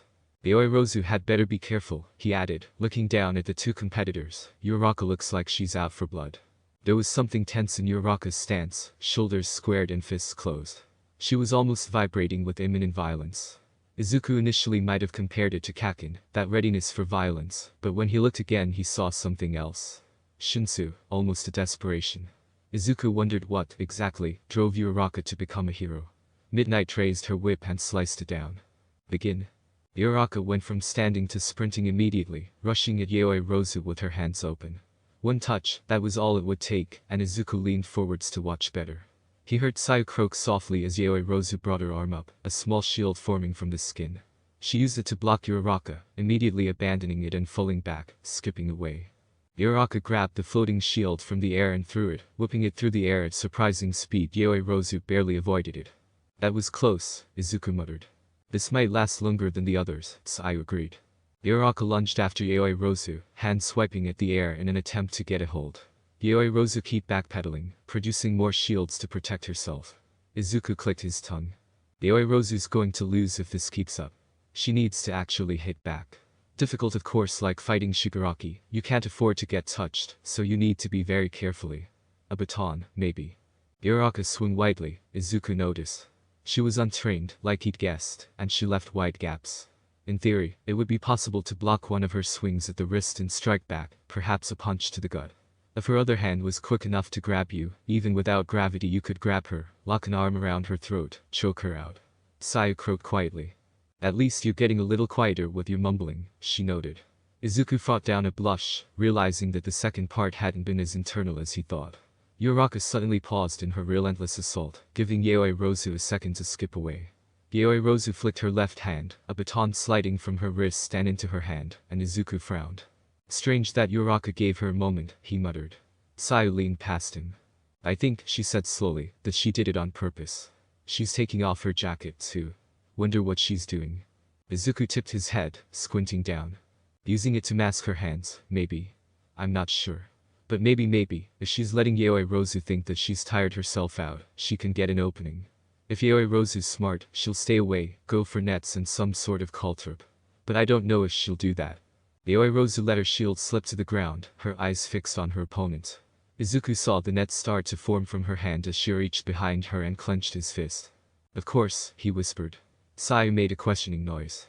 The jacket, he said quietly, I think I know what Uraraka's going to do with it. Uraraka launched herself forwards, jacket wrapped around her left hand. She swiped with her right, pulled back just in time to avoid the baton. As Yaoi Rozu tried to smack it across Uraraka's hand, that was a dirty move. Izuku couldn't help but approve and rammed her jacket-clad fist into Yaoi Rozu's face. Yaoi Rozu staggered back, the throw of her net going wild, and Uraraka closed in, still hammering away with her jacket. Yaoi Rozu took 3 blows before she got herself back together, cracking her baton hard into Uraraka's ribs. Izuku winced. That'll have hurt, he said, they're getting a bit vicious. Yaoi Rozu caught Uraraka across the shoulder with another swing of her baton, before using it to block Uraraka's swinging right hand, darting a punch into Uraraka's stomach. Yaoi Rozu abandoned her baton, stepping back as Uraraka bent over slightly. She was so close to the edge of the arena, didn't she know, and swept her right hand forwards. A net burst out, flying towards Uraraka, and Uraraka grinned. She slipped the jacket off her hand and threw it into the net, tangling them both together and lunged through the mess, catching Yaoi Rozu off guard. Uraraka's hand closed around Yaoi Rozu's instinctively raised arm for just a second before Uraraka lifted her now weightless opponent and hurled her out of the ring. That wouldn't be good for her self-esteem, Sayu noted. Izuku looked over at her. Her self-esteem? He parroted, baffled. Sayu nodded. Yaoi Rozu is complicated. She's got issues about feeling like she's done poorly, Ribbit. I noticed it when she was speaking about the battle trials. She felt like she'd failed personally, I guess. Getting beaten like that, on this sort of stage. She wouldn't be happy. Izuku turned back to the arena, studying Yaoi Rozu's body language. He frowned slightly. She's not just unhappy, he said quietly, I think she's devastated. She put up a decent show, though. Sayu shrugged. She was quite perceptive, Izuku noticed, despite her tendency to be blunt and straightforward. She puts a lot of pressure on herself. I guess it's pretty different from the two of us, right? You're not exactly aiming for #1 hero, and neither am I. Izuku had known Sayu for several weeks now, but her tendency to just make statements like that still surprised and amused him. He tilted his head. You think I don't want to be #1? He asked. Sayu squinted at him thoughtfully, before shaking her head. No, she said, I don't think you do. Maybe you take it if you got it, Ribbit, but you aren't in this to be the recognized best or anything like that. Not like Bakugo or Todoroki. You're just here to help people. And maybe prove people wrong. That was very perceptive of her, Izuku thought, since she wasn't exactly wrong. Sure, he wanted to become a hero to help people. But there were many ways to help people. Would he be here if not for the lingering spite, directed towards everyone who'd ever looked down on him, curdling in his chest and driving him onwards? Well, maybe. Who could tell? Either way, Izuku was always impressed by Sayu's insight. Do you think Yaoi Rozu will have trouble accepting this, then? She'll beat herself up about it, Sayu said, her large eyes lingering on Yaoi Rozu as she walked off the field, and maybe that'll make everything else worse, Ribbit. We'd better keep an eye on her, just in case. It's that kind of thinking that got you elected vice president, Izuku said. Sayu frowned. Well now I regret it, Ribbit. Izuku glanced away with a smile. Alright. President Mick held, now that that intense match is over, how about another one? The crowd roared approval and Mick cheered along with them. Yeah, alright. Let's get on to the next match, this'll be a good one. We've got a real live wire, dark horse coming out first from the support course, it's Mei Hatsum. And her opponent, let's hope his wits are as fast as his legs. From Class 1A, it's Tenya Iida. Is Iida wearing support gear? Sayu asked. Izuku nodded. Looks like it, he muttered, listening in to the conversation. Apparently support gear wasn't technically allowed without prior permission, but seeing as Hatsum had offered it to him, Midnight was convinced. Sayu drew in a deep breath. He thinks Hatsum gave it to him to be sportsmanlike. That boy is far too trusting, Izuku mumbled. Sayu nodded thoughtfully. She's going to take advantage of him, isn't she? Phrasing, Izuku whispered, before replying more loudly, I'm not sure that Hatsum understands the meaning of the word sportsmanlike. It's going to be a bloodbath, Ribbit. Sayu's prediction turned out to be spot on. Hatsum, clearly taking full advantage of the gear she'd given Iida, was in complete control the whole time. Iida was like a puppet on her strings, dancing to the tune of her advertisements. Izuku wondered if the watching support companies would take her on because they were impressed, or because they were frightened. Hatsum almost ended the whole thing when she pulled out a massive revolver that fired nets, waving it around with more manic energy than safety consciousness, even though she deliberately missed hitting Iida, drawing it out to continue her advertising. Izuku, once again, wondered if Power Loader had managed to find all of her hidden stimulants. She said that gun has 5 nets in it, Sayu commented. How many bullets do yours hold? Izuku shrugged. 20. A5, if I'm using Hatsum's neural disruptor rounds. Have to cut down on the amount in case there's an explosion. Is that likely? Sayu asked. Izuku shrugged again. I don't think so, but I don't want to take the risk. They're a bit too powerful for my liking. Really? Yeah. If you hit someone in the head with one they'd probably die. They're really unsafe, that's why Hatsum's still working on them. I've got some of my own design that are a lot weaker, I'll use them if I have to. Hatsum is a little bit terrifying, Ribbit. And she just forfeited. Iida won't be happy, either. Their president and one vice president being unhappy with their sports festival performances. That was pretty unfortunate. Do you know who'll be going next? He asked. Sayu nodded. Mina is facing Zero, and then Kirishima is against Tokoyami. That wasn't a bad matchup for Mina, so long as her acid could destabilize the adhesive on Zero's tape, but Kirishima would be at a disadvantage. Dark Shadow, Tokoyami's sentient quirk, was both fast and strong. And after that, Sayu said, her tone soft and thoughtful, I'm up against Todoroki. She didn't sound afraid, exactly, but Izuku didn't think he'd ever heard Sayu sound afraid. She did sound apprehensive. Uncertain. Frogs don't do well in the cold, she elaborated, nor the heat, actually. But I guess the cold is the problem, isn't it? Yeah, Izuku said quietly. Sayu nodded. What would you do, Ribbit? Izuku shrugged. Walk onto the field and then surrender and walk off, I think. I can fistfight a lot of things, but a glacier is outside my weight class. Sayu chuckled. I'm tempted. But I'd like to give it a try. Izuku nodded. Maybe, he said slowly, if you can get past his first attack and up close. It won't take him long to switch, but you might have a moment to hit him hard enough before he adapts. Sayu nodded. That was what I was thinking. I don't think I'll be able to actually beat him, Ribbit. But I'm still going to try. That's the sort of attitude that'll get you to number 1, Izuku half-heartedly teased, and Sayu chuckled again. If you say so. The two of them went quiet again as Mina faced off against Zero. She was doing well, pressuring him and using her acid to melt any strips of tape that he directed at her. Izuku could just about see the red marks on Zero's arms, where the stinging acid had splashed. He was slowing down, too. I guess all that time practicing with people stronger than her paid off, Sayu noted. Izuku glanced over. I don't know if Zero is that much stronger than Mina, he said. I think he's about as strong as I am. Maybe a little more. Still stronger than she is, Sayu pointed out, and she's wearing him down. I'm a bit like you wear down Kirishima, actually. Small hits and looking for an opening. Izuku returned his attention to the arena, where Mina was skating around on a film of acid. Now that Sayu had mentioned it, he could see clearly she was waiting for an opening. All she needed was for Zero to drop his guard, and she could slide in, hammer in a kick or an uppercut and finish it. It didn't take long. Zero was obviously getting tired of throwing tape out and having it melted. He tried for something wider, flinging both arms wide to send spools of tape both in front and behind Mina. Mina turned, kicking off and launching herself towards him, between his arms, her fist colliding with his chin. Zero went down, although Mina was left massaging her hand. Should have used her elbow, Izuku silently mused, although it had been an excellent punch. That was good work, he said. Sayu nodded beside him. She was drawing him in the whole time. He must have noticed, though. Maybe, Izuku agreed, but what could he have done about it? Just try to hit her. The door to the box swung open, and Mina bounded in as the next match started. She vaulted 2 rows of seats, landing next at Sayu and collapsing into a seat. Hey, guys, she said, cheerfully. Sayu croaked softly. Mina had come pretty close to landing on her. Hey Mina. Good match. Mina pumped her fist in the air. I know, right? I was kinda worried, but Zero just wasn't quick enough. He gave it a really good try, though. And I hurt my knuckles. She leaned across Sayu towards Izuku, who blinked at her. Hey, Midori. You punch people in the face, right? How do you manage it? I aim for the soft parts, Izuku dryly told her.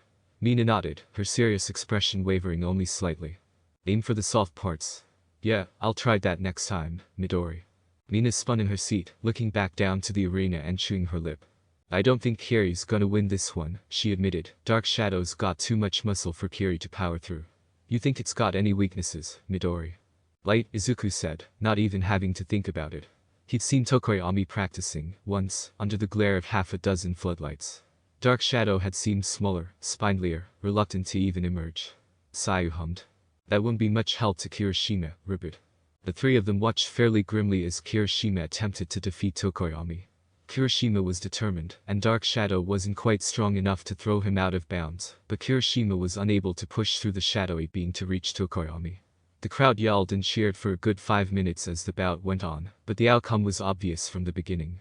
Ah, poor Kiri, Mina lamented as Kirishima finally let his quirk fall and raise his hands in surrender. He tried his best. It wasn't a bad fight, Izuku said, and at least he put up a good show. That'll help him get attention. I guess there's that, Mina said, though I don't think Kiri'll be very pleased about just that. Speaking of which, Midori, what are you doing about that? Since you aren't in the festival at all. Hopefully, Mr. Ozawa will have something sorted out. Besides, if we're going on internships, some people might not get offers even if they compete, so there must be something for that.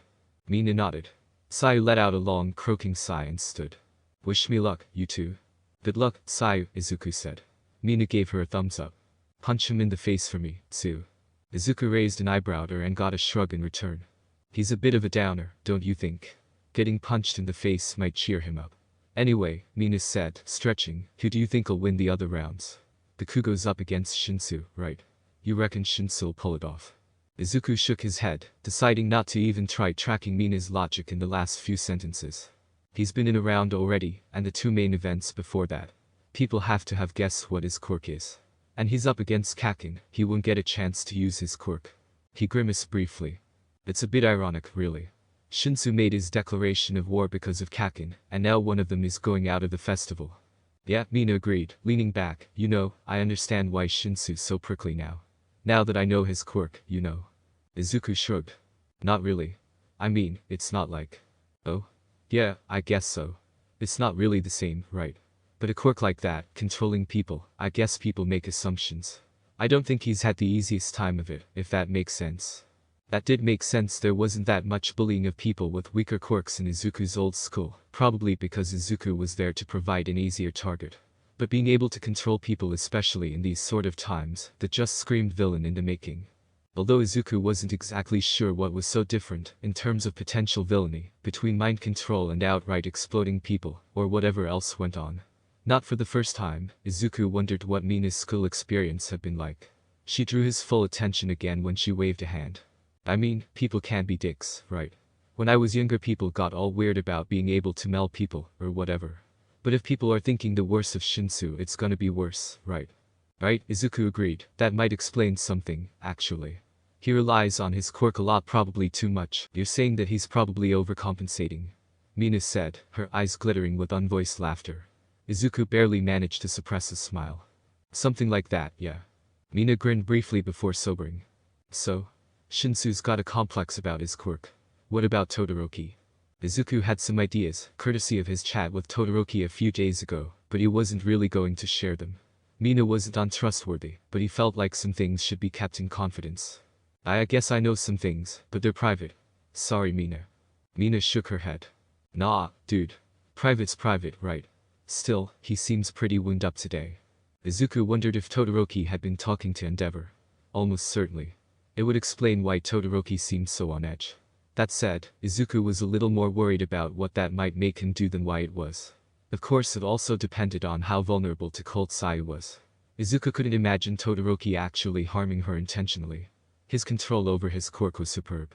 The two combatants walked onto the arena, Sayu looking at Todoroki with narrowed eyes. Izuku wondered what she was thinking. The crowd roared and cheered as the match began, Sayu dropping into a crouch. Todoroki barely twitched, a trail of ice bursting from under his foot and racing towards Sayu. She jumped to the side, barely avoiding it, and leaped towards Todoroki. He whipped his hand around, a wall of ice forming, Sayu smashing through it with a single bounding kick, and a sheet of ice rose around her, clasping her legs in an unyielding grip. Izuku, watching carefully, saw her shudder. He knew that Todoroki saw it too. His classmate stepped back, a frown wrinkling his normally expressionless brow, and said something. Sayu shook her head, heaving once at the ice before her shoulders slumped. And that's that. Present Mix screamed, still as enthusiastic as ever, the Iceman cometh. Winner, Todoroki. Ah, poor Tsu, Mina said, frowning, that was a bad matchup. Izuku nodded. She was at a disadvantage from the start, he said quietly. He hesitated for just a moment before he stood. I'm going to go and check that she's alright, once she's free, he said. Mina nodded to him. I'd come with you, but my own match is pretty soon. Wish me luck, Midori. I'm sure you won't need it, Mina, Izuku said with a smile, standing and following her out of the box. Mina shrugged. You think? I saw the way Tokoyami manhandled Kiri, not sure I can do better. Any advice? Izuku considered it, shrugging. Get past Dark Shadow and take down Tokoyami. He's not a very good fighter on his own. Mina pulled a face. Yeah, I dunno about that one, Midori. You think you could do it? Izuku snorted and Mina sighed. Yeah, thought so. Well, I guess I'll give it a try. Izuku nodded to her. Good luck, Mina. The two of them split apart, with Mina continuing on to the changing rooms, while Izuku quickly made his way to the infirmary. When he got there, he found Sayu sitting up in a bed, wrapped in several blankets, and with the faintest expression of distaste on her face. Sayu? You alright? Izuku asked. Sayu turned, croaking softly. Oh hey Izuku. I'm fine. Izuku pulled out a chair and sat down next to her bed. Somehow, I'm not sure I believe that. Sayu huddled deeper into her blankets, her slight frown becoming a little more pronounced. I guess you wouldn't. It just doesn't feel good, lasting all of 10 seconds against Todoroki. She shook her head. I barely got the chance to do anything. I'd hope I could catch him off guard. I don't think a lot of people would do better, Izuku admitted. You probably did better than I would. And he's had some sort of training. I don't think anyone could take him off guard. Sayu turned her head to look at him. I know.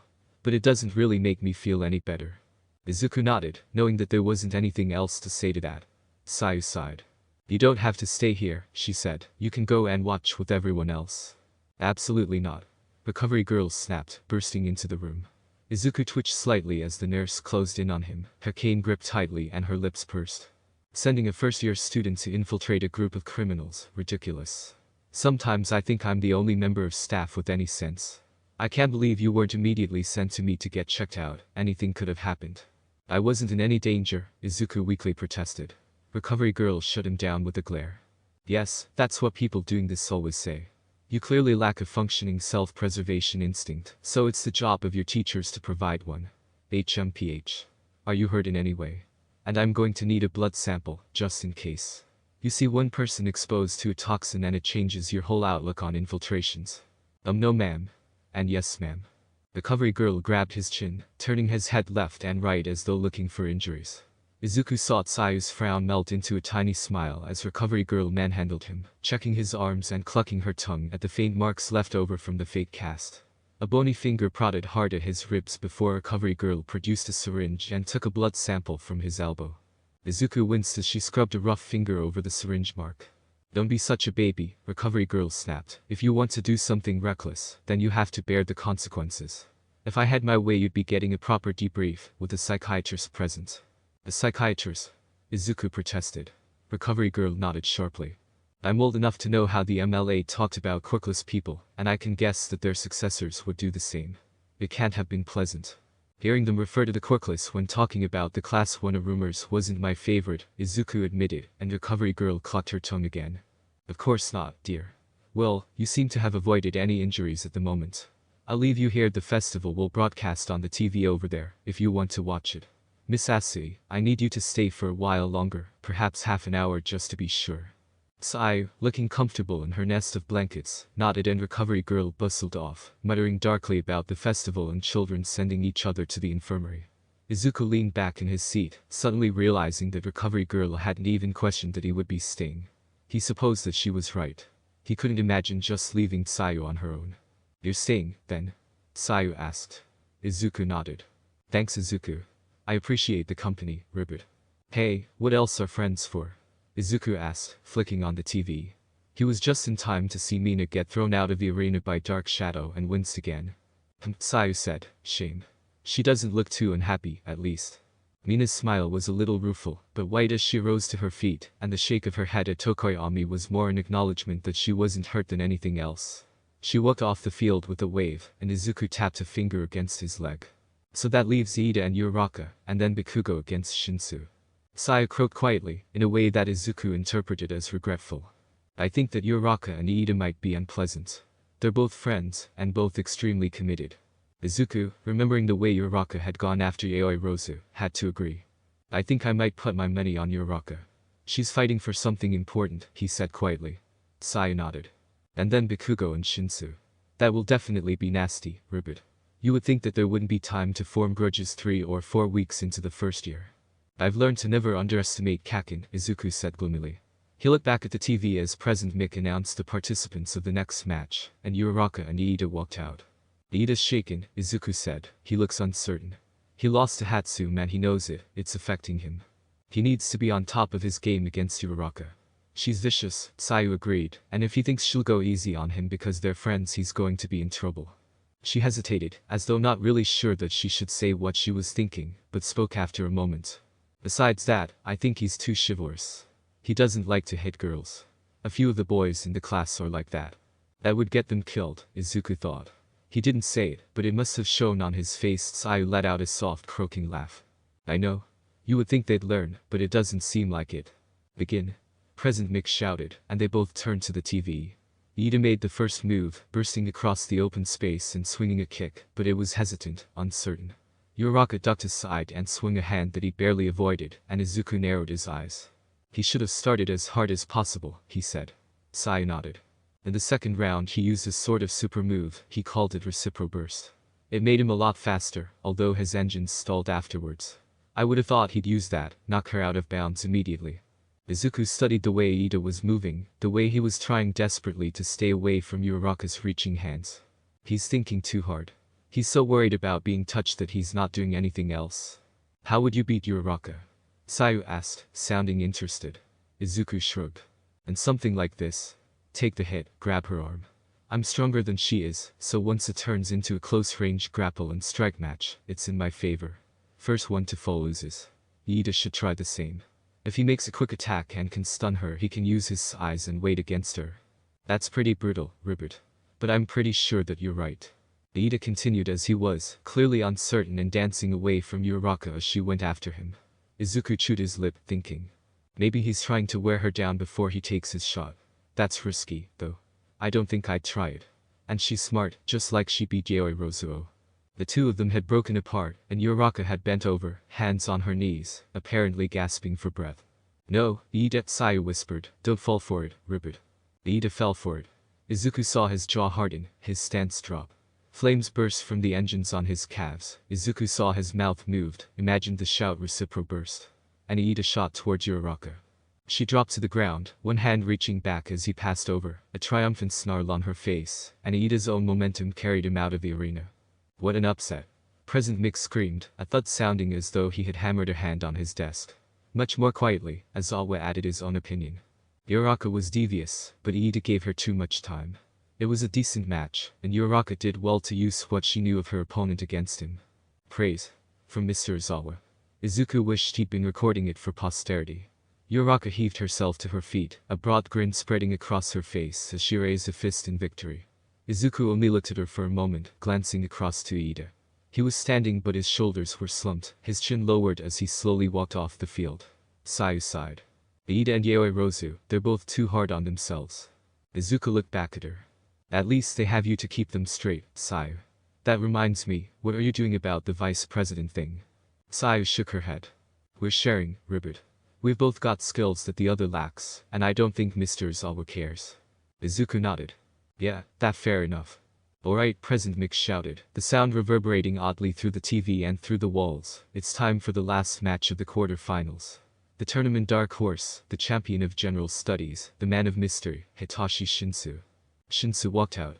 His shoulders were set and his expression was grim. He was afraid, Izuku could tell. This was his big chance. He'd thrown out a challenge to Bakugo, and now he'd have to back up his words. And his opponent. His personality is explosive. He gets on with people like a house on fire ever been in a burning house. He's the blaster master, Kasuki Bakugo. Bakugo stalked out, his usual sneer displaced by a cold fixed glare. There was just a hint of teeth showing at his lips, his fingers curled, his posture set. Bakugo was normally angry, but this was a step further. This was a harsh, focused rage. Izuku felt sorry for the person on the receiving end. For those who don't know, Mick shouted, these two have a frothing rivalry. Shinsu confronted Bakugo himself to deliver a declaration of war, and he looks like he's carrying it all the way. Who'll win in this clash of personalities? The explosive king or the dark usurper? Let's find out. Shinsu said something as Midnight raised her whip. Bakugo didn't respond, other than dropping his chin a little. President Mick screamed as the whip fell. Begin. Bakugo exploded across the empty space, propelled on a wave of explosions that carried him to Shinsu in an instant. Shinsu brought his arm up in defense, his mouth opening in shock.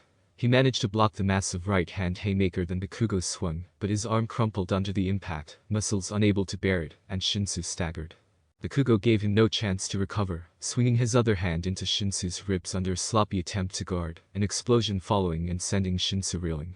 Bakugo followed, slamming two punched into Shinsu's ribs without even exploding. Shinsu swung a desperate response, his fist skidding off Bakugo's jaw, and Bakugo responded with his own blow to the jaw. Shinsu fell to his knees under the impact, and Bakugo grabbed him by the front of his uniform, dragging him the last few steps to the edge of the arena, and hauling him up. Jesus, Izuku whispered. Sayu was pale. This is a slaughter, Ribbit. Why haven't they called it off? Bakugo held Shinsu up with his right hand, the left splaying over his chest. Through the camera, Izuku just about saw what Bakugo said. Come back when you know how to fight, small fry.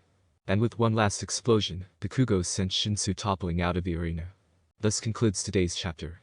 If you enjoyed the video, leave a like and subscribe with post notifications, so you'd be notified when the next chapter releases. Until next time.